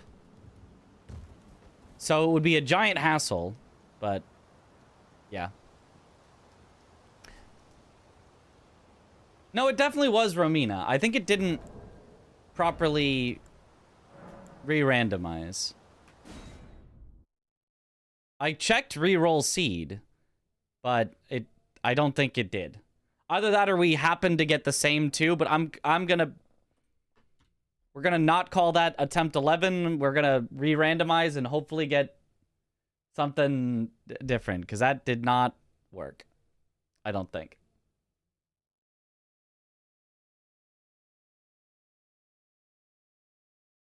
Or they should leave DLC to DLC and vice versa. But that's less fun. It's more fun when they're all randomized together. It just sucks that if you get a DLC thing in the base game, it can just instantly kill you. And again, normally that's fine. Like, having something that's way too hard that will just instantly kill you in a randomizer, whatever. It's kind of funny. You know, it's fine. You go, ah, dang it. Okay, I guess I'll have to figure out some way to deal with that.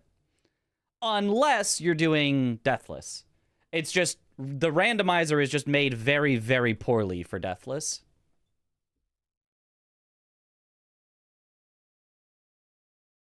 It's made really, really, really well for playing it and having fun and speed runs and all of this. The randomizer is incredible. It's just made very poorly for Deathless. It just does not function for Deathless.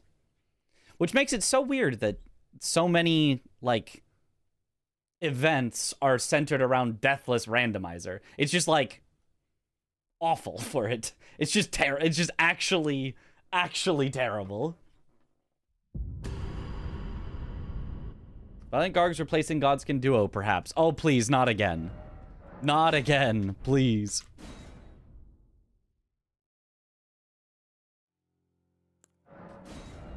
Okay, this one's new.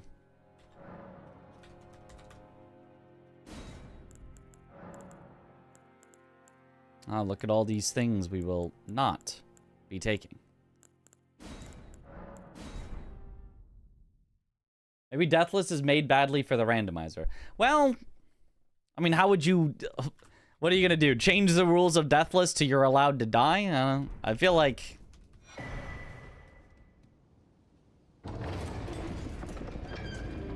we have to say the randomizer is made badly for Deathless. I feel like that's the only thing that makes sense here.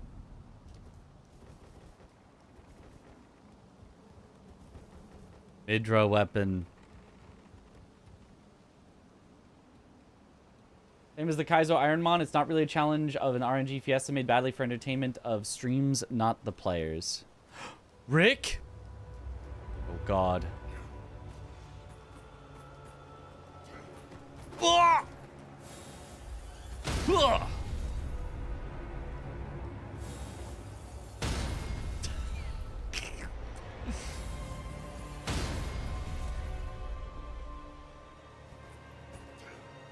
Ah! Surely I can win this. Ah! Ah! Ah!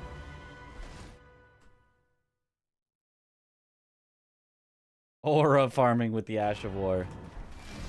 Lamau lost to Rick. Lamau. No. Well, I mean, no one's ever beat Rick, so. Rough boss to have for the tutorial. Yeah, can you imagine if that was actually the tutorial boss in this game? You know what? Actually, since Chris is here, for you, we'll do Rick first. I've never seen that Ash of War before. It's quite fun against NPCs.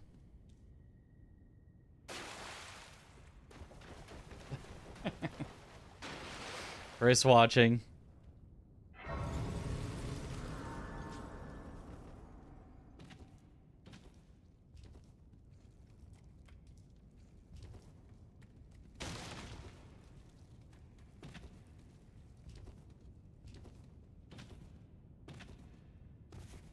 Ash of War works like a grab for NPCs. Yep. It is a grab. It locks them into an animation where you stab their head in. It's pretty metal.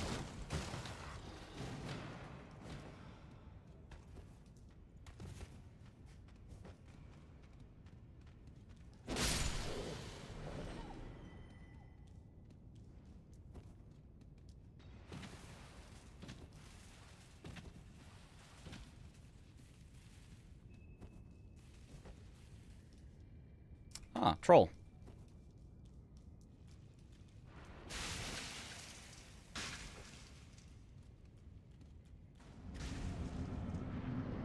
There's a follow-up too? I think it's only a follow-up if you hit an NPC with it, or...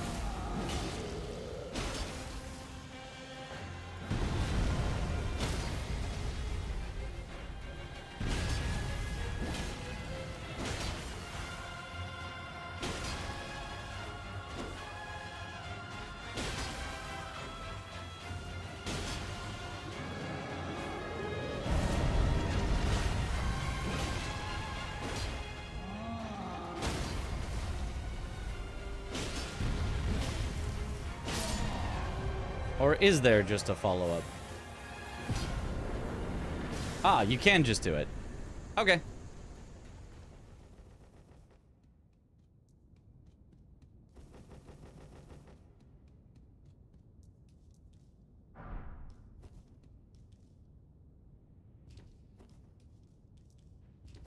Not the unique grab. Yeah, unique grab is only on NPCs.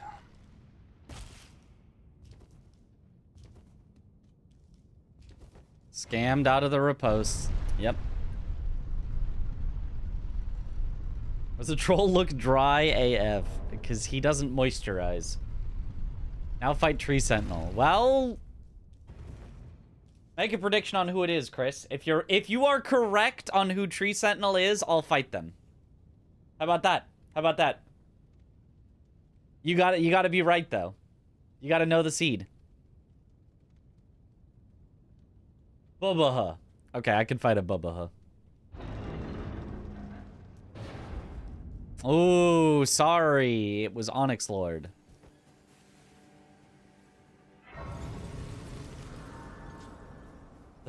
I'm leaving. The plan was successful.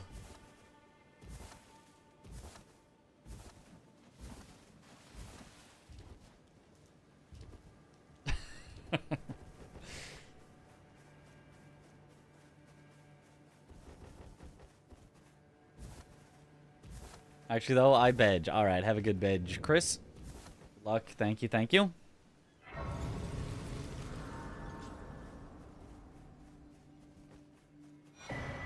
Oh, some armor already. But I can also let you not then wine. I am Carl. Somber 1.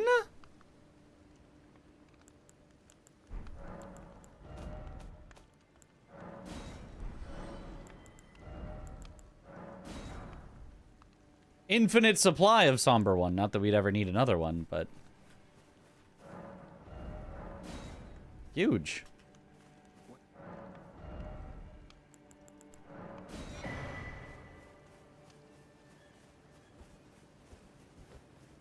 Arms are heavy. Mom spaghetti.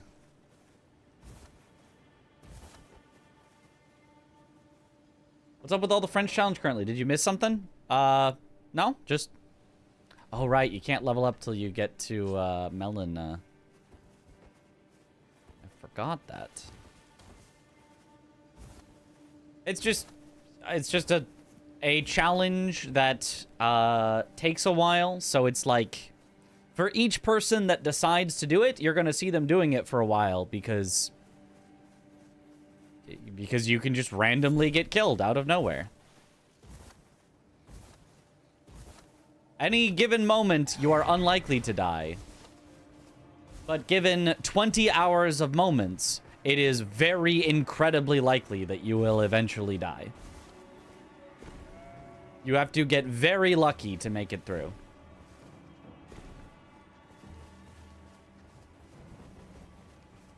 So, you know, even if there's not too many people doing it, everyone that is doing it is just gonna do it for a very long time.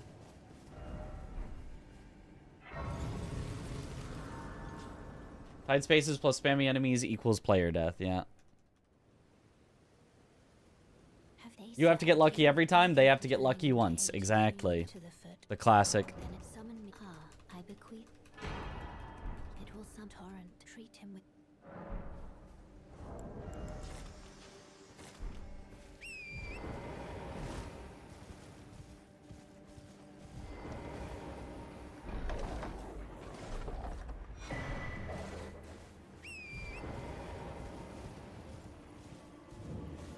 Honestly, I kind of just want to fight some things right now, because I have...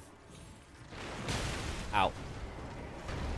A greatsword, which I'm a big fan of. And it's upgraded once. Which is more than you often get. So... why don't I fight the Onyx Lord right now? So the rules, literally thought you were all just playing the game on French. Yeah, no, it's just named that. There's a lot of rules.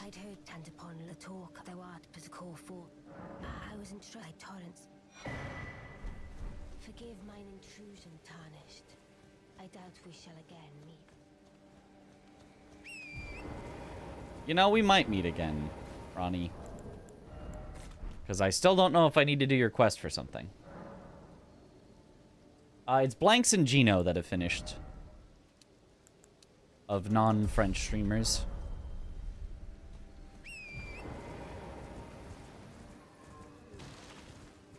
I mean, surely he doesn't just one-shot us, right?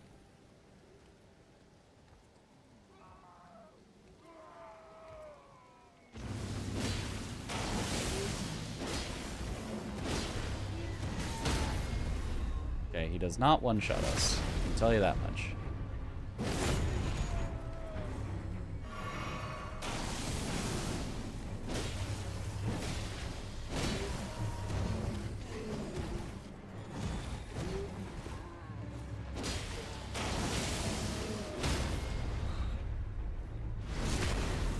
Stabby's dab.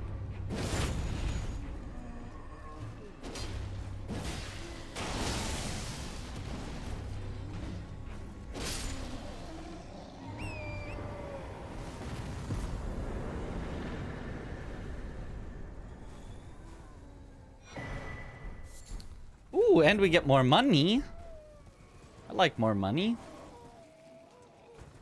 Let's go Bofa Cave. Old man, bullied.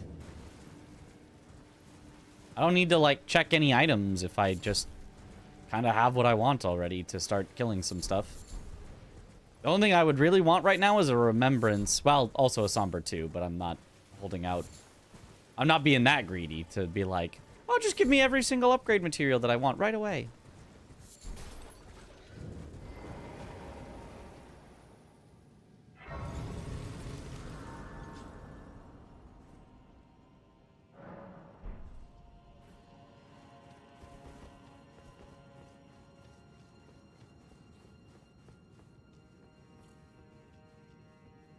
That is not updated. Well. Mods!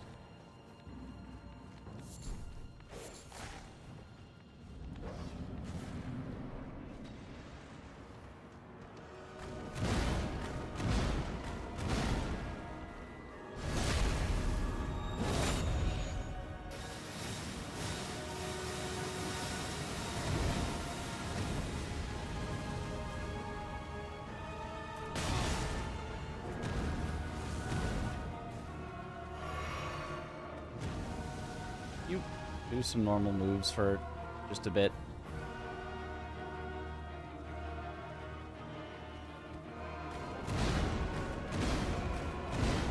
Thank you.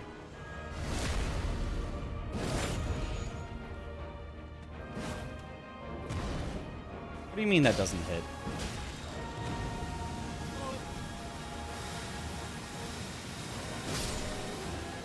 Okay.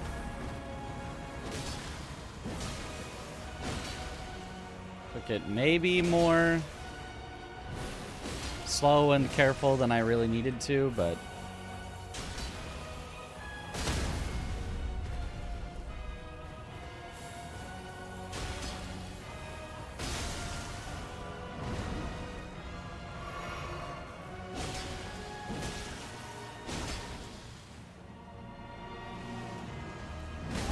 ow.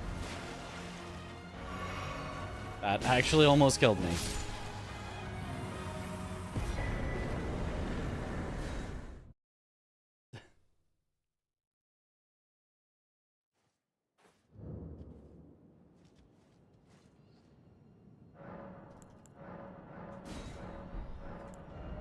Extra heal is good.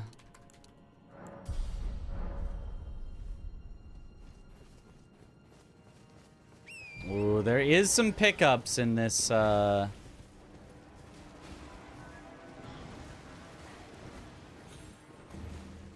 catacomb that could replace our greatsword. Wouldn't be the end of the world, but I do like a greatsword. Yeah, there is a clip of it earlier, but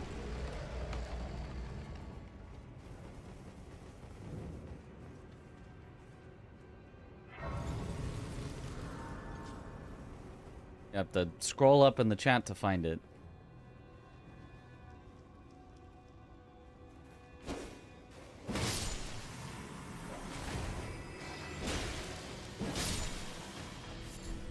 A pokey greatsword is interesting. That its crouch attack is a poke.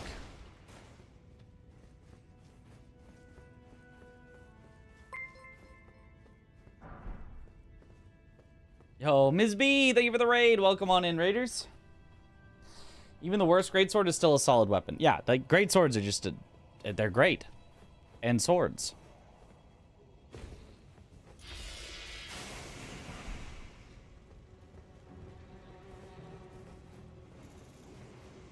Like, what more could you ask for?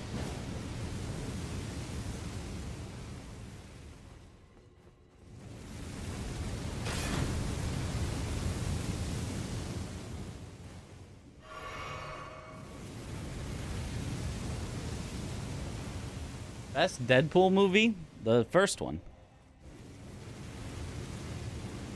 Although the Deadpool and Wolverine is pretty good too.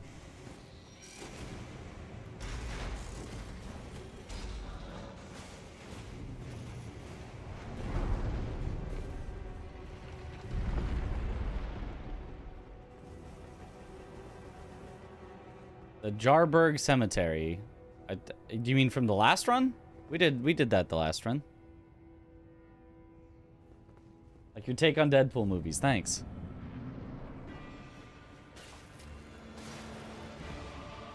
Invis Assassin? No. Come here. I got very scared. Alright, watch. What happens to an NPC? What? It doesn't work?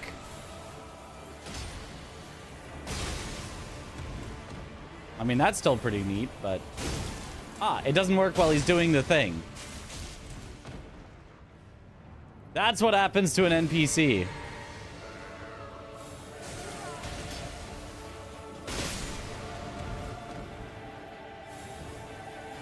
Yoink! Bam! Oh, it's so good.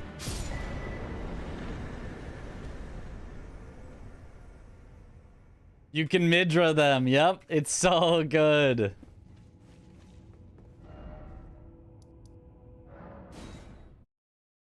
Such a great animation. Played Where Winds Meet. So up in your Sekiro with this game. I have not played it. I don't really plan to. I haven't seen too much of the combat. Although the bit of the combat that I've seen has looked more Wukong than Sekiro.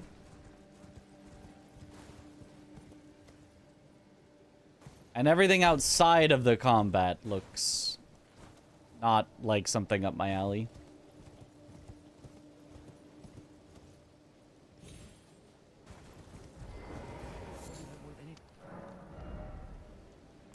Ooh. Cheap ancient dragon. Neat. Ooh, and some smithing stone 2s if I need them.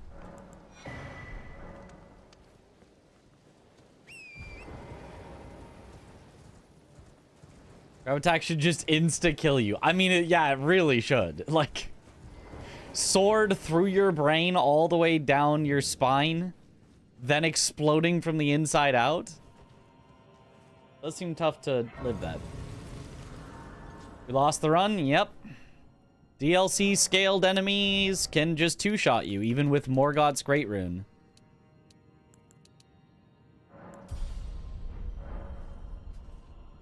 Morgoth's Great Rune, 60 Vigor. Just literally two-shot.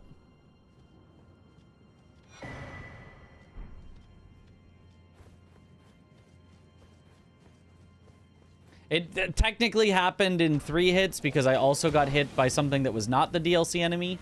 But the DLC enemy did over half my health in a single hit.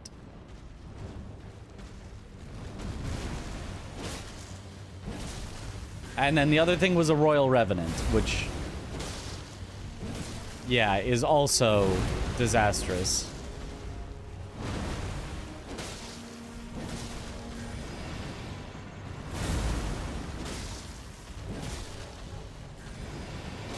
Oh, it's the splitting one.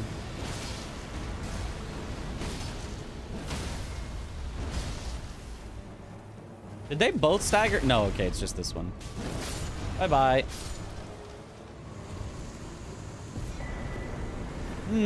Early talisman pouch is quite bad. Smithing stone 3s are good, though.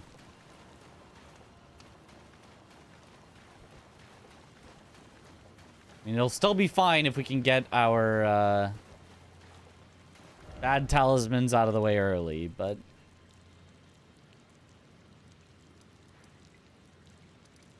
Is there anything I can kill? Oh, I could go for this while I'm still pretty powerful. Does it proc madness as well? No, it does not have madness on it. No madness. Does seem like it should, but... I think it's Midra that was doing the madness, not the sword. Oh, bear! Oh, okay.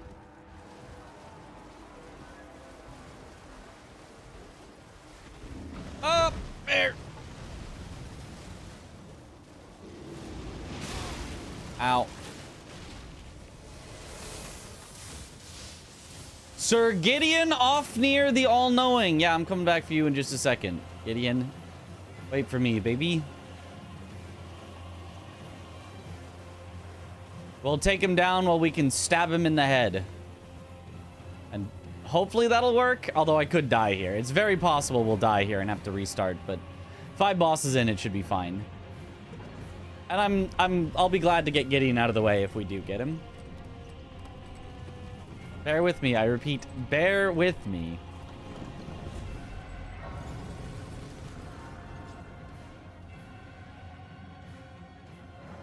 Sword is from the Inquisition who hunted Midra. Ah. Makes sense.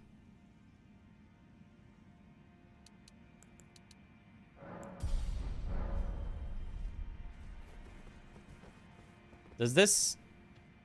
Is this a visual bug? Or do I actually have the armor down effect?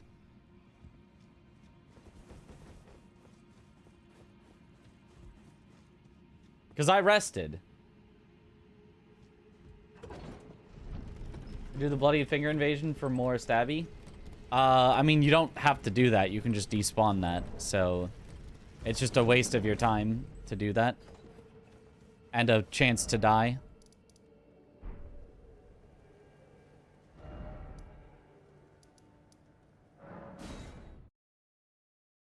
What gear am I wearing? Not a lot. Okay. Vulgar Militia Armor and Greaves of Solitude.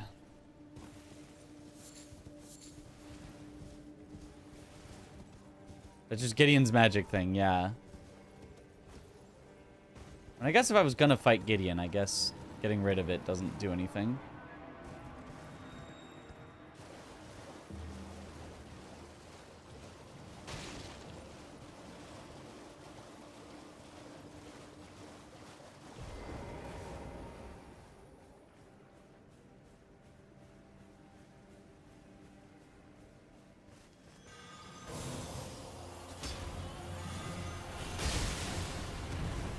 Oh my god. Oh, Jesus.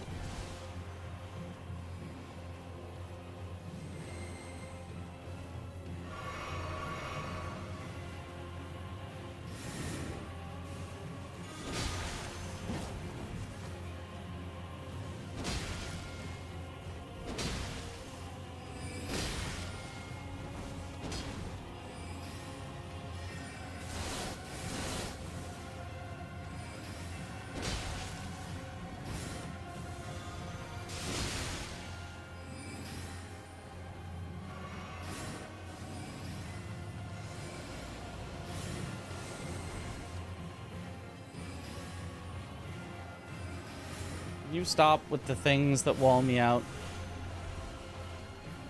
Oh my god.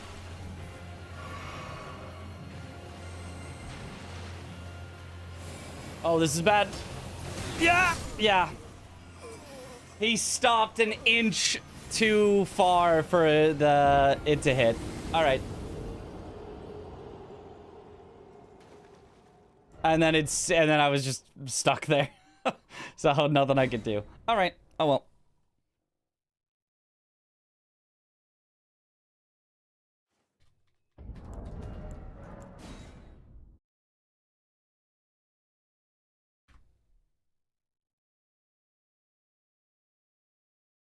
Sir spams a lot. Yeah, he's just super, super annoying. But I just needed to not get impatient. It's fine to just take a really, really slow fight, but I just got impatient and wanted to hit with that. Because it would be really cool if I hit with that, you know? But...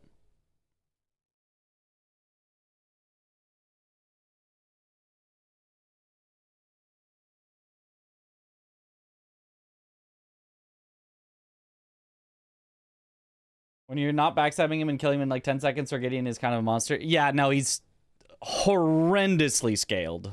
One of the worst NPC fights they've ever designed, for sure. Like, absolutely atrociously terrible. Like, it's not fun to have someone just spam things at you that wall you out, and if you get clipped by any of it, will either one-shot you or deal 80% of your health at normal levels heading into that fight. It's just stupid. It's just a really, really stupid fight. That, as you said, you either like start with a backstab and then kill him before he does anything, and then it's like, wow, what an easy fight. Or you get stuck in the weeds and it's like a 10-minute long just run around, hope to get a hit in, run around. It's just, it's so dumb.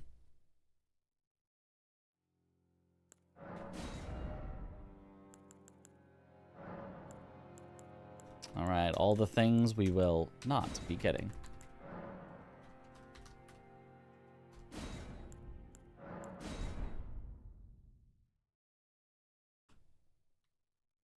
What do you think is the hardest boss?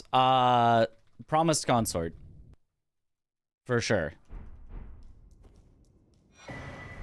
Not in a randomizer necessarily, because like, I feel like he's a little more controllable in a randomizer, but casually, for sure. And only, like, slightly because I also have practiced him for actually hundreds of hours.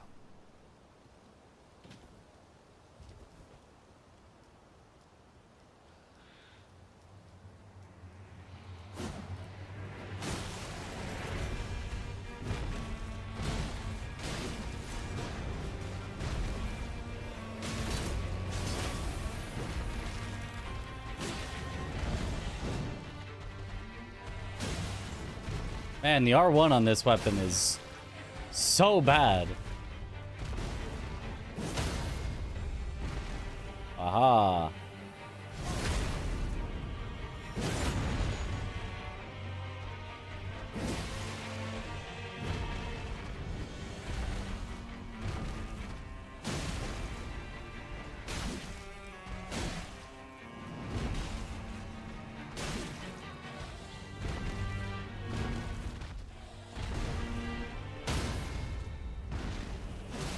Posture damage on it's pretty good, though.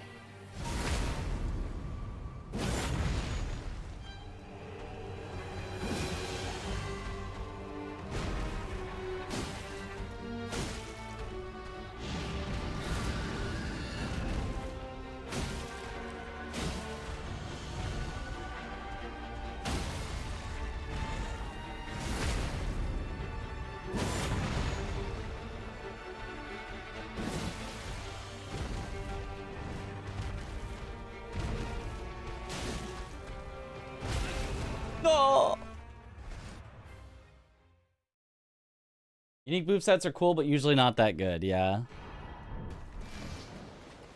Same thing even, like, in Night Rain. The unique moveset for Raider is terrible. The unique moveset for...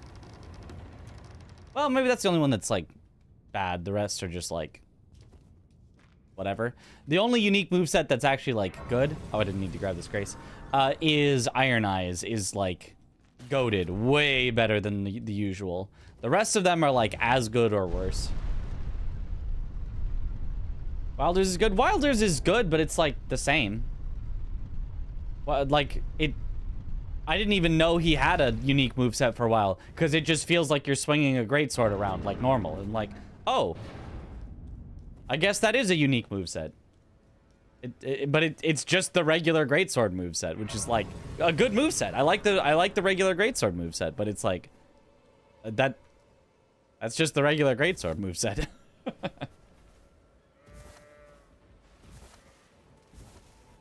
That just one-handed goes hard too. It's interesting. You have to use a dagger for it though, and daggers are bad. Maybe Duchess's moveset is fine, but daggers are bad. It's good that it fixes Death's Poker. Yeah, that's a good point, yeah. Well, wait, no. Death's Poker, the Charge Star 2, yeah, was bad. Yeah. Excited for the new Night Rain DLC? Yeah. I'm not, like, super excited, because it's just, like, a few more characters and a few more bosses, and one new Shifting Earth. But, I mean, all of that is nice. I'd rather have all that than nothing. So I'm excited, but not, like, super excited. Ooh, Smithing Ones. I don't think I can use it on this, though. I think this is Somber.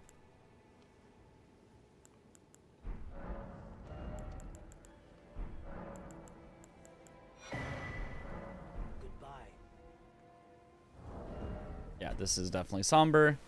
But when we get a non-Somber, we can immediately upgrade it. I care more about animations than anything else. That's fair, I suppose. Asgard's moveset has so much sauce compared to Elden Ring normal greatsword. It does? Isn't it the... What is different? What sauce does it have that regular greatsword moveset doesn't?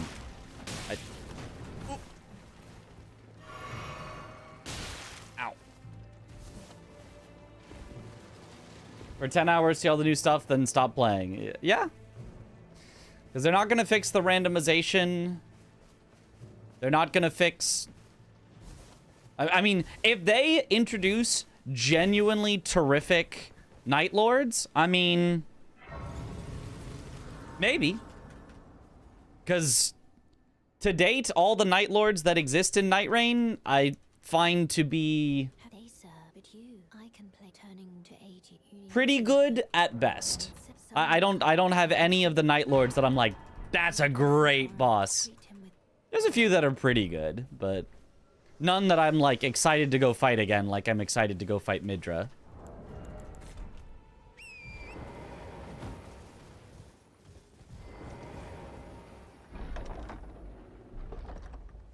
Needs a new map. It needs a new, like, yeah, full map. The Stormhawk King, but not Dean. Not just Shifting Earths, which are kind of new maps, but like a full new map would go pretty hard. If they just increase the randomness, I'd appreciate it a lot. Yeah.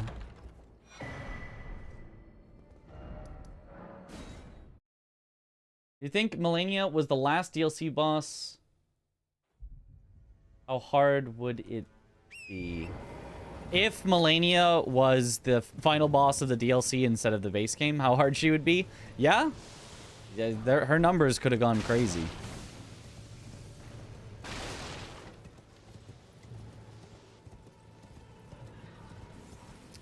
I mean, I would have been a little sad about that because... I don't want Waterfowl Dance scaled up any further than it already is. But... thought it was a new map? I mean, maybe it's a new map. It seemed like it was just a new Shifting Earth on the existing map, but...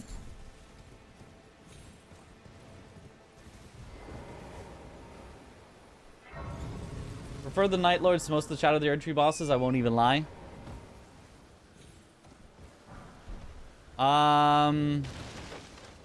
I prefer some of the Night Lords to some of the Shadow of the Erdtree bosses, that's for sure.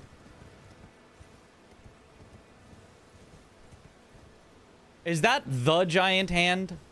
That hand looks pretty big. That That's a pretty big hand. Is he just guarding this entire graveyard from me?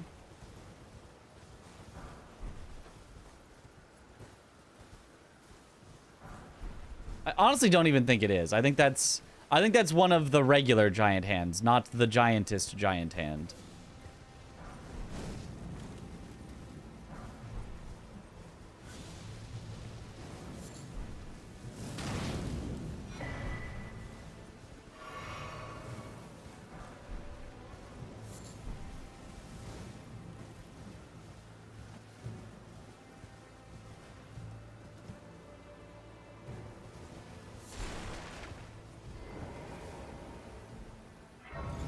One shifting Earth on Bandai's site, so no new map. Darn. Name's Bert. Let me ask, are you here? Does your despite takes me any intro? All I know now's the time. Smithing 7s. We'll have to remember that for later in case it happens to be the exact one I'm missing. There are 2 giantest hands. Oh, I didn't know that. Shadow of the Erdtree ranges from abysmal to peak. Yep.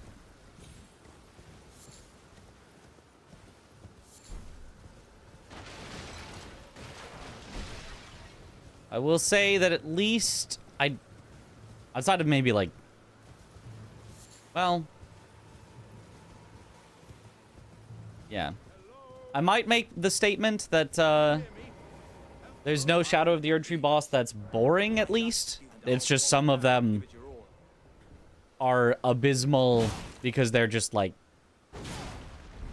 not designed mechanically to be fun to interact with, like Metter's giant laser and stuff. Maybe Hippo is kind of boring. Jory's kind of boring, but also kind of not, but like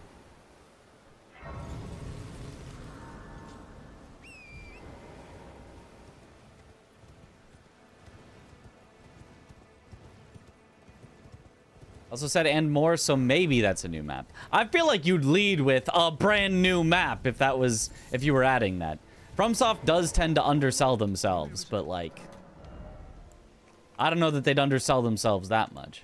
Ooh. Ancient Dragon and a Stone Sword key.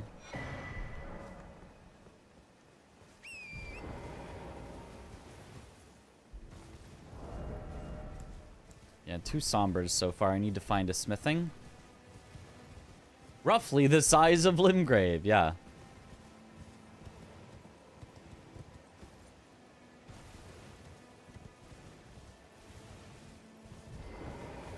One in Flame Peak, then another in Eastern Finger Runes. Flame Peak? What spot is Flame Peak? Bubba. Is that mountaintop of the giants?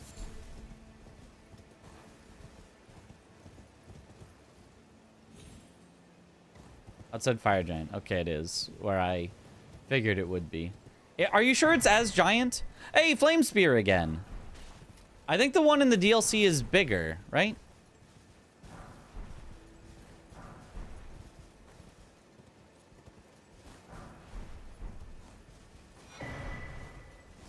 Another Somber.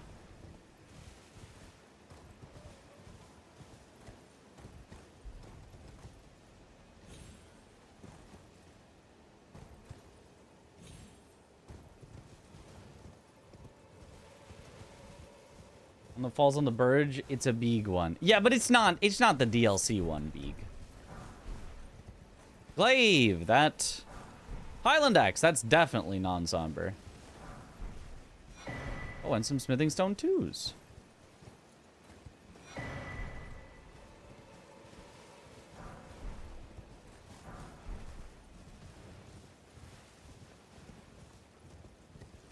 Pretty sure it's the same. Okay, I mean, I haven't measured them, but the one in the DLC is absurdly big.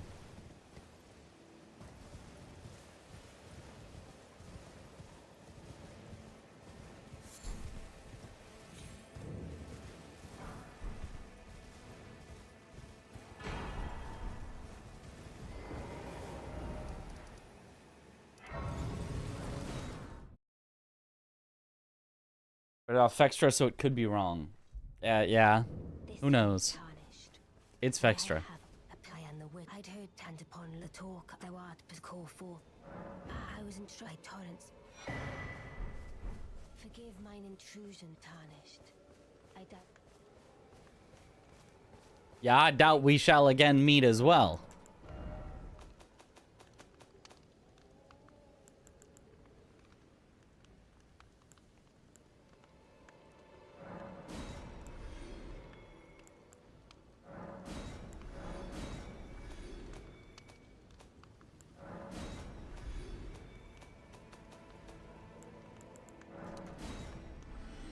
Okay. So I purchased 2 of those. A crafting kit while we're here. I don't think I can afford the crystal darts yet. I will want them later, but... Okay, solid.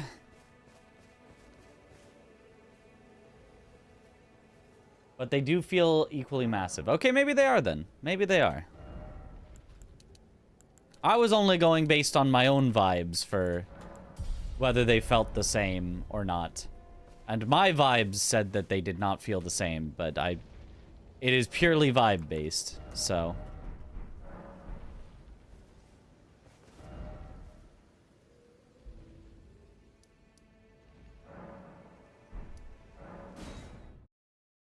I have checked, they are the same. Oh, well there you go.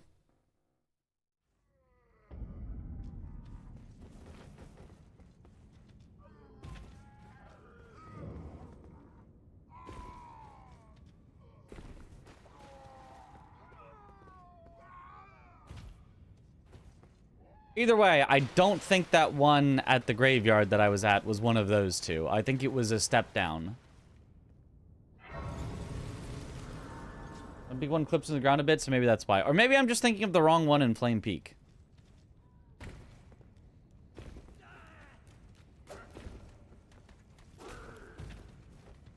Because there are many hands that are very large, but not that large.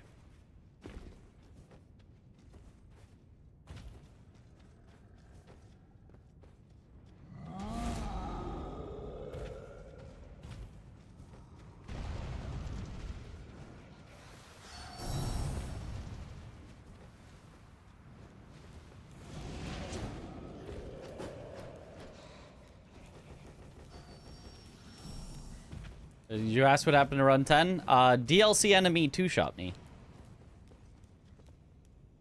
In a tight space. That was very hard to get away from. And hit me with a hitbox right after I pulled a lever.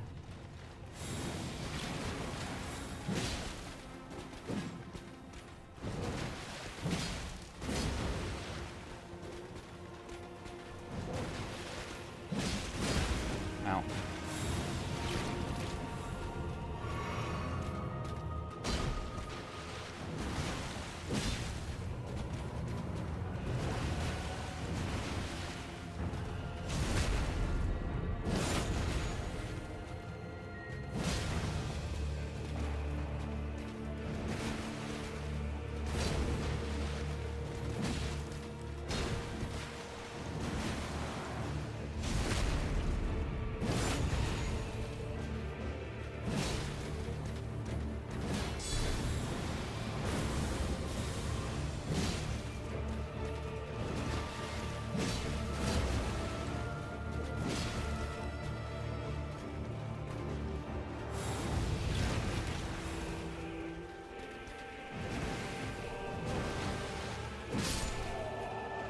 Okay. Revenant bug combo, I'm so sorry. Yeah, well, it is what it is. It happens. Like, it sucks. It's annoying. But, it's part of the challenge. And by part of, I kind of mean it's the only challenge. The only challenge is some random BS that's like, oh, that's not supposed to... Oh, and I'm dead. We press on. My stream to tune into. Love watching your YouTube videos. Keep up the streaming. Sit and watch hours and hours of your content. Let's go. Thanks, Lingo Show. I do stream pretty much every night at this time, so...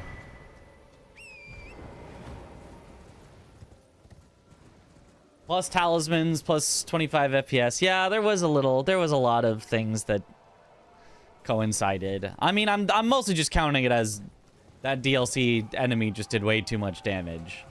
Because that's the simple thing. But yes, it was a combination of like 5 to 10 different factors all that came together.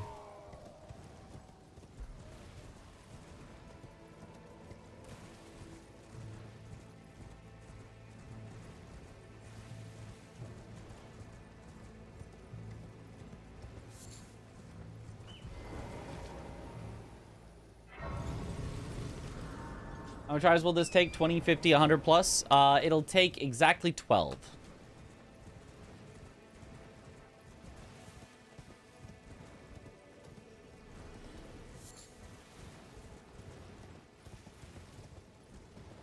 Like my life.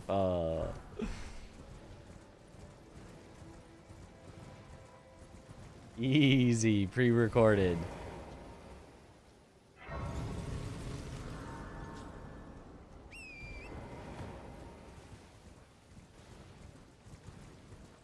Doesn't sleep, by the way. Who does that?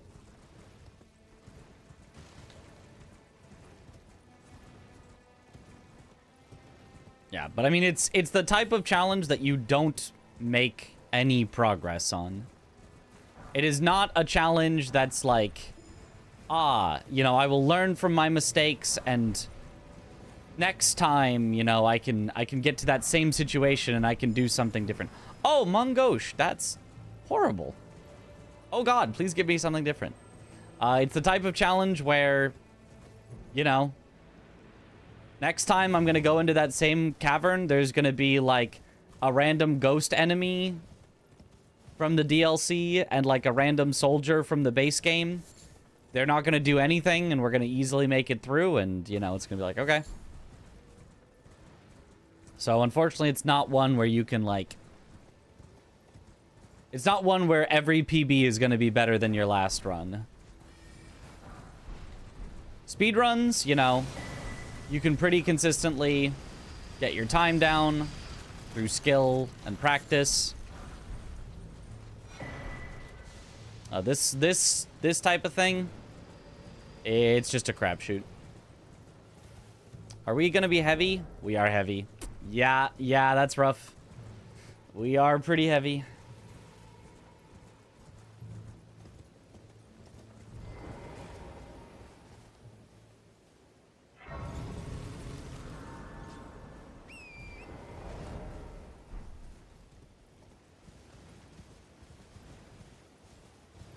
A French challenge. Mongosh is perfect.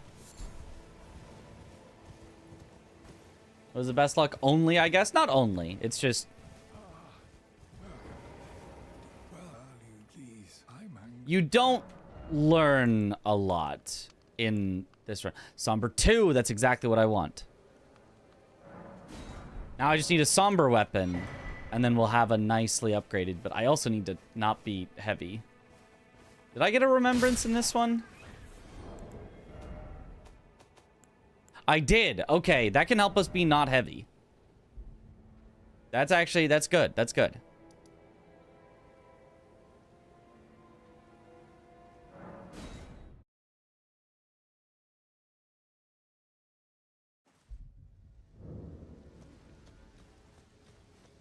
Well, you're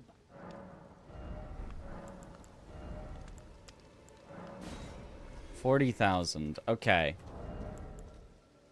So we are at 43.8. Divide that into 0.7. We need to have at least 63 equip load.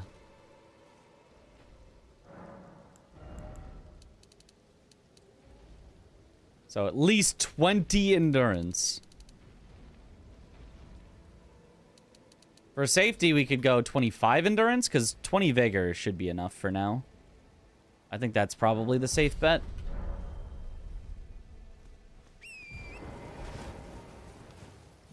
Wait, why do I have the Data Car's woe effect on? Does this make you take more damage?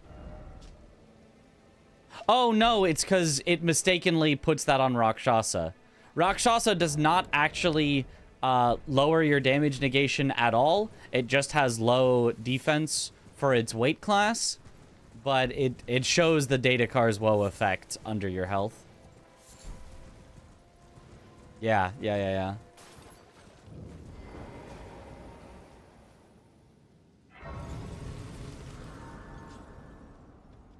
Went back in the YouTube replay and rewatched the Millennia fight. You should clip that. It was godly. It was pretty good. It was pretty good.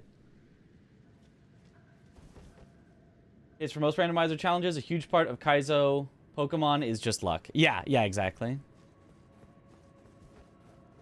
Yeah, I guess if I think about it like Kaizo Pokemon, it's... Right, obviously a better Pokemon player will get through a Kaizo Ironmon run sooner, on average, than a less skilled Pokemon player. But no matter how skilled you are, you also need luck on your side.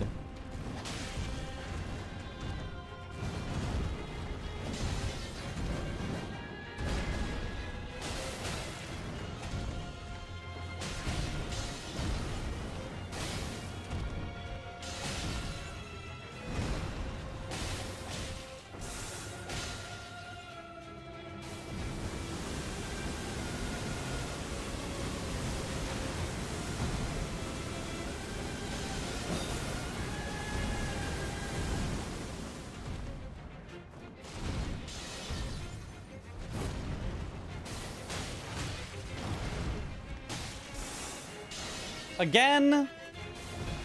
You just did that.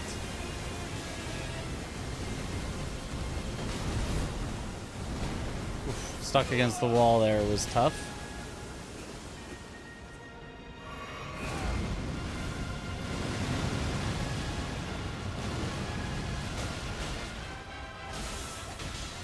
Okay, again, he's just spamming it.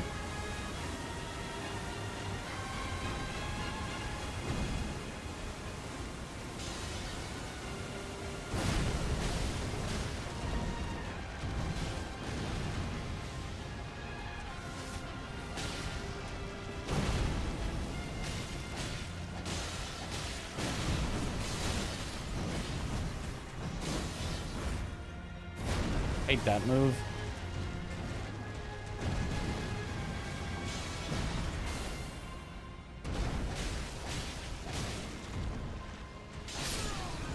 Bye-bye. He really loves his golden shower. You have no idea how much more funny that moment was on stage with the you know, GDQ production in our ear go, don't say that.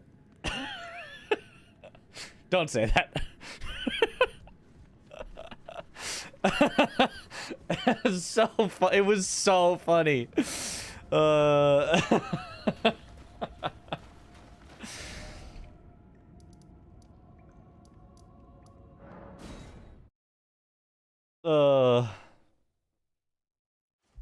I'm done. I thought Rakshasa armor set had bad sets and extra damage dealt and taken. It does have extra damage dealt, but not extra damage taken.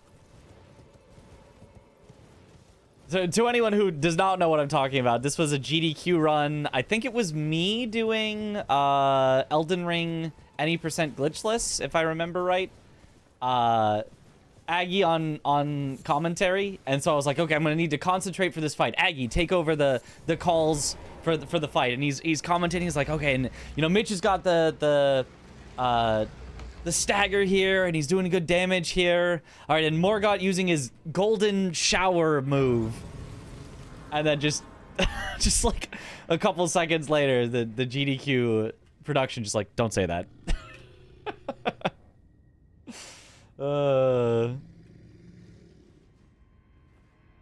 Okay, there's a bear there, but I want this legendary. Surely we're fine. Surely we're fine! Bear with me. It was a remembrance. It was so worth it. It was so worth it. It was so worth it.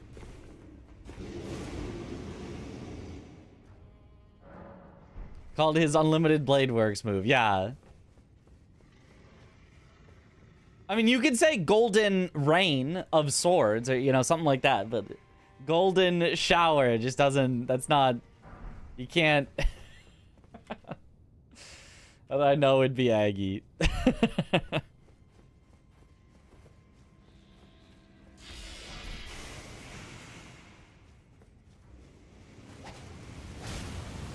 And it's totally like Aggie didn't even think about that being like a bad thing to say. He just it's like, oh, sorry, that's just what I call it. He didn't say that, but worst remembrance, but money is money. I mean, the worst remembrance is still what, like 20,000? Like, that's still a lot of money.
Stab.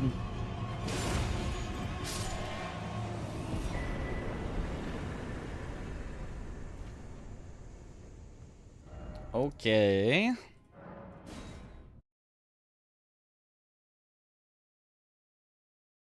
That's why he's winning Runner of the Year. Did I not level up with the runes I have? I guess not. Your mind is not in the gutter and you don't say it all sleazy, isn't it okay? As in, pointing it out would make more people notice. Well, right, we were told in our ears, not out loud. Yeah. That was the point. It was like, don't say it again. It wasn't like, you are in trouble. It was like, don't say that again. People are gonna take it the wrong way if you keep calling it that.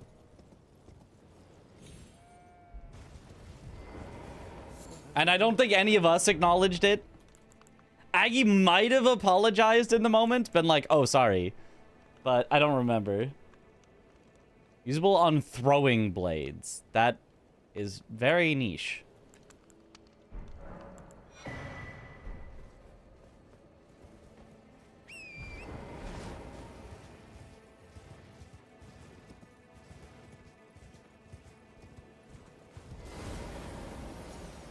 Oh, the Frost Lion. I mean, glad it's in an out of the way spot that I don't have to deal with it. I don't think he did. Yeah. I don't think he did either. I think there was just a slight awkward pause after before. Okay, so anyway, that's the Morgott kill. I got him. Wow, first try.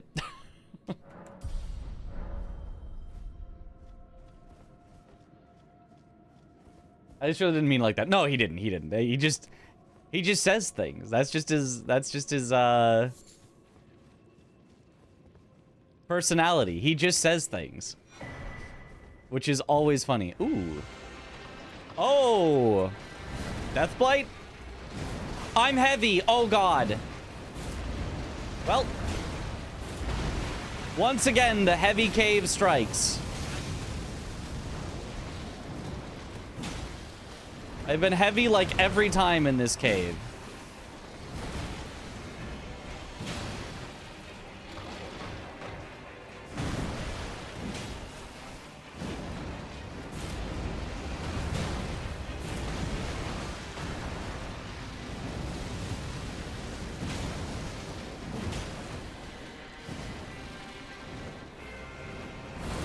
Okay, it is the Deathblight Dancing Lion. Well...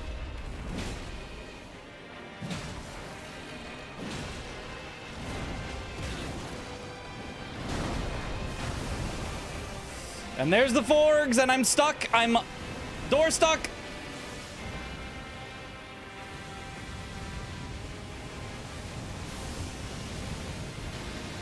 Yep, nothing I can do.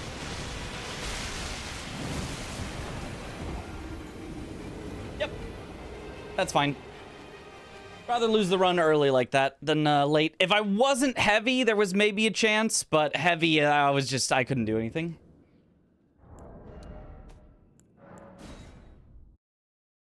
That was an impossible scenario.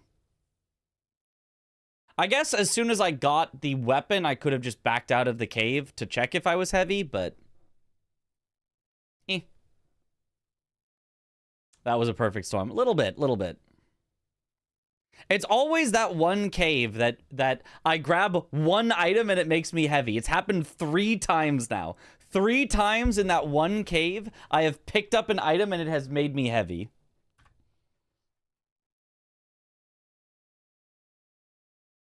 Losing 60% of your Deathblight bar to being pinned to the wall was fun. Yeah, that was awesome. I always found the GDQ family safe thing kind of weird considering the game some people play, but maybe that's just me, IDK. I mean, they're not like overly too family safe, but I mean, I think it is a fine vibe. I mean, I think, right, there's always going to be a sliding scale of how acceptable, you know, right, from you know, from, hey, you're not allowed to say anything to, like, oh, yeah, whatever, you know, slurs? Ah, go for it. You know, you have to exist somewhere along that sliding scale. And I do think for most people, they're too far on the, you're not allowed to say things. But I don't think they're, like, super, like, oh, you can't say anything. It's more just, like, just don't overdo it.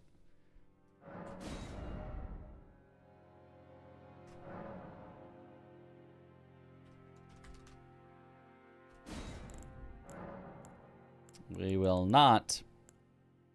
Oh, Tish! We could have had the Tish run back, but I take nothing. Like PG-13, yeah.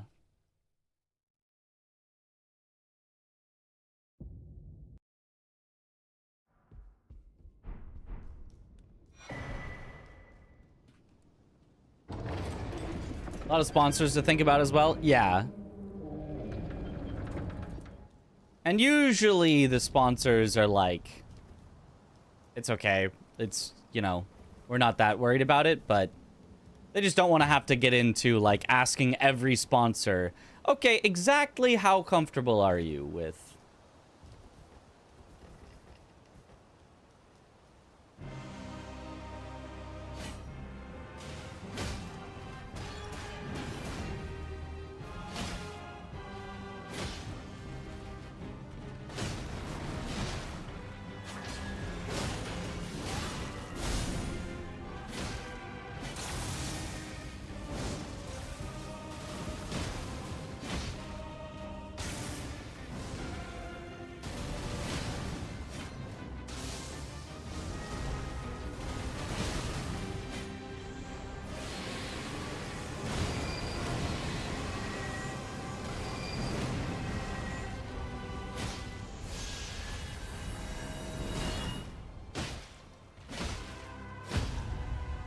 Aha.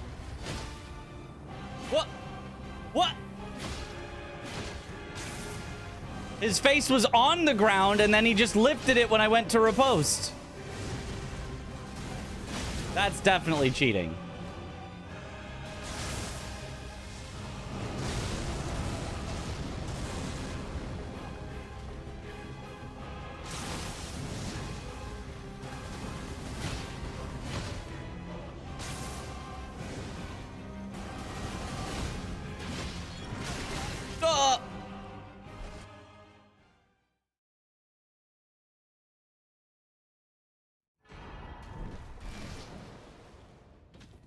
I hate this boss so much. It's not one of my favorites for sure. I don't really like Castell.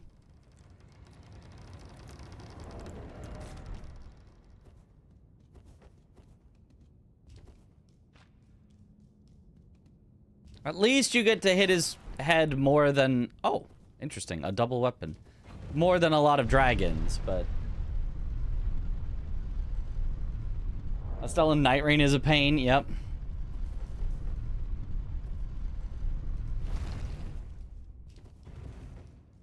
Always called her Black Knife Tzeentch. That's just not her name. I like Estelle, but shout out to the artist for creating a true horror beyond comprehension. Visually, very cool. Just don't like fighting, Estelle.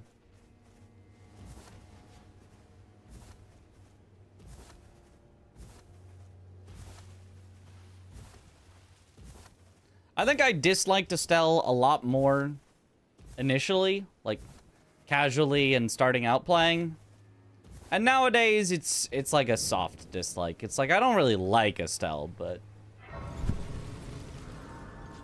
I'm mostly kind of okay with Estelle. Is a Warhammer thing. Ah. Ooh. Great Omen Killer Cleaver. Don't mind if I do. I hardly know her. Great Omen Killer Cleaver, I hardly know her. Okay, nothing to really buy right now.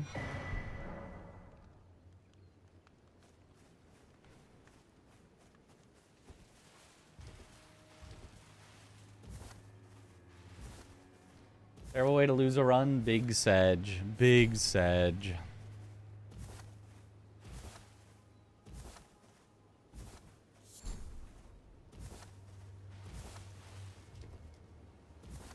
Just lying in a random bush, yeah. And where else would it be? I do almost wonder if, like,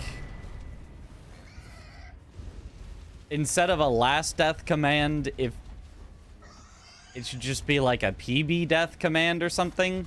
Because that's the only run I think you really, like, care about that much. I mean, I guess if you miss a little and you just want to see it. Maybe there should be an extra command, PB death, for what happened on the PB.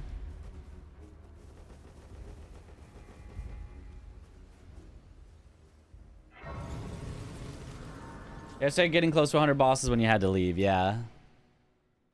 That was the PB run. We got over 100. We got to 121. I can turning to 80. You need to the foot. Then it summoned me. I bequeath. Because, yeah, dying to Deathblight Dancing Lion at 4 bosses in is like, whatever. I think for some people doing this challenge, dying early is, like, more tilting for them than dying late. But, like, I don't know. I have such the, like, speedrunner mentality of, like, oh, quick reset. Okay.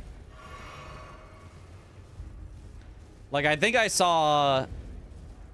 Like, Aggie, I think, had that, like, landed on a gate death, I think at literally 0 bosses.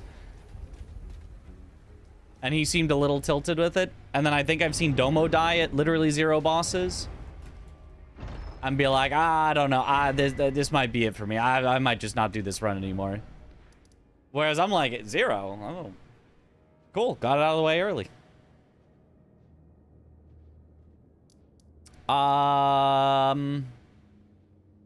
Look for no, I'm just gonna send it. I'm gonna send it at whatever Rick is.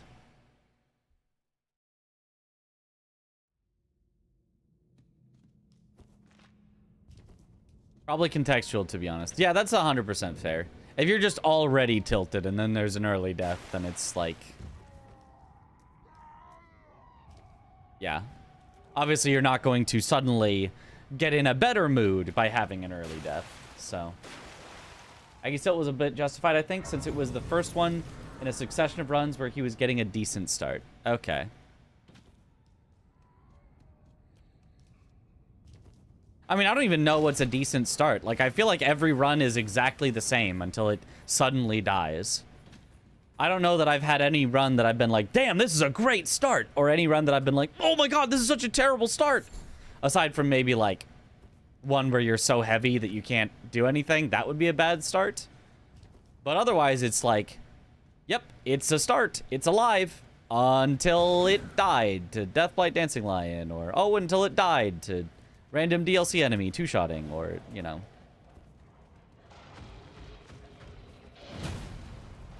I feel like, to me, every run feels very interchangeable.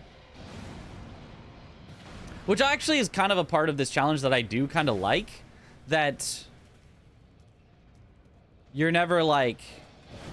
I think it's a spawner in there. That you're never like, oh, it's easy the rest of the way. And you're also never like, oh my god, I'm out of it. There's no way I can, you know, come back. Oh, Rakshas! We have wild strikes, but this is probably a reset at 0.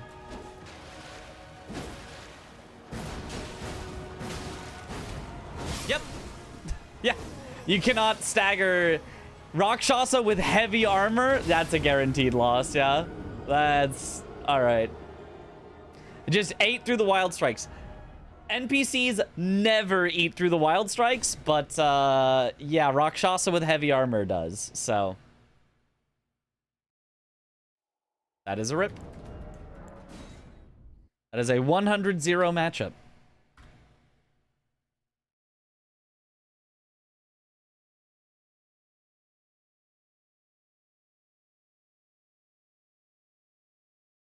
Good run is mostly money plus stones, and some of it is getting bad bosses' talismans out of the way early. That's fair. It's just, I feel like even no money, no stones, I feel like as long as you don't get something like that, I feel like we make it through Limgrave, like, every time.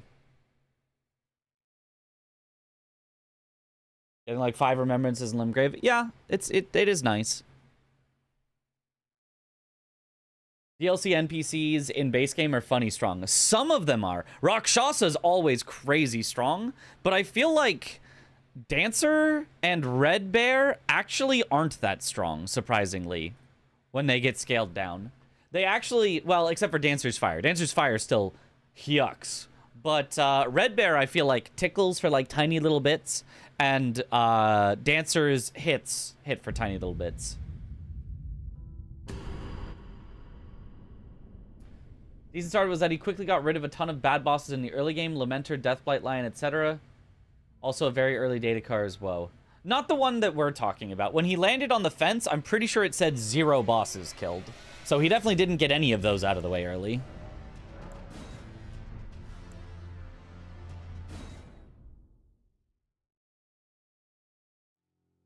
But yes, if you did get all of that out of the way early, that would be a good start. That is a fair... All right, we just, as tradition, look through all the things I will not be taking.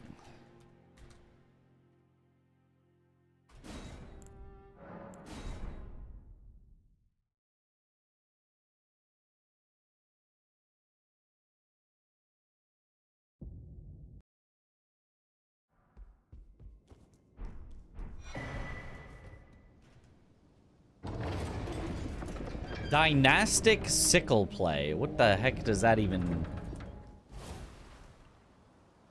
Oh. It's Bloodhound's Fang. It's a sickle with Bloodhound's Fang. It's kind of sick. Oh. Oh boy.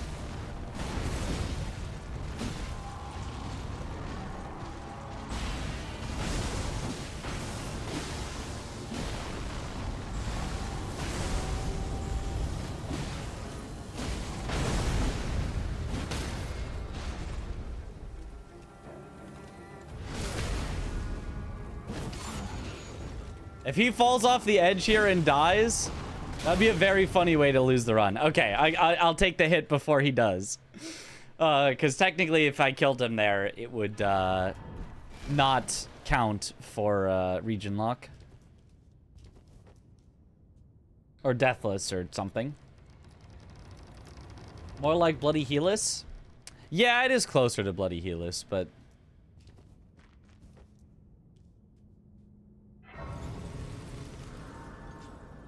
Going to face Rakshasa in Tutorial Cave is a brutal way to go. Yeah, it's tough. I mean, I was wondering if Wild Strikes would just win me, because Rakshasa's an NPC. NPCs get destroyed by Wild Strikes, but Rakshasa did not care about Wild Strikes in the slightest, so...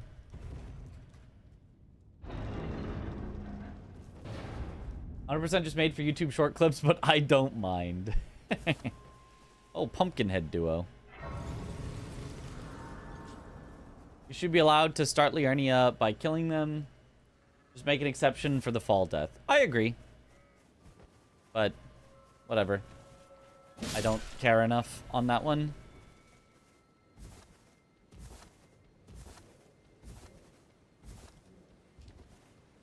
It's kind of just cool. Like, you're literally already in the region, so... What's the harm in killing a boss in a region, you know? DLC NPCs have so much poise. Yeah. I don't know if it's the NPC themselves that has poise, or it's the armor that it got randomly assigned, or what, but definitely had ridiculous poise. I also know Weed Cutter just basically can't be interrupted. I am Carly.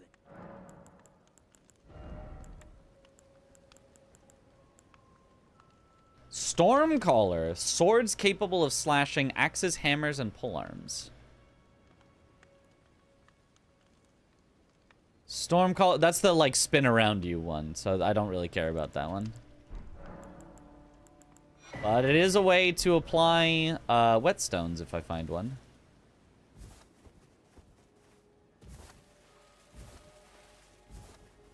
Weedcutter Ash of War has insane hyper armor. Yeah, but it doesn't actually start at the very start of the move. The hyper armor from Weedcutter starts as Rakshasa actually starts swinging it. So in that initial stomp, you can actually still interrupt Rakshasa out of Weedcutter. So that's why I think it was just the armor, because Wild Strikes, I think, should have interrupted Rakshasa out of Weedcutter, I think. But I think the armor made it not, but I'm not 100% sure. I do know that I have interrupted Rakshasa at the start of Weedcutter before it actually, like, starts swinging.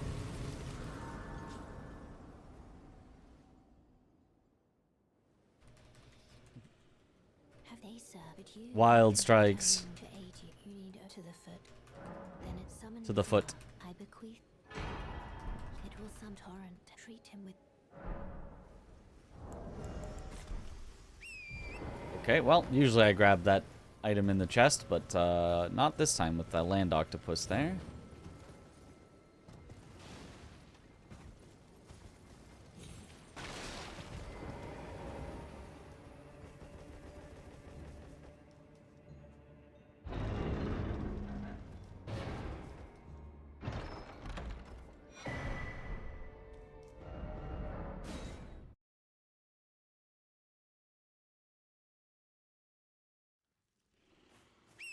Ugh.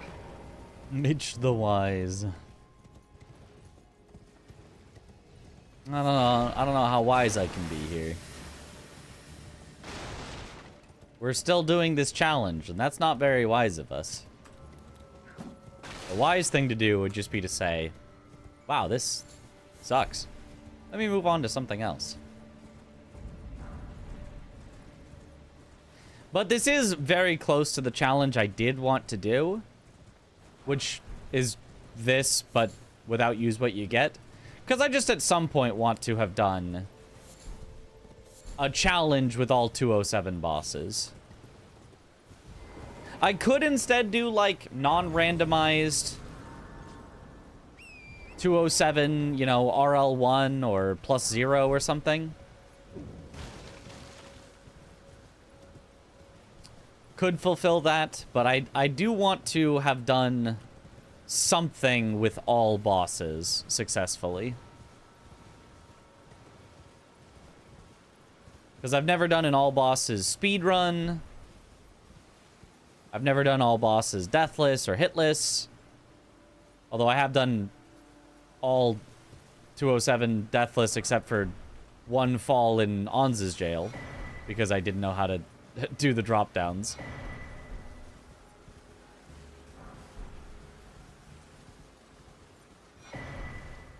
Dragon Great Claw, that's heavy. We're heavying. Yep, we are heavy load.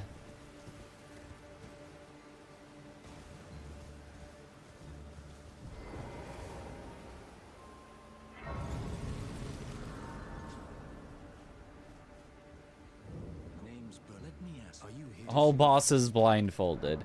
I mean, each individual boss blindfolded would not be that difficult at all.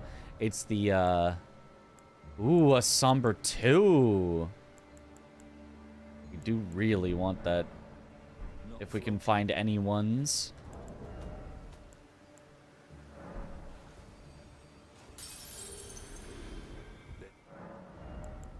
Let me grab that so I don't forget about it.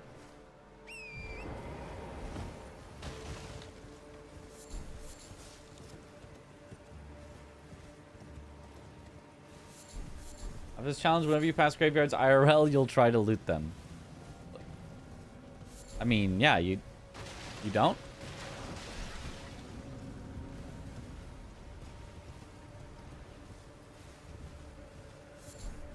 What was the other Somber? 4? 4.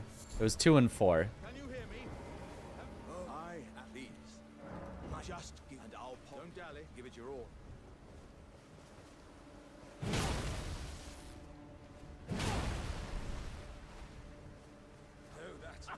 Well, aye.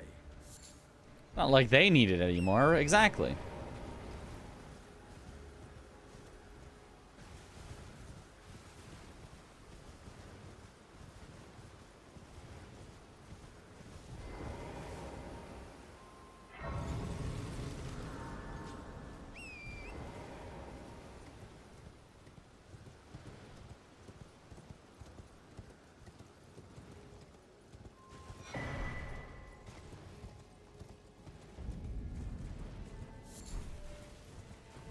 Ruler's Mask has made us medium. Hooray.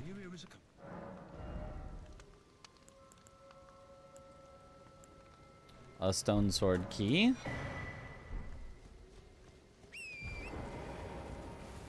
Our officer just wanted to find a Somber 1. Sounds as fun as the French friends you made along the way. Well, I mean, I haven't interacted with any of the French streamers while doing this, so does that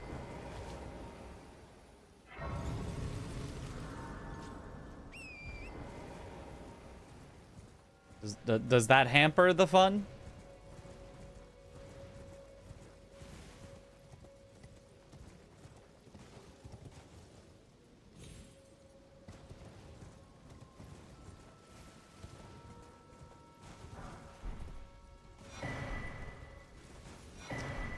Oh no, we are gonna be so heavy. There's no chance. Oh, we're gonna be so heavy. Overloaded. We are overloaded.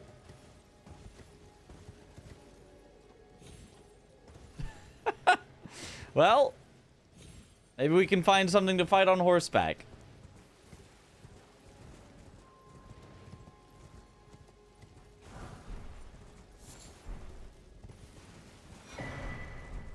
Oh, that's a light weapon. We're now down to only heavy.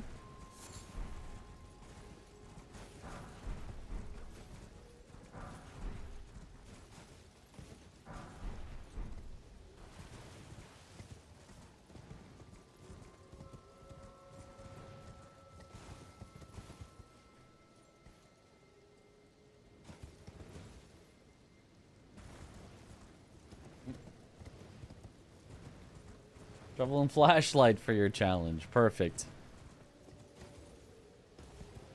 Go get those Somber ones.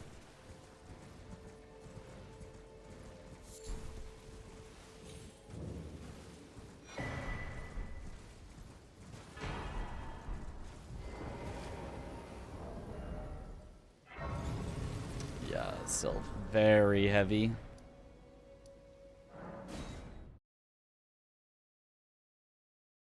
Imagine if your weight affected fall damage thresholds. It does in Lies of P. So...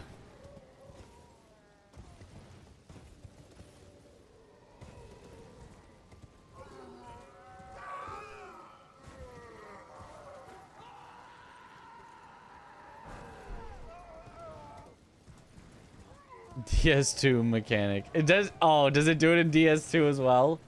Oh no. Hey, it's the first time that this has been safe enough to pick up. And it's nothing.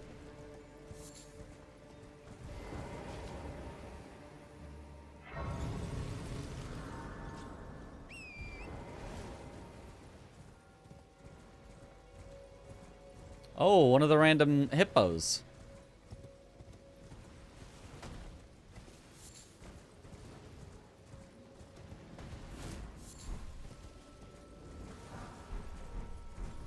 Ooh, Bloodfiend's fork.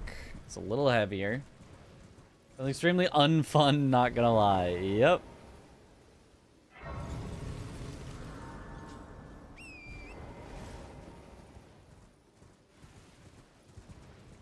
Sombra. 2, 4, and 6. Yeah, so we need 1 and 3 is the main things that we need. We need any one.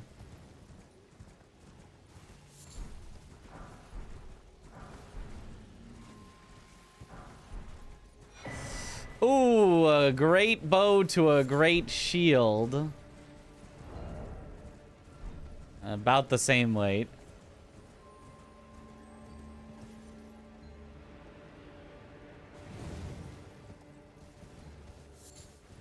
Oh, it's fall damage based on how fast you walk off the edge? What? Why? Literally walking off the edge with light roll can do 10% of your health, while running off with heavy roll kills you. Why? Ooh, Rembrandts. Okay, wait, that should give us enough carry weight that we should be fine. Oh, Sombra 8. We've got 2, 4, 6, 8. Who do we appreciate?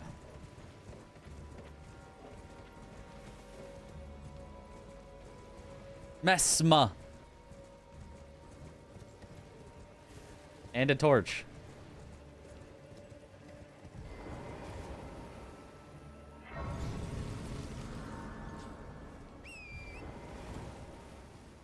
We appreciate a Sombra 1. That's true.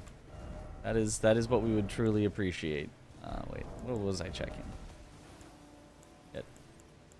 2, Viable 4. We have 6, 7, 8, actually.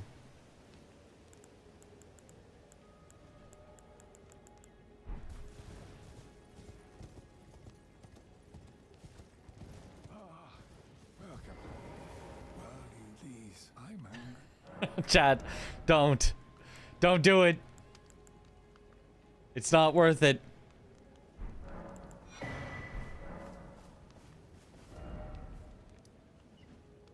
Okay.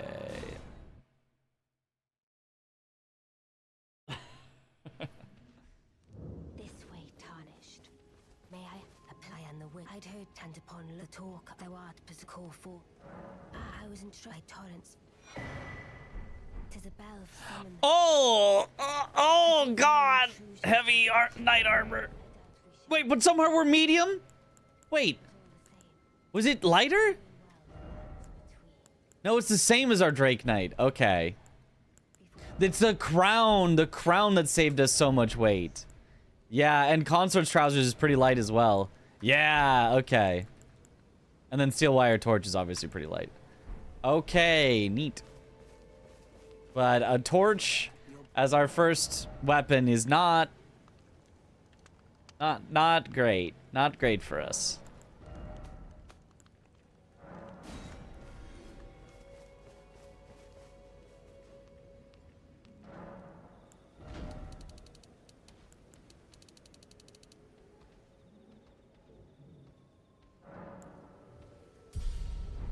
let's just do that. Have no shot of being heavy for a while. While damage mechanic and breakpoints for surviving the well drop in DS2 are pretty stupid, they're funny, and DS2 is still awesome. Wow. One day I'll play DS2. All the way through.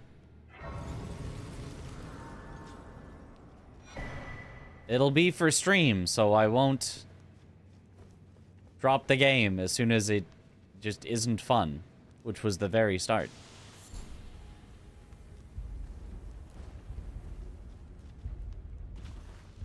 One day.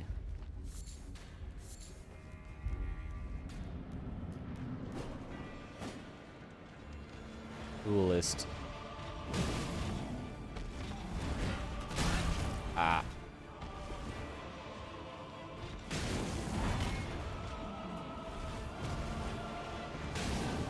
Oh, right, you can't riposte with torches. That's pretty bad for fighting a duelist. I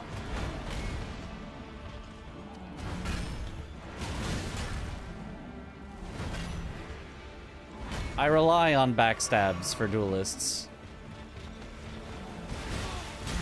Ah, come on.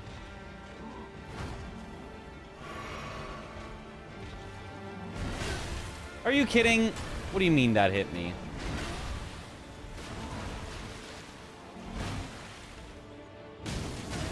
Ah, I'm so bad.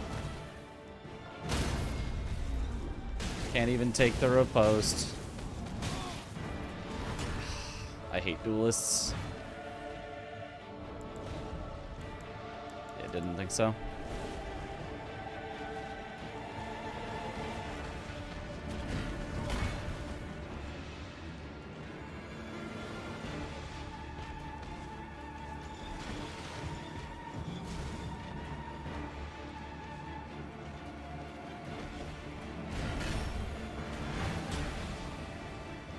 An unbackstabbable, unstaggerable duelist is my absolute nightmare.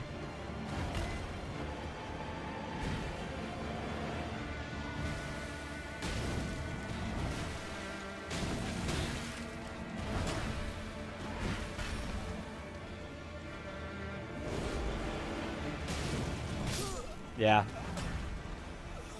And then that little pop is just too fast. There's no way to get a safe hit in with a torch. If he wants to pop you, you will get hit. And he did it 3 times in a row on 3 attacks. So, is what it is. Needed to play better before that. Not only lock in at the end.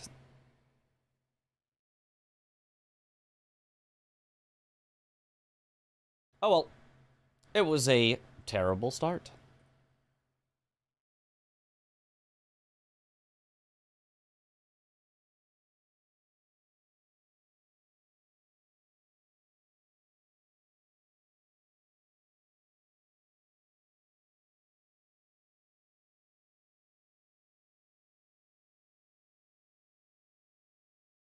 Yep.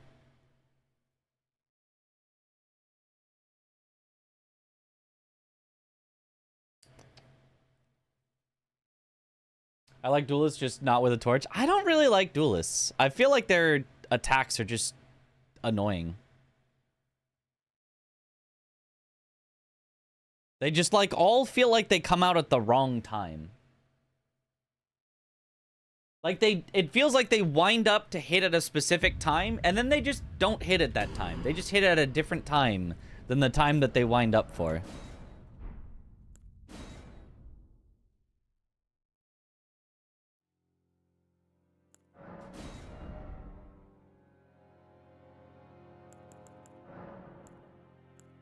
Well, not with all their attacks. Some of their attacks, like, especially the ones where they're, like, spinning the chain, I feel like are when they throw the chain is when it goes out.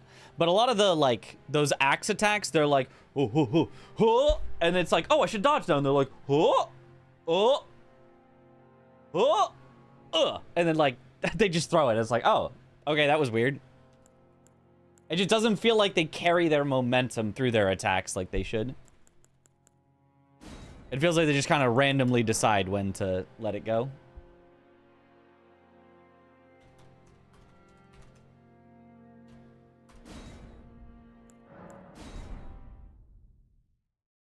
Like Margit? Yeah.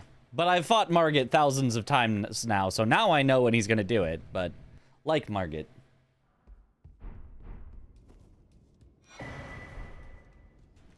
I also really hate they've got a frame trap. Like, I don't know why so many bosses and enemies in Elden Ring get frame traps.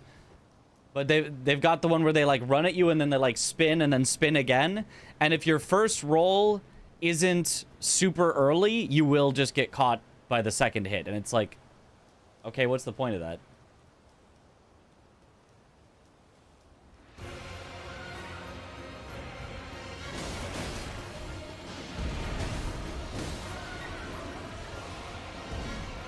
Oh, and their little bop with the hilt doesn't do very much damage, but it's actually an unreactable punish on you that just hits you before you can do anything about it. I got a lot of complaints with duelists. I like that at least they're easy, usually. Usually their numbers are pretty low, but I do not like their moves.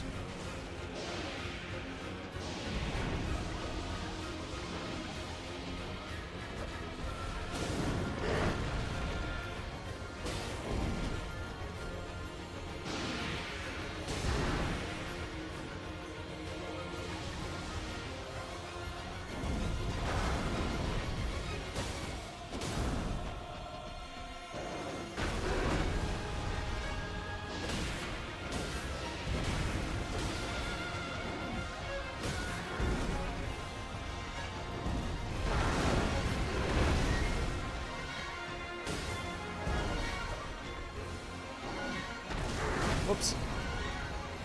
I meant to be sprinting, not roll, but I released it a little too early. I meant to just do a little sprint and then get ready to roll after. Oh, baby, a moose stagger. Divine beast, dancing moose.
So much moose.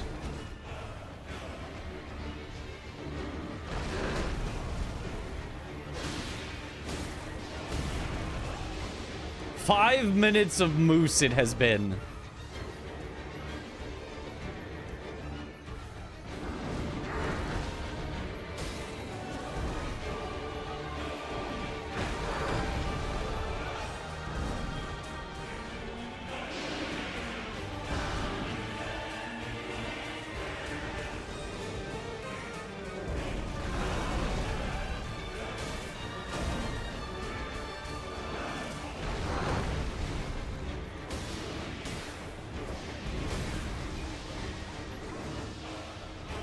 Not enough, to be honest.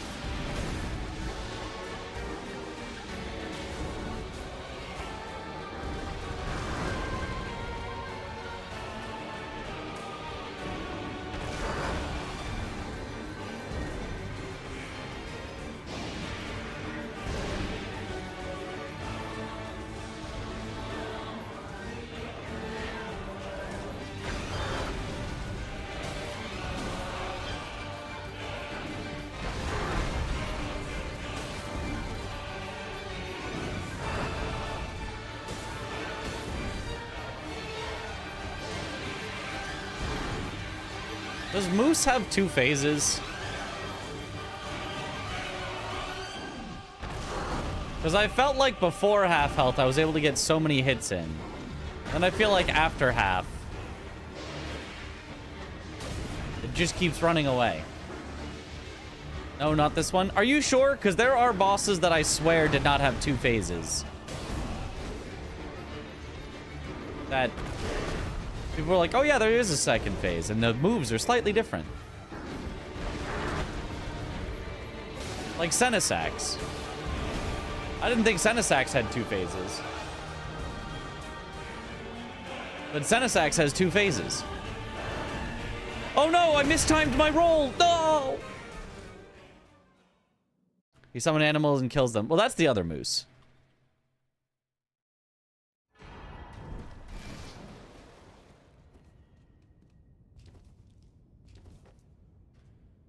Died to moose. Not have an extra phase, but adds on to his attacks. Well, that I would call an extra phase. That's... Even if there's not a phase transition move that shows you a difference in phase, if their AI changes, if their moves change in any way at different health thresholds, that's a different phase. Embarrassing death. What exactly are the rules on the first boss? You must get hit by it. Because then it doesn't show the you died screen. If you jump off, it says you died. If you defeat it and then jump off, it shows you died. So you must get hit by it.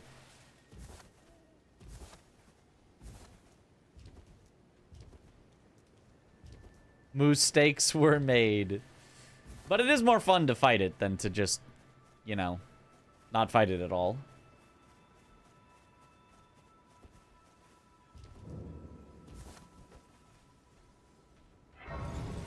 It's being your go-to-work entertainment as well as your drive-back home entertainment in the same stream. Perfect.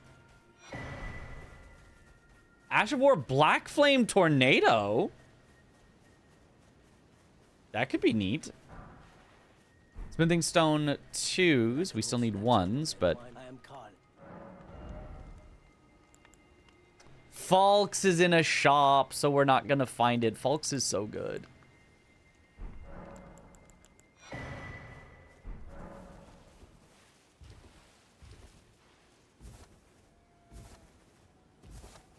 What was the point of fighting for 5 minutes? Why not? Practice, I guess.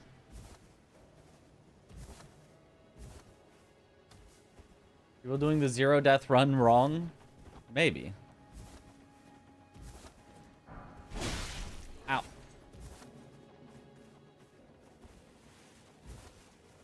People are just doing it whatever ways they want to do it. If somebody is beating that boss, I don't care. If somebody's jumping off, I don't care. But I believe according to the rules, you're supposed to get hit by the boss. But I do not think it matters. I don't think anyone cares as long as you're not, you know, doing that on other places. As long as you're not, like, doing a stake skip and going, well, that doesn't count as a death because I did it on purpose. It's just the starting that you have to die in some way. Can you buy Ash of Wars from the shop in this run? Yes. Not weapons, not armor, but Ash of Wars, yes.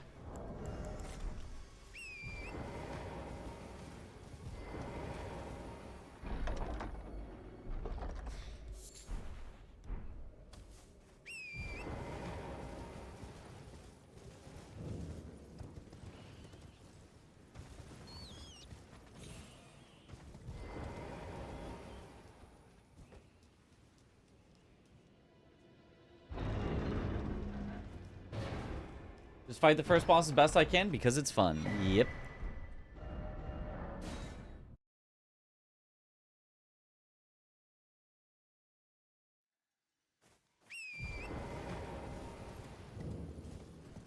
It's also kind of a nice, like, reset from whatever the previous run was. Like, at this point, I can't even remember what the last death was. Was it the Rakshasa one? Was there one after that? Like...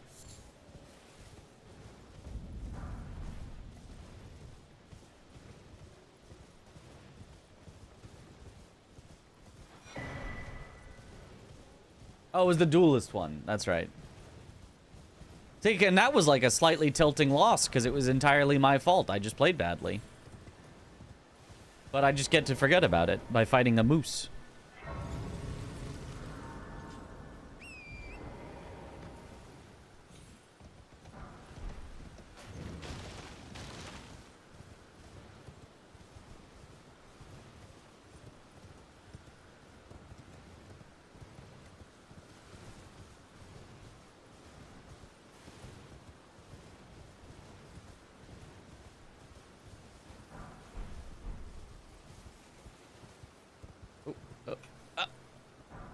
Working right now. WHF for the win on a Friday. What? I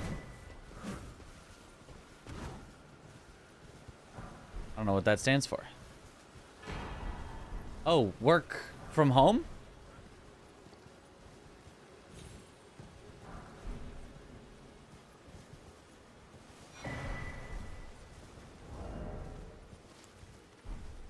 Okay, it's still light.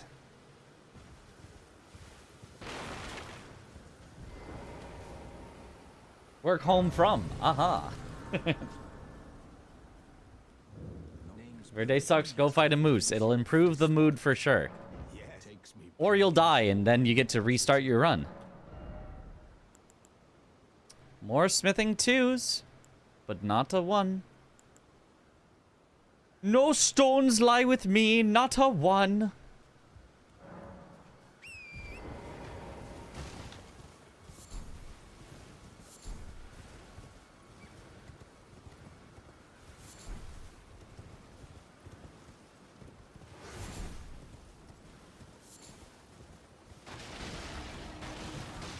A thought occurs, if there's ever a super dangerous enemy in a catacomb or whatever, that I'm like, I can see it and I'm gonna go fight it, I should use a crabge. PB probably would have been saved by a crabge.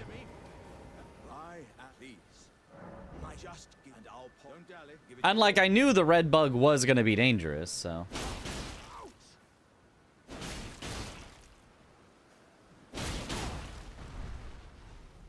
Yes. Yes. Yep, crabge. Prawn gaming again. You always will eventually have guaranteed infinite prawns. So, make use of them.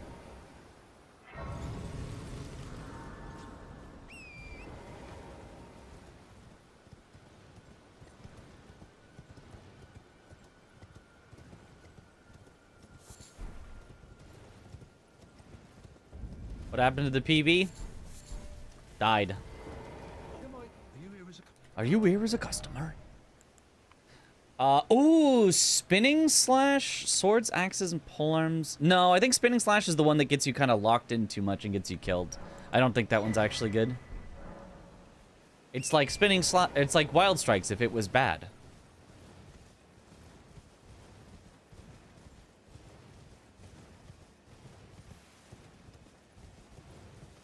Vitorak on YouTube. You're gonna have to keep it in English, because unfortunately I don't understand languages that are not English.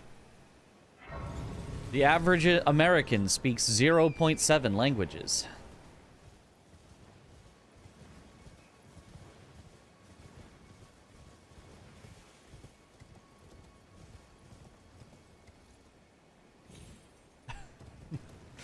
Zero point 0.7 languages.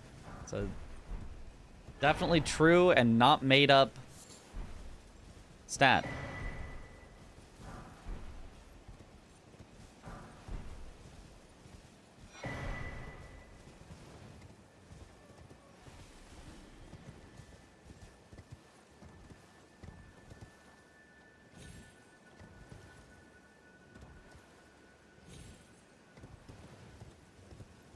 If we were to learn a new language, what would it be? It'd be Japanese, because it's what I took in high school. Oh, Smithing Stone 1s! Let's go.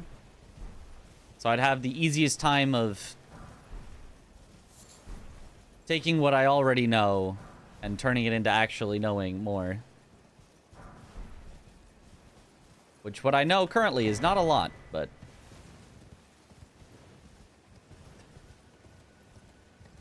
No, not...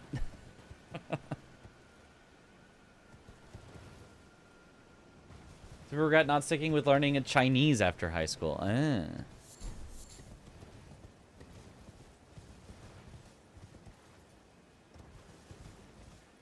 Her dress was so swag, and now it's gone.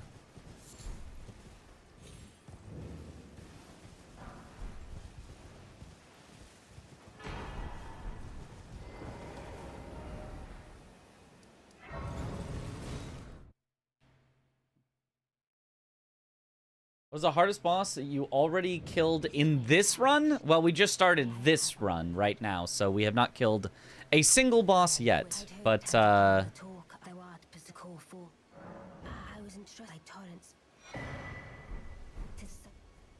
we will hopefully kill some bosses soon.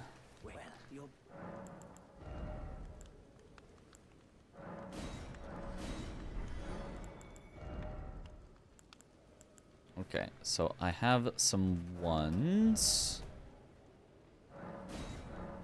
So we can upgrade this so that any future weapons we find will be auto-upgraded. 0 lingual.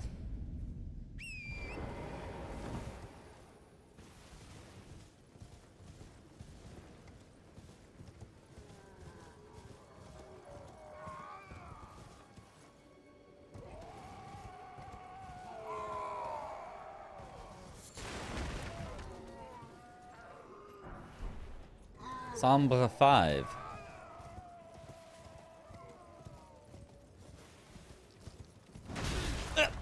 Ow.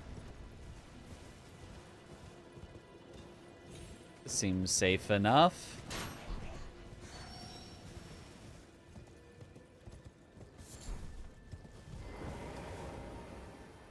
What's going on under there? I think that's supposed to lead right down to, like, Rick's arena or something, or somewhere down into that tutorial area. So I don't know what Rick's getting up to down there.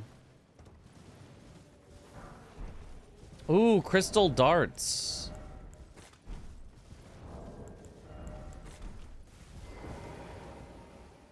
Very nice.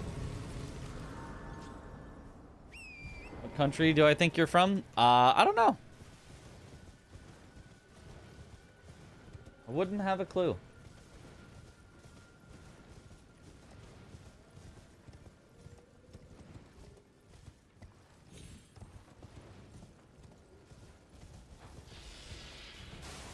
Oh, red bug. We could get one-shotted here.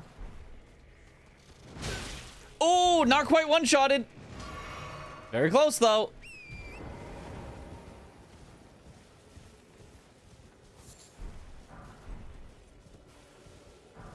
Red bug's the most dangerous enemy in this, probably.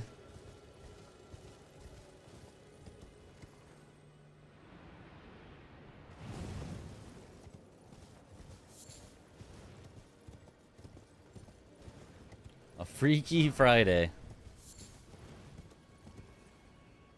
Some serious is actually the things around the hole making the noise and not the hole. Yeah, I don't know.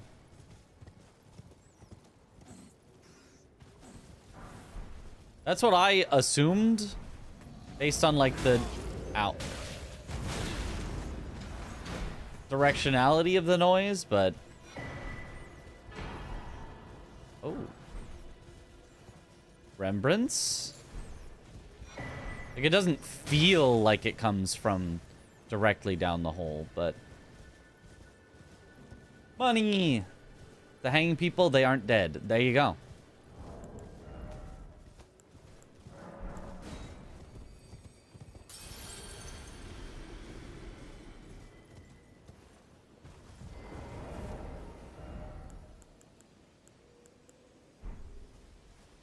Okay. I need to get a somber weapon now, so it'll be somber 1. So that we can hopefully then upgrade that to a somber 2 or 3, theoretically.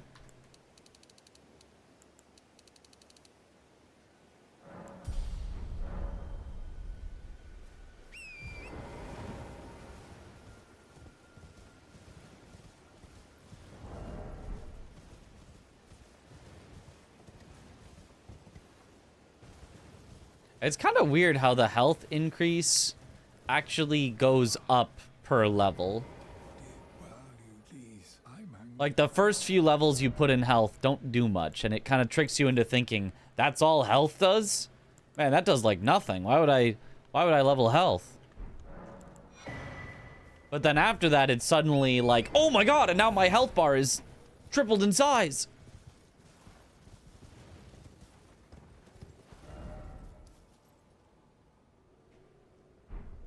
Got the remembrance of the main character.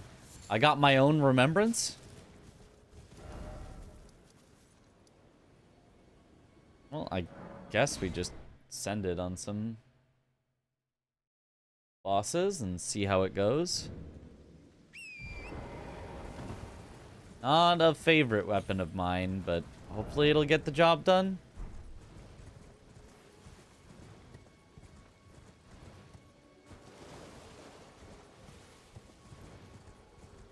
A Winter Lantern and the Invis Assassin in Limgrave. That is tough.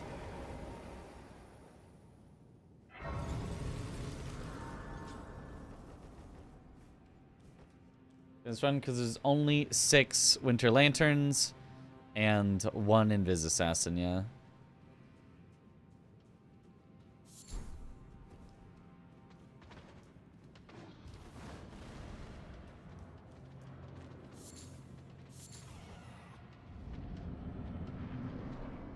Bubba.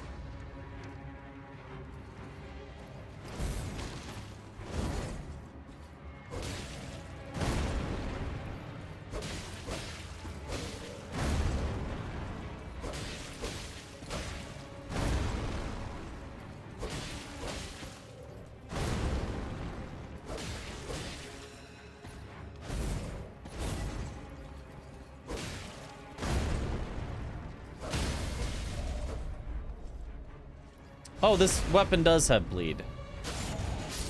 Alright, this is a fine weapon. An axe with bleed. Yeah, okay, this is fine.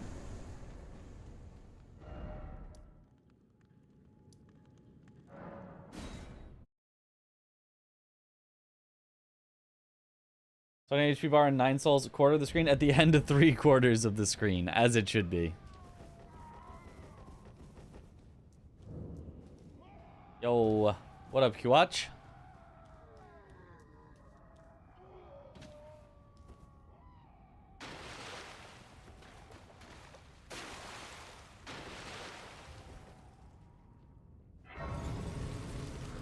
I wonder if it's to make the lower vigor starting classes feel significantly squishier at first. Well, that's the thing, is that they don't, because the lower vigor makes so little difference on the first few levels.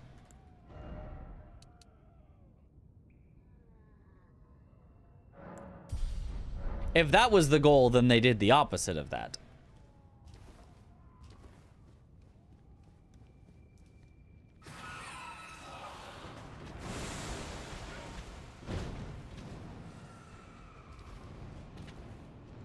And maybe that was the goal, to make the starting class's health feel more homogenous, because the first few levels in Vigor don't do as much to differentiate your health bar. Whereas once you get above into like the 20s and 30s, it's like, oh wow, now you're getting a lot of health per point.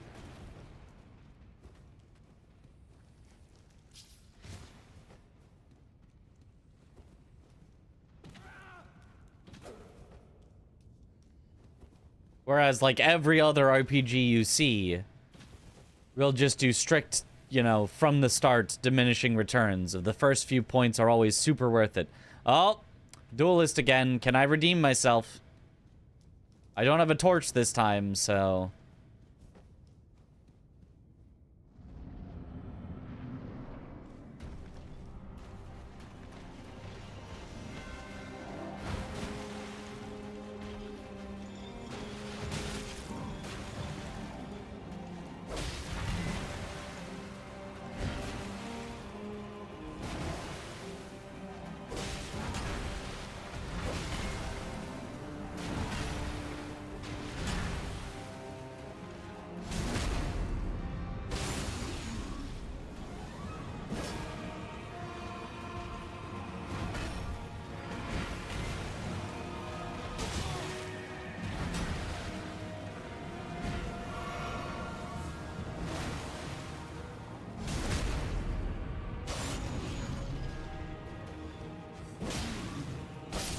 All right.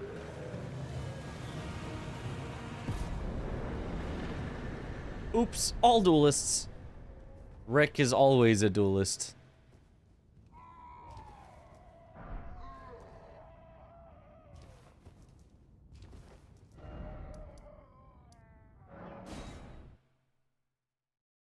Revenge.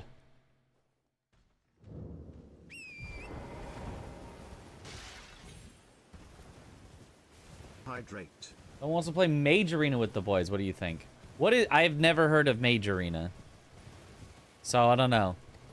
If Doma wants to play something and he says, "Hey, let's play a game," yeah, I am down to just hang out and play a game, regardless of what it is. Thank you for the hydrate.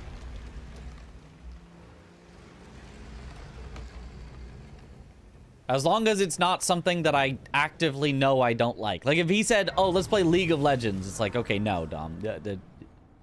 Reevaluate your choices in life that have led you to this point. If he said, let's play Valorant, that's, you know, that's, again, that's a...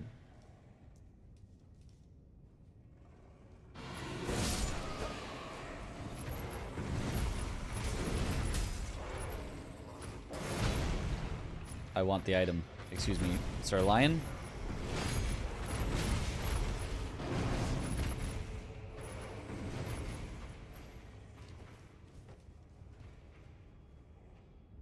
Oh, let's play Russian roulette. Well, could be fun.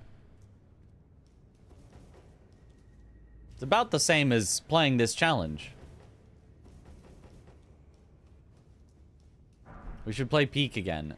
You know, possibly.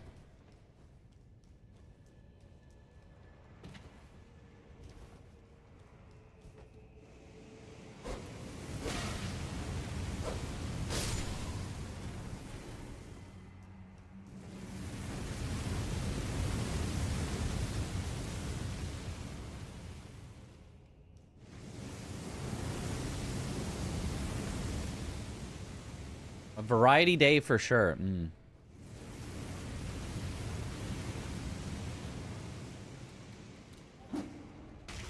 There's just always so many things to do. It's like, I'd love to have, you know, one day a week that's Randomizer day. We just play a randomizer for fun. And then one day a week that's, oh, this is video day. This is the day where, you know, once a week I have an idea for a video, and that's the day we do it, and I keep myself on a schedule so I get a video out a week.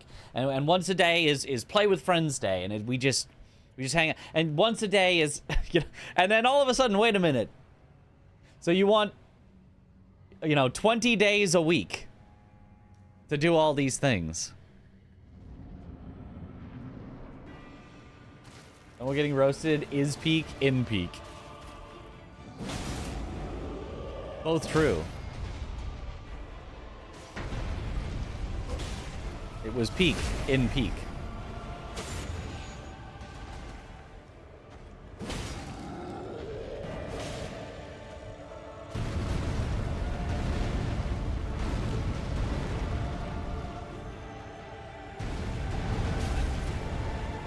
Sure, okay, that one hit me from there. What a silly hitbox.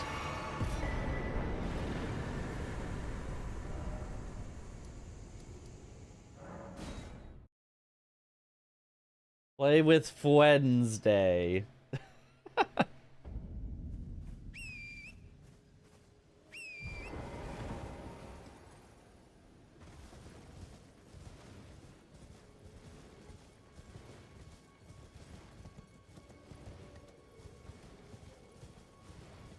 And also at some point, I want to get back to my speedrunning roots. Do some just straight up speed runs of something. Venus. Yo, Mike Ox Goon for life. Thank you for the 2 years. Let's go. Welcome back to the bunch. Enjoy the emotes. I will eventually want Golden Vow consumables, but maybe not yet. It's hard for you to work on a thing, then do a different thing, and come back to the original thing later. Like, when I actually beat games, I know life them hard. The first time I beat Elden Ring was literally the only game I played until I beat it. Kinda same, yeah.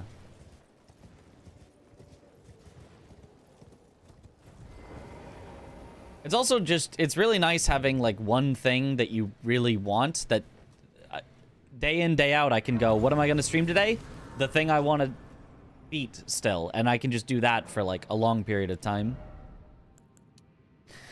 And, like, I don't really feel that way about this challenge. Like, it might take a while, so I might be on it for a while. But it doesn't feel like something that I want to do for a while. It's just something that, like, it might end up taking a while.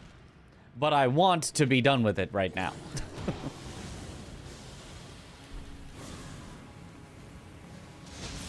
Oh, Gary.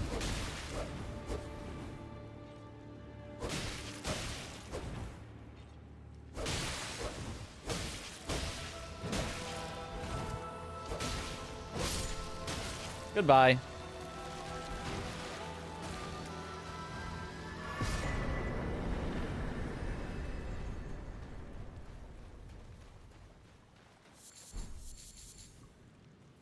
Darn. No smithing stones.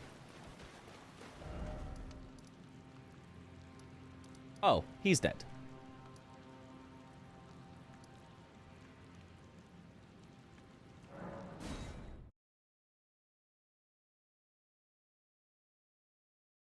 I know contents are just too good. Yeah, I feel like I'm more of like a rando speedrunner than like something like this. I have a good mentality for something like this of, you know, okay, that was a dumb death, but whatever, let's just go again. But, it's just not my absolute favorite thing to do. If I was more content-brained, maybe this would be my favorite thing to do, because, like, the numbers are good. But... And I'm glad that people enjoy watching it, and it does make me more likely to continue doing it when people, you know, watch it. Which is shown by the numbers, but it's not just like a numbers thing, it's just like... People obviously enjoy watching it, and that's good. But... I'm also generally somebody who will ignore the numbers and just do the thing that I want to do because I want to do it.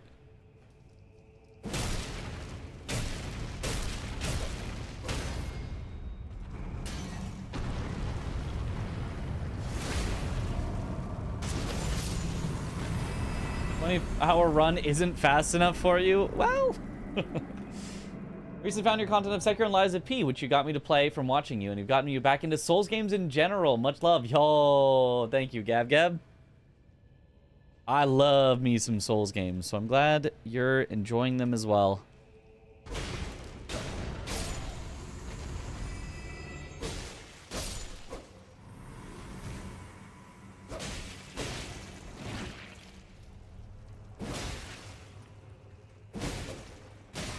Oh, ow. Don't you try to carry and slicer me. Maybe Sludge can just live. Ow. Lies of Peak.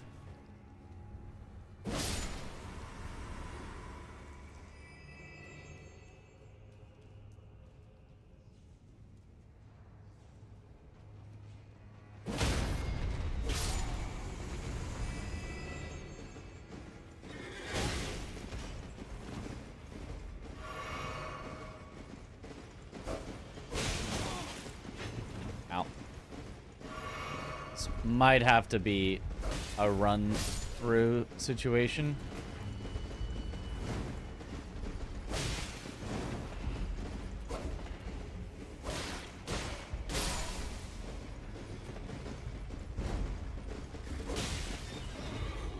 Well, no, maybe we're fine.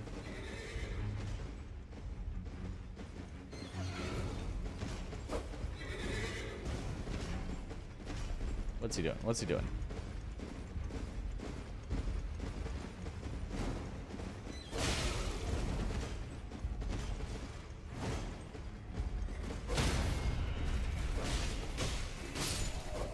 All right, there we go.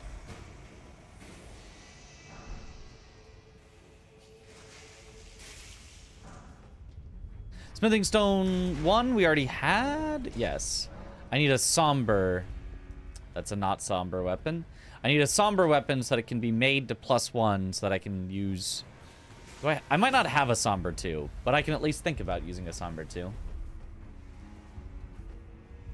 I don't even feel risky making content that's not Souls considering the audience, no? A little, but I have tried out things that are not Souls, as everyone does. Nobody wants to do one thing only ever.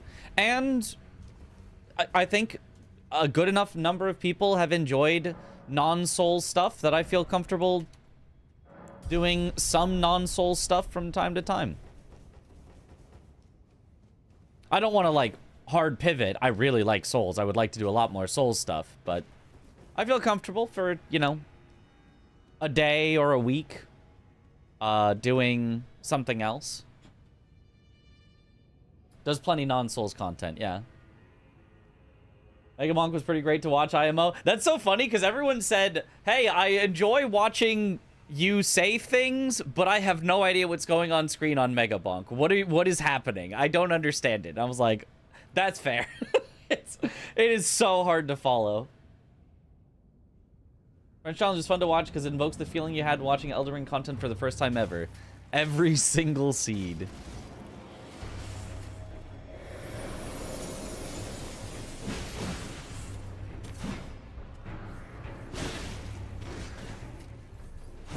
Oh my god, this weapon is mega slow. And Zamor's got...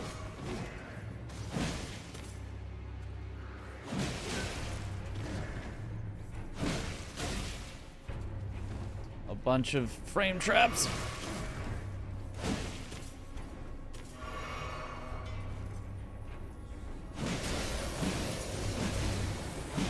I do not like this weapon.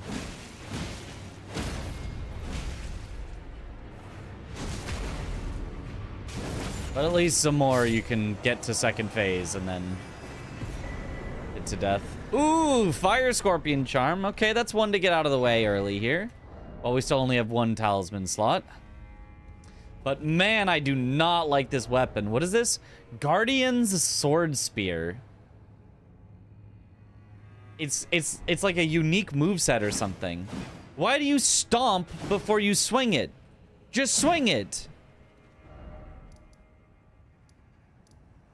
I don't like that. That was a huge stagger. It's like guaranteed after the because you can't stagger it during the phase transition, but you can still build up stagger on it during the phase transition. So as soon as the phase transition ends, it will stagger every time.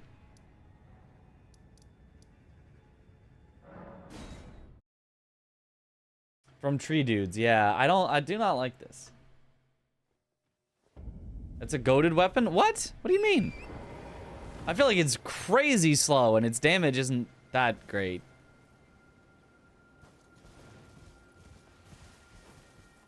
I could probably take out a Falling Star Beast right now, I feel like is fine.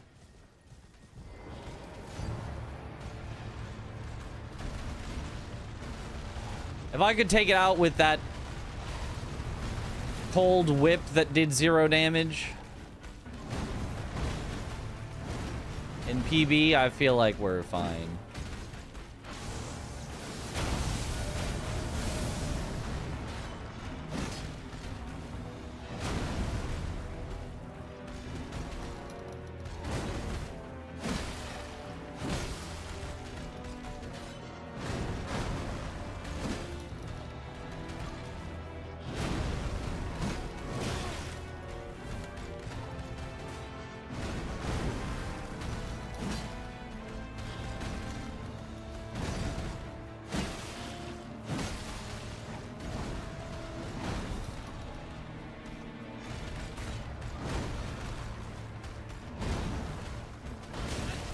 A little late, my bad.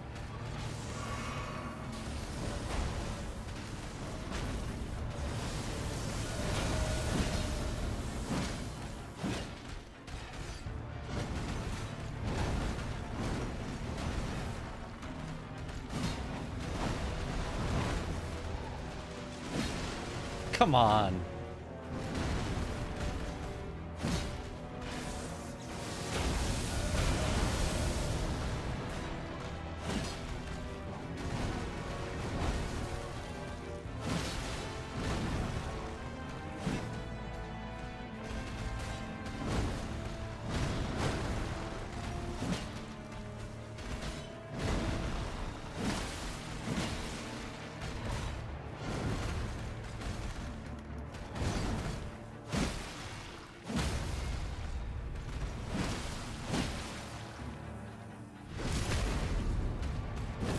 Yellow damage.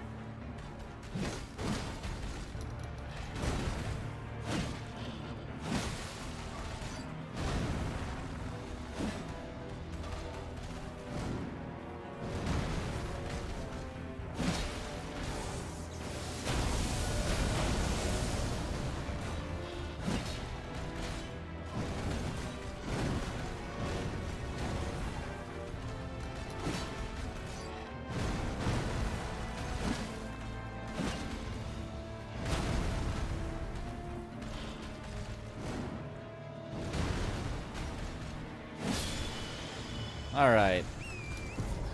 Took a little while, but we got there. Lucky you have such a good weapon for this fight. Yeah, it was so good. It's cool, so none of that matters. Oh, okay. You're right. Because he gotta swing the spear like a golf club. He does. He gets a good run up at it. He does a does a Happy Gilmore.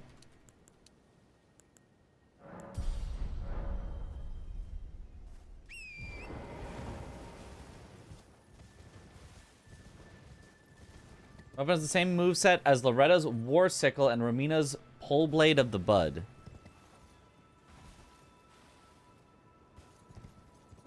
Yeah, I guess so, and I don't know that either of those are particularly great weapons either, but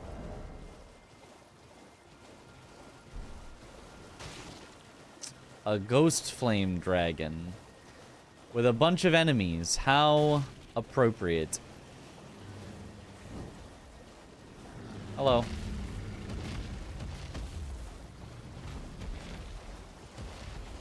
Hello?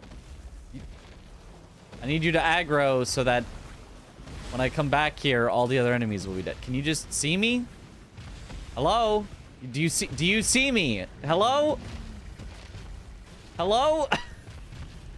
How have you not seen me yet? Whatever. Surely that counts. Surely the enemies will be gone when I come back.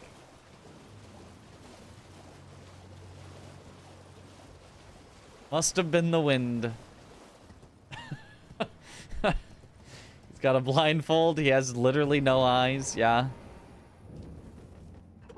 But you'd still think. I mean, come on.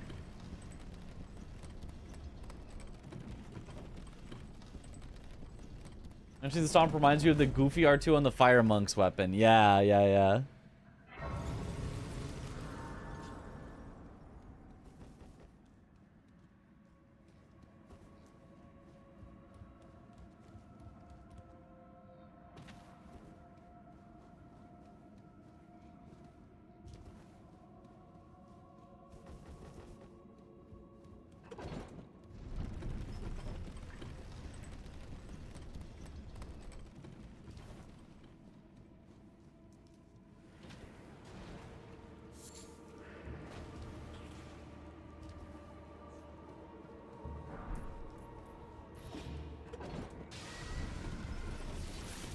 Oh, uh-oh. The second hit of this weapon is actually quite fast after the first one. Like, the first one takes forever, but the second one... Even the third one's kind of fine. Knight's Cav. How should a casual player start his runs in this challenge? You shouldn't. You should not start this challenge as a casual player. You can do this challenge but without the deathless part casually, in which case it's kind of just start.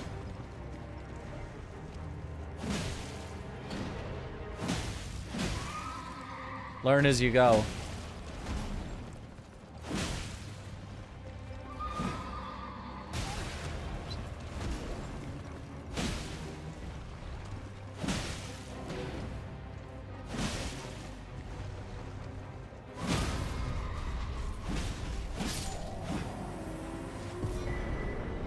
Oh, a talisman pouch. No, so we didn't get rid of our fire scorpion charm. I wanted it gone. Dang it. Okay, we should not go for the ghost flame dragon now. Not until we're stronger, because that will take forever.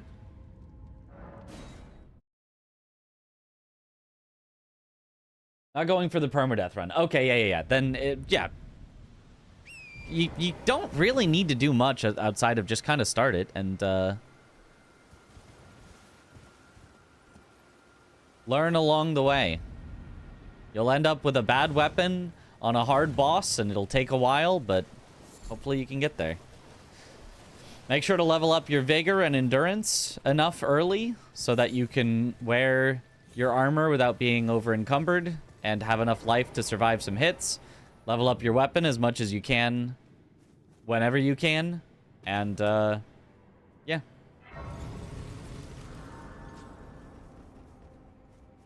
There is a command for the setup instructions, the exclamation French.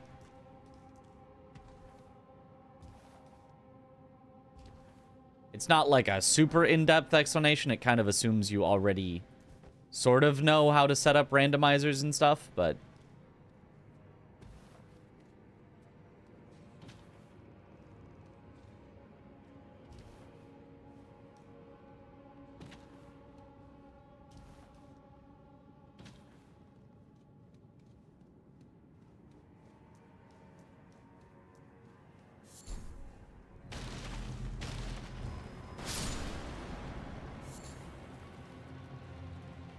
send it through. Do not want to deal with these, just send it.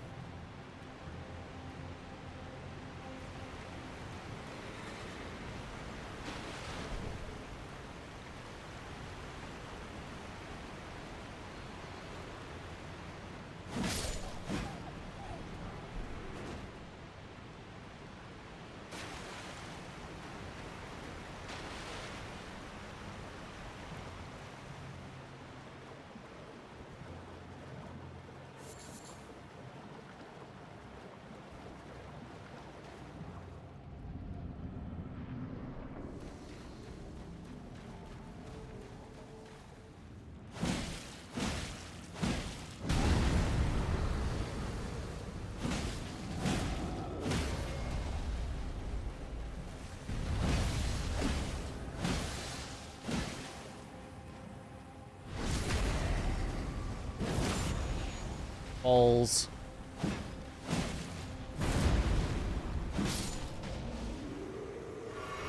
Balls. Sacred tier. That's nice. Weird to find a sacred tier before any golden seeds, but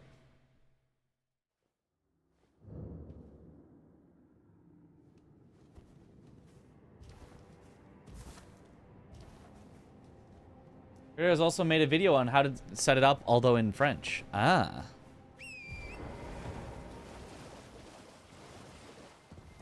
The creator? The architect? The person who came up with this rule set. I mean, you can also, if it's just like you want instructions of how to set up a randomizer in general, that you could get from a lot of places.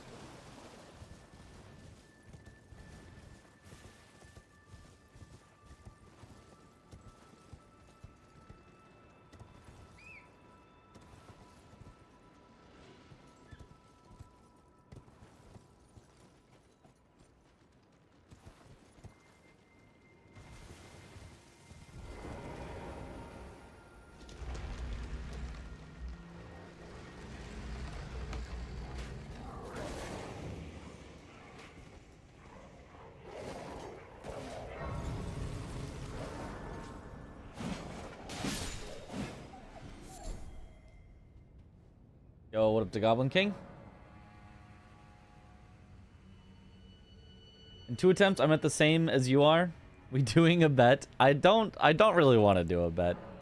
I kind of want to just play around with it. Like, I've had a lot of attempts where we just kind of send it on something that's stupid to send it on early. Because it's like, why not? I don't really care about resetting. I don't really want to have to concern myself with this challenge. I think if I am too concerned with the challenge, I think it will lose its appeal to me.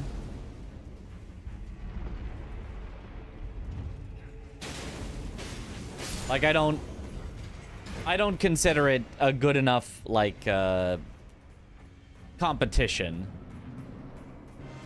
Because you can just get completely screwed over with nothing you can do. So as long as I'm okay with that happening and it's like, I just lose some of my time, whatever. Losing a bet on that, I think, would feel really just awful.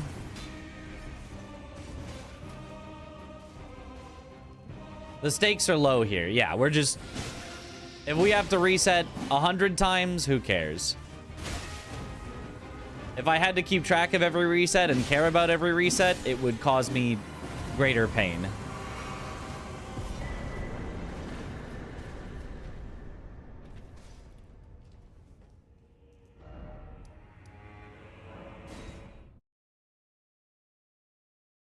Bet goes to who's the first to not get screwed over. Yeah.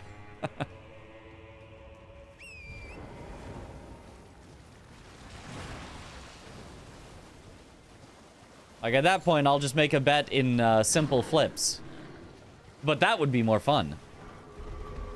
Ooh, Somber 2! That's what I wanted. I still need to find a Somber weapon so that it gets to +1.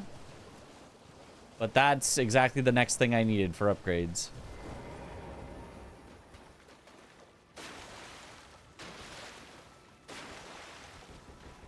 Just having a good time.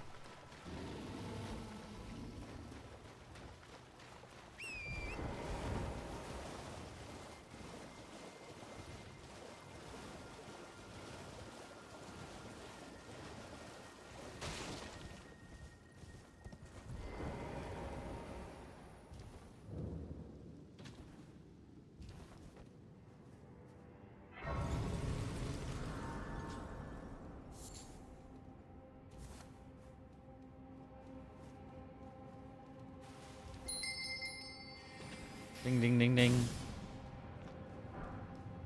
Oh, another somber too. Nice.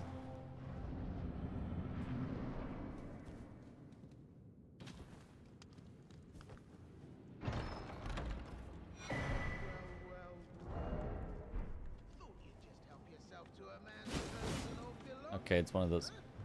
You scheming little thief! The gods demand repentance! Thunder boy! All of it!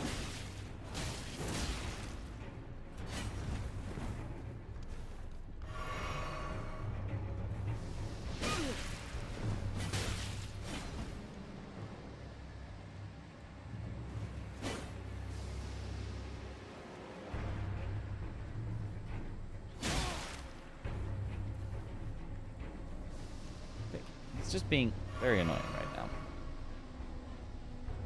Come on. Run at me. There.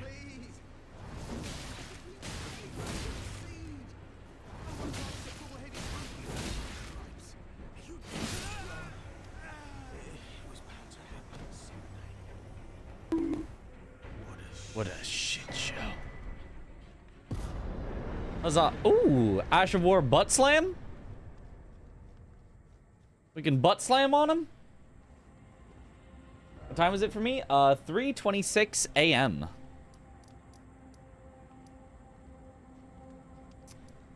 What do I usually do next?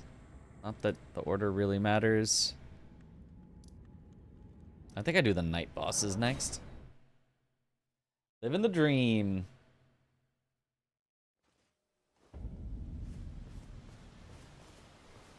What did you sell?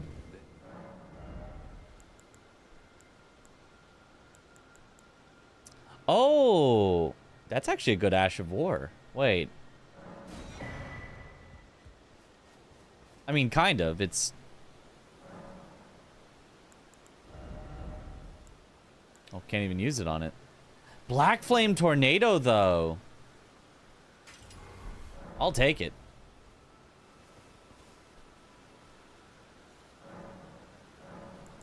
Is this the hardest challenge you've ever done? No. Absolutely not. Blindfolded was harder. Doing games hitless is generally harder, although less random. So, like, you can get it done more reliably or in a faster time, but I would say harder. I would say it takes more, like, learning and practice and skills. Here to learn them. Can't remember all the, like, challenge things that I've done, but...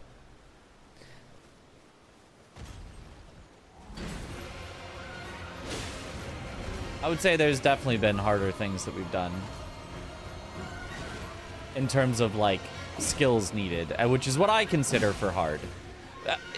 You could argue luck is part of difficulty, in which case maybe this is one of the harder things I've done. But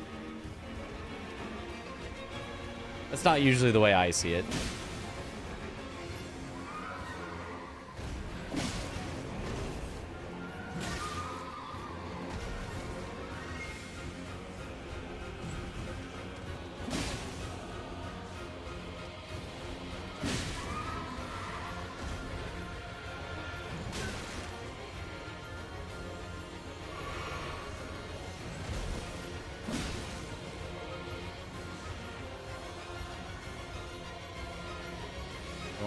You wanna come back over here?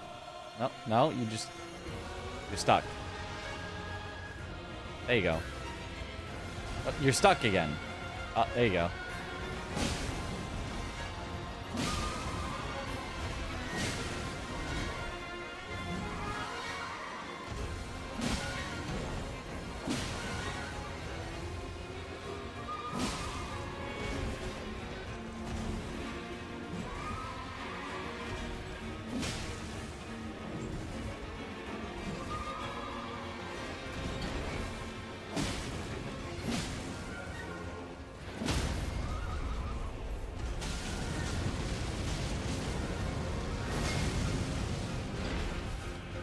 That did less damage than I expected.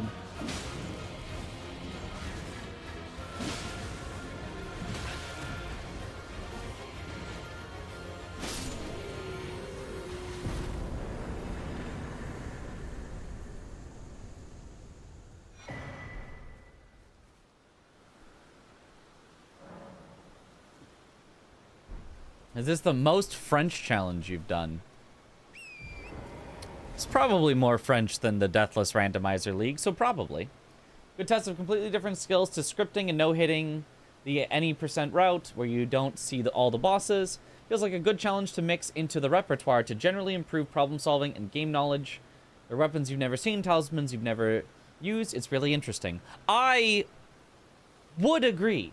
I agree with all of those points, 100%. Except for the resetting on death. Kind of loses the plot of that, I think, personally.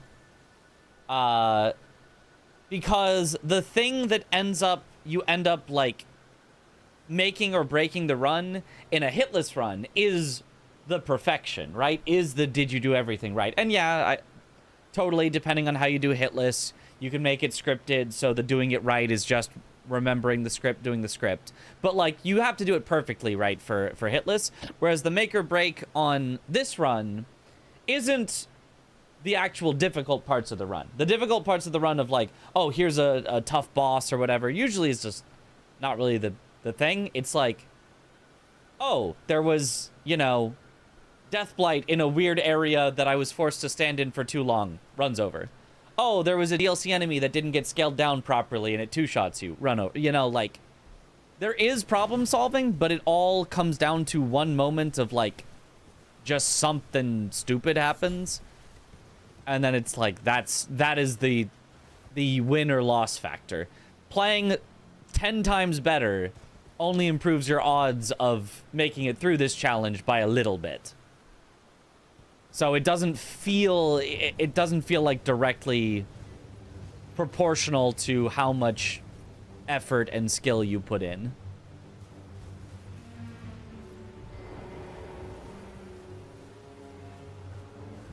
Whereas something like hitless is 100%. How well you play is whether you succeed or not. The entirety of whether you succeed or not is whether you played correctly.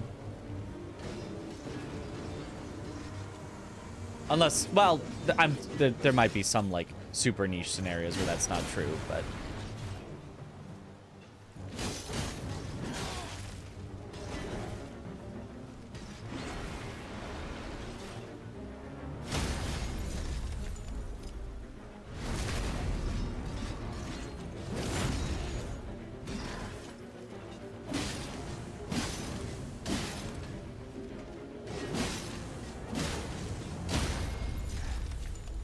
I love that since the other one's still passive, while this one's your main target, you can hit them through each other and get the passive one to take hits. Although, only sometimes.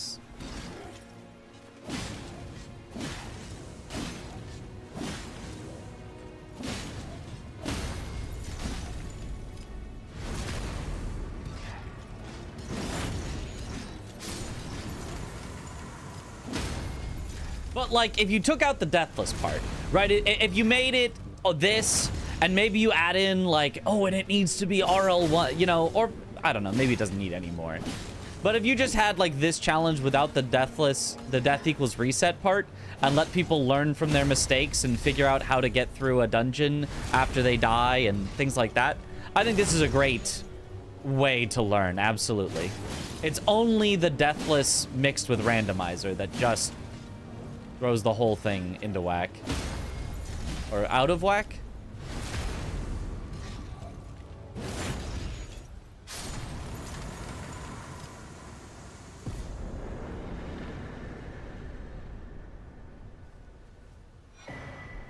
Oh, Scar Seal.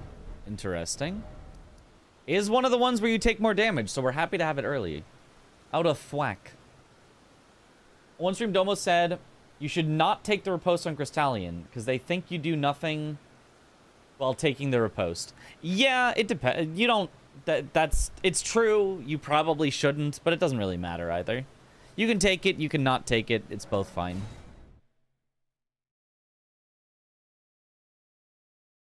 You could see, though, when I took the riposte, the other one started attacking me, which is not great.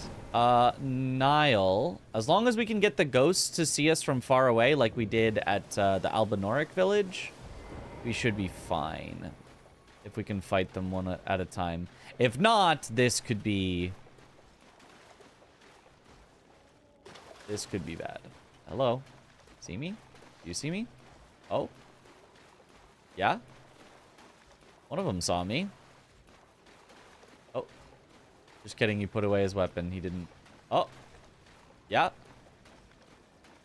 Yeah, yeah. No. Yeah.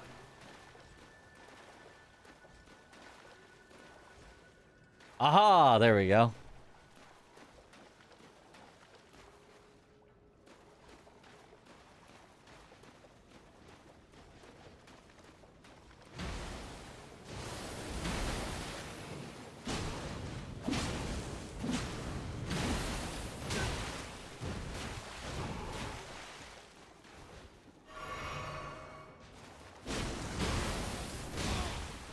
What is that combo? Ow.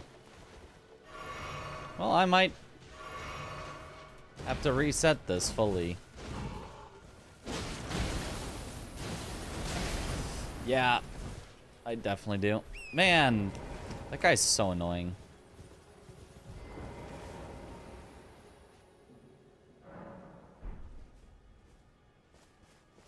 Just everything combos into everything.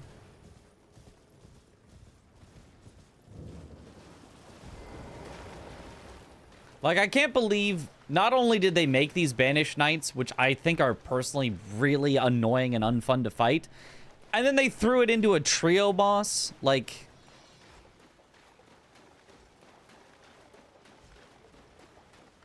that's so wild.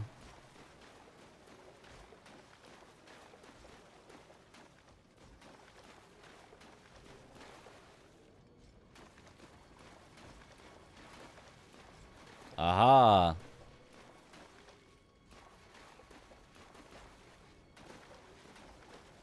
Drag Nile away from the other two. Yeah, that is another way to do it as well.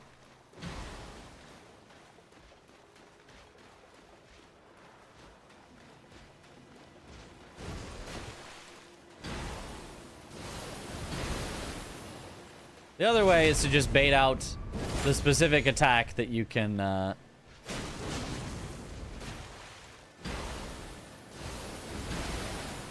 backstab.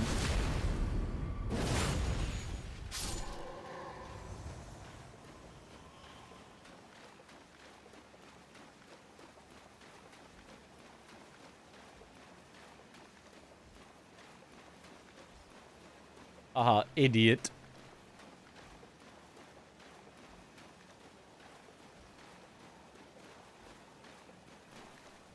Fishing for backstabs, yep. When some of the enemies are annoying enough, that's just the strat.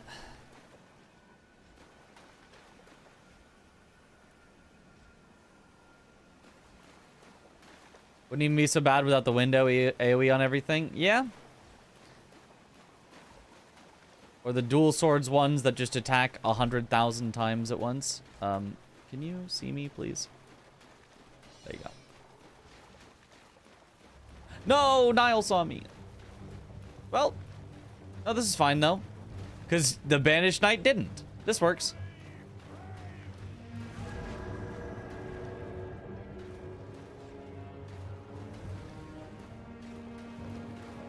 Program that counts the bosses when you kill them. It's linked in the exclamation French. There's a mod that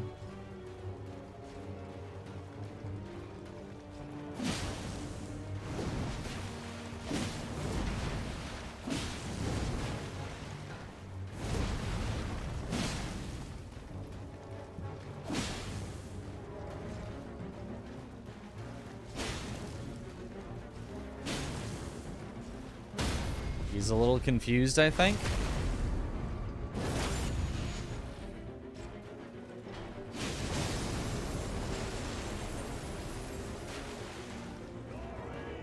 Oh, he just...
Alright, Niall down. I'm happy to have him down in a nice open arena. That was not too bad. That was definitely could have gone a lot worse. I'd heard your thoughts on Night Rain DLC. Is it going to tempt you back in? Oh, I'm definitely going to play it some.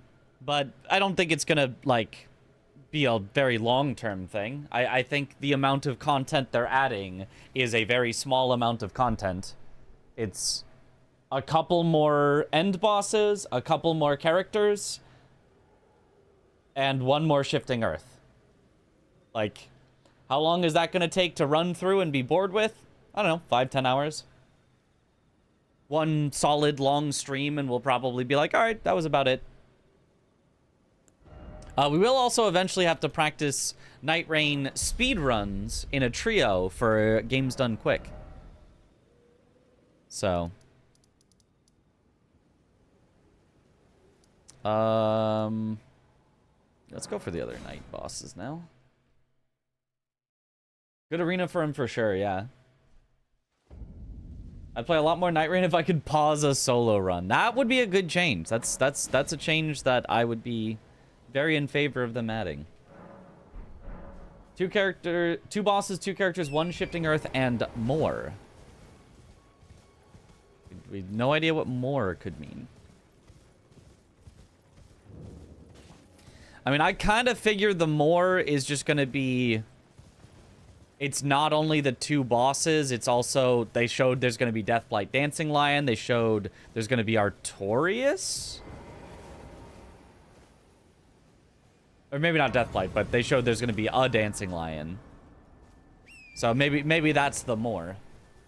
And, like, that's all cool. I do like them adding more random bosses in the field and stuff. It's a typo, it's more. Oh. You were just thank you. I was when I ended up. Oh, when they and so this is all I. Artorias in Night Rain? I'm pretty sure he was in the trailer. Did I just hallucinate that?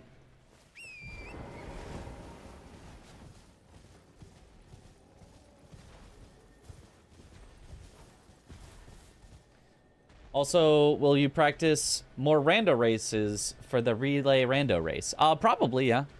I don't know that I need to practice a lot more, because, like, I've been kind of killing it on the rando races. Like, I won one against Chris and Josh, which, like, to me, that's pretty great. And then, I had one where, Aggie was unstoppable. He only checked places that had key items, or that had the stuff. And otherwise, I would have been second place if not for giving away my secrets of the places that I checked. And that was with checking some of the worst possible places that other people didn't have to.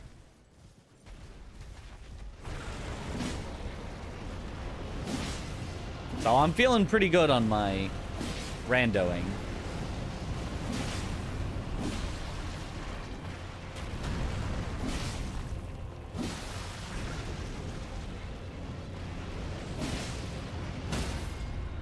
That being said, if the settings are fully finalized, I will probably want to make sure I know the optimal lines for the exact settings we use.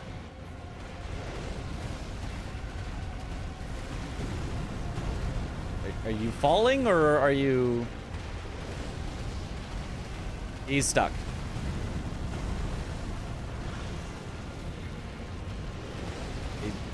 He's...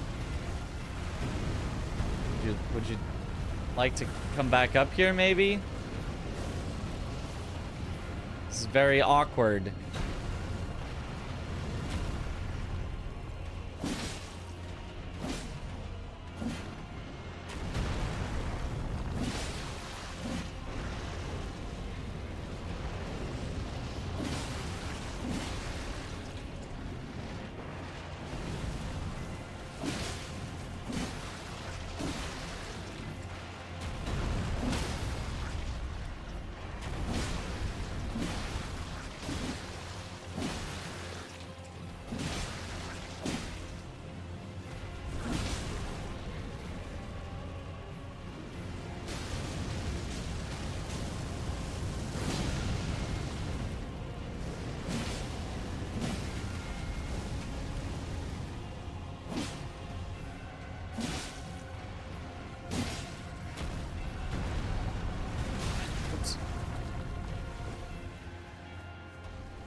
You got so much health here.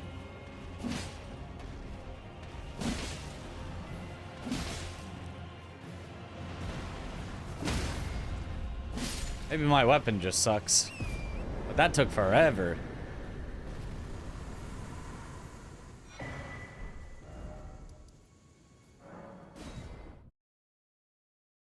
Yellow damage, or is that negative damage?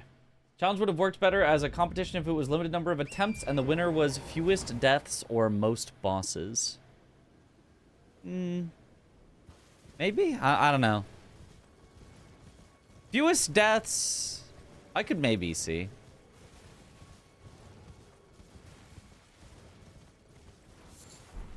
I don't know. I just kind of feel like counting deaths in a randomizer is just like... eh.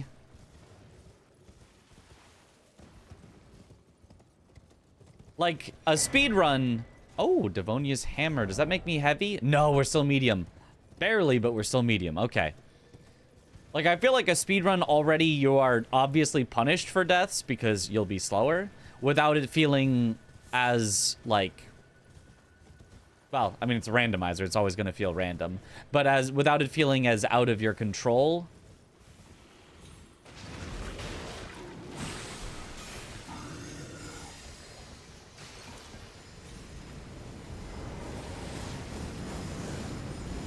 Although a 207 boss's speed run, that would be a long speed run.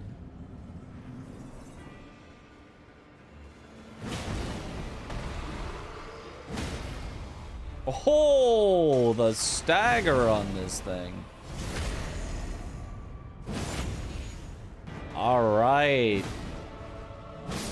It's a good weapon. Also, oh, it's somber, so I can use my somber too.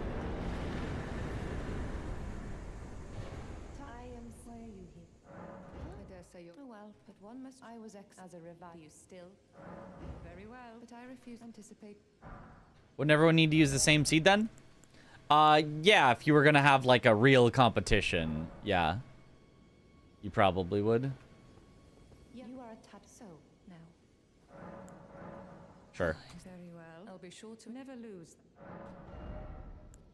And you sell nothing else that I want.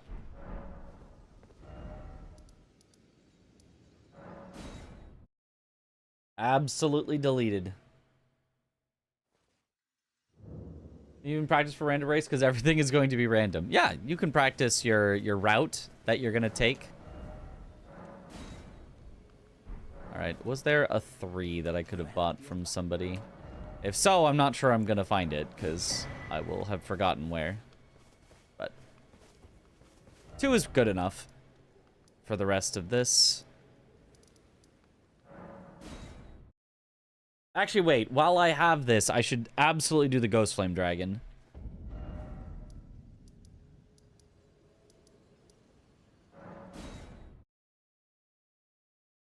A 3 in a shop somewhere. I did feel like I had a 3 in a shop somewhere, but I couldn't remember which shop it might have been.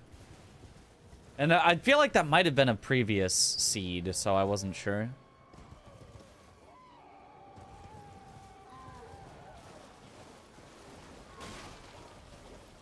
Okay, all the enemies did leave, so you don't have to aggro the boss itself.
Bonk, very nice.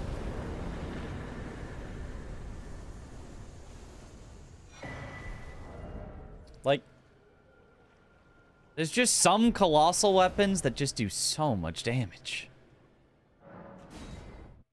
A good bonker. Was this he don't know which the merchant locations well enough? Okay. I mean, I can recheck all the merchants. Like, none of them are, like, super far away. If you're confident there was a Somber 3, this is the one that I feel like it was at. Was this one?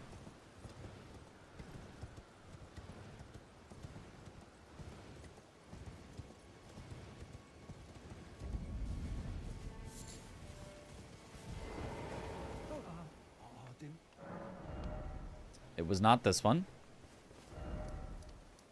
I'm pretty sure it wouldn't have been at Bernie, but...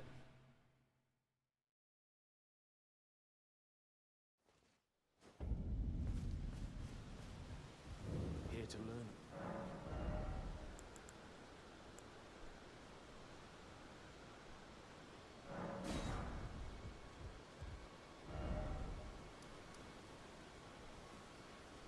I'm pretty sure we just checked Kale, but I guess I'll check one more time.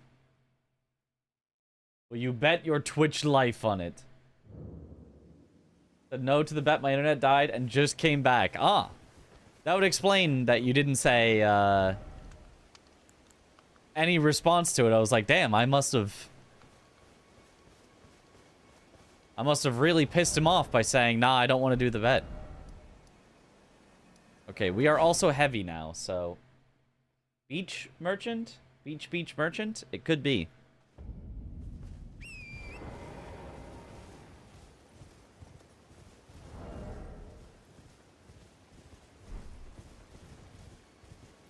Yeah, we're like 2 pounds over.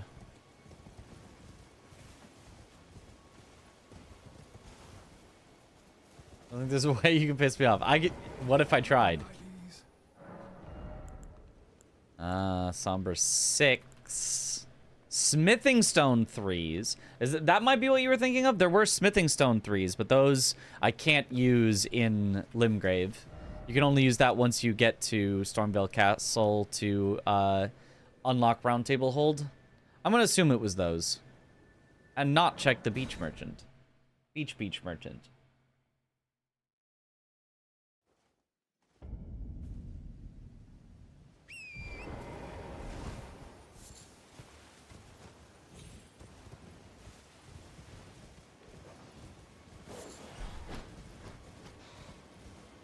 RC today doing Stormvale Castle as region at around 90 bosses. That seems a little late. Had 2 in the bag and 3 in the shop. I don't feel like that was this run. I feel like that was a previous. We're still heavy. I can still warp out right now. Don't engage yet. I do not want to be heavy in a boss fight. That could have been a disaster.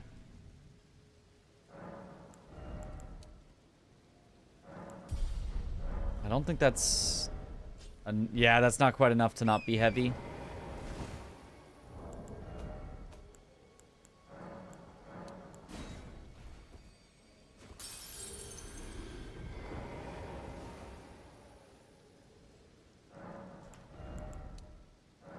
That, I think, should be just enough.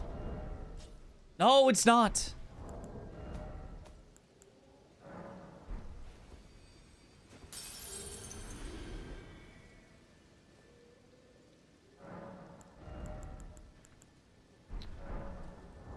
Just a few hundred more.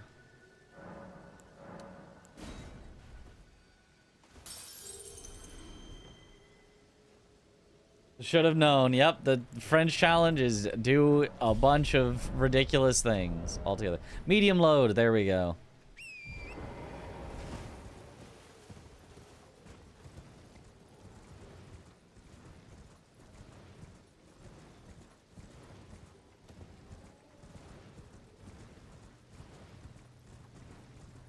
I'm also pretty sure we just don't have stone sword keys at any of the merchants this time. Yeah, so we'll have to go to Stormvale before I can finish out the rest of Limgrave.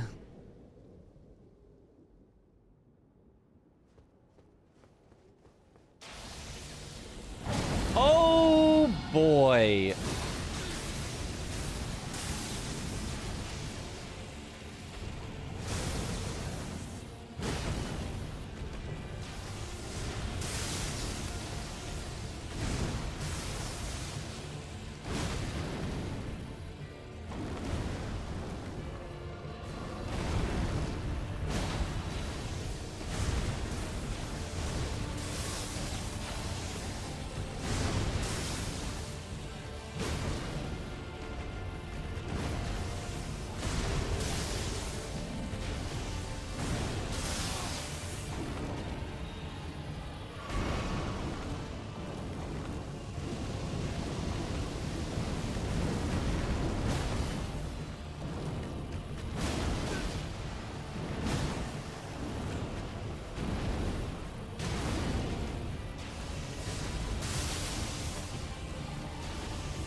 Percent raw input, percent.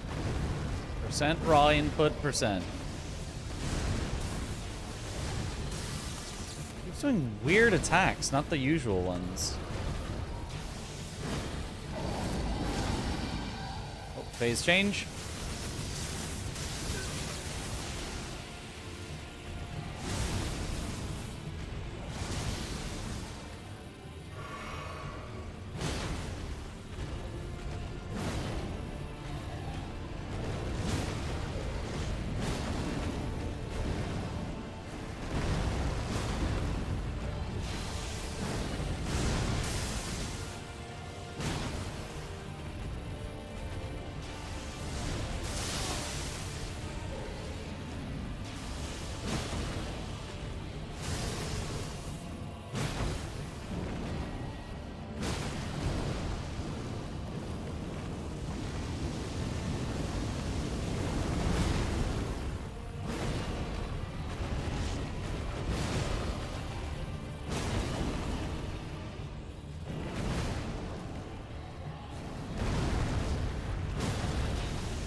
No, not this.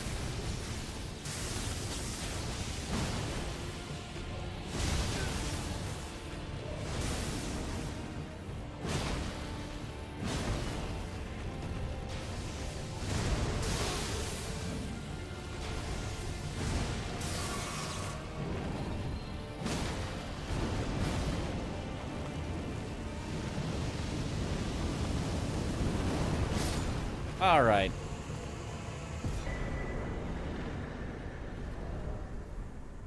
America's Scar Seal. That makes me take more damage. At least I'm not on heavy load anymore. I might be now with the talisman change. No, we're still medium. Okay, that was forever. That was poetry. But like good poetry or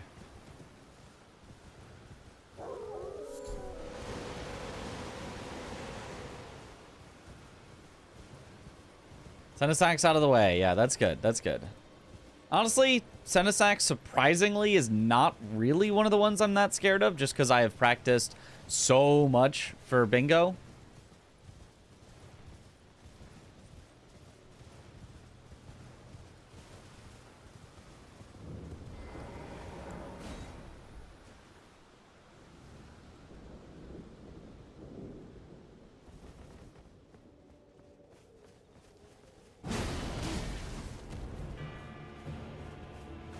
Apostle, on the other hand, I am not super practiced.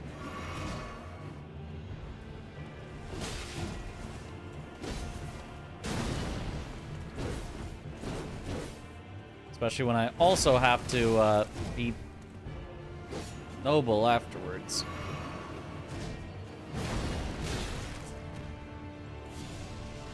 And my weapon is so slow. It just keeps getting me hit.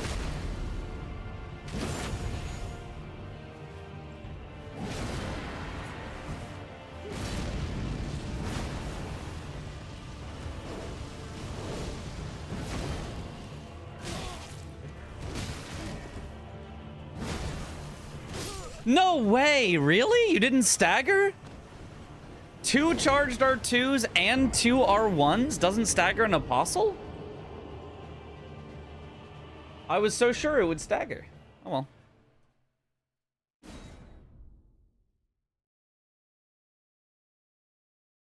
I was just 100% confident it would stagger. There was no doubt in my mind. How much does it take?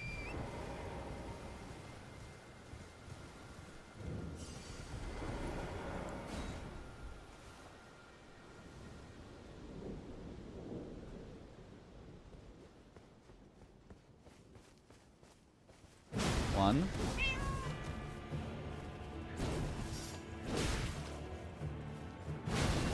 Oh, well now. Now the experiment is failed. Let me try again. I thought he would even stagger earlier than the attacks you did. That's what I thought. I was like, oh, he's gonna stagger earlier, and then he didn't. So I was like, oh, he must be one hit away then. And somehow not.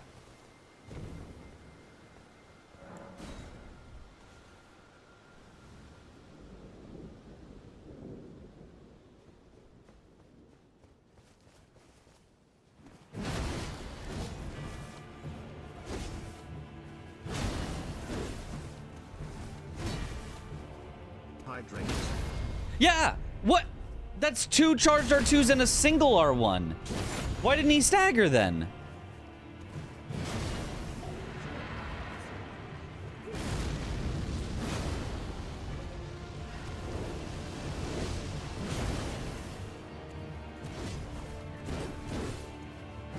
I guess he can't stagger during the phase transition?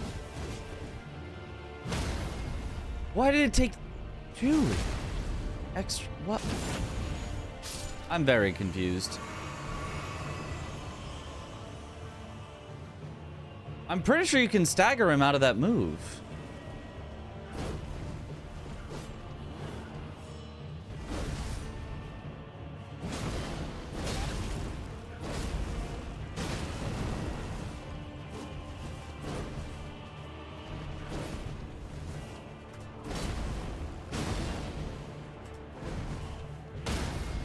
Does his stagger amount change in phase 2?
Yeah. You can stagger him out of the transition. That's, yeah. So, why didn't he stagger then?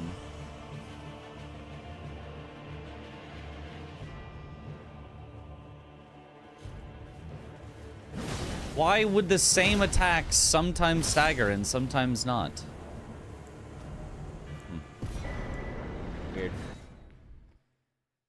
So, a few of your bingo vids, and those are very fun. Yo, thank you. Yeah, the bingo is quite fun.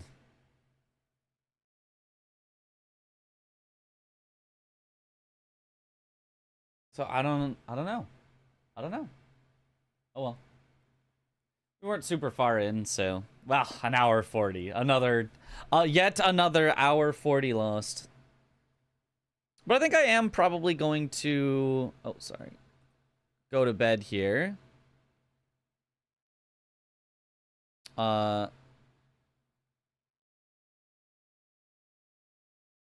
Because I don't want to get my sleep schedule too bad, because this weekend I'm going to be doing a early Thanksgiving with my family, and I don't want to be too degenerate for that I'm not awake for Thanksgiving. We're doing like a early afternoon meeting up and then hanging out whatever for a few hours and then having Thanksgiving dinner. So I gotta keep my sleep schedule a little bit. There's all bosses. Yep, all bosses is required for that run. Degen sleep hours. That's what we've been doing. But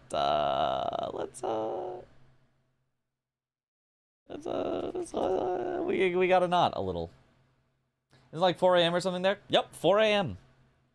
What do you mean sleep schedule not messed up? Well, like, look, if you go to bed at 4 a.m., you can wake up at like noon for an afternoon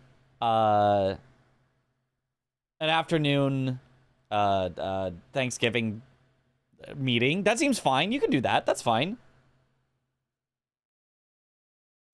All right, so let's raid Ecdysis, who's playing Bloodborne, all bosses and all cutscenes. So I can't spoil myself on that, so I'll have to raid and run, but some fun Bloodborning. What happened to attempt 10? Just completed your exam, came back to see attempt 15. What was the PB? PB was 121. And then we just kind of messed around in Limgrave for a while. I got 11:59 a.m. Still the morning. Still the morning. Yep. Is the run again? Went to make brekkie. Yep. But yeah, thank you all for watching. Have a good night, or morning, or afternoon, or evening, wherever in the world you all happen to be. And I will see you all later. Have a good one, everyone. Bye-bye.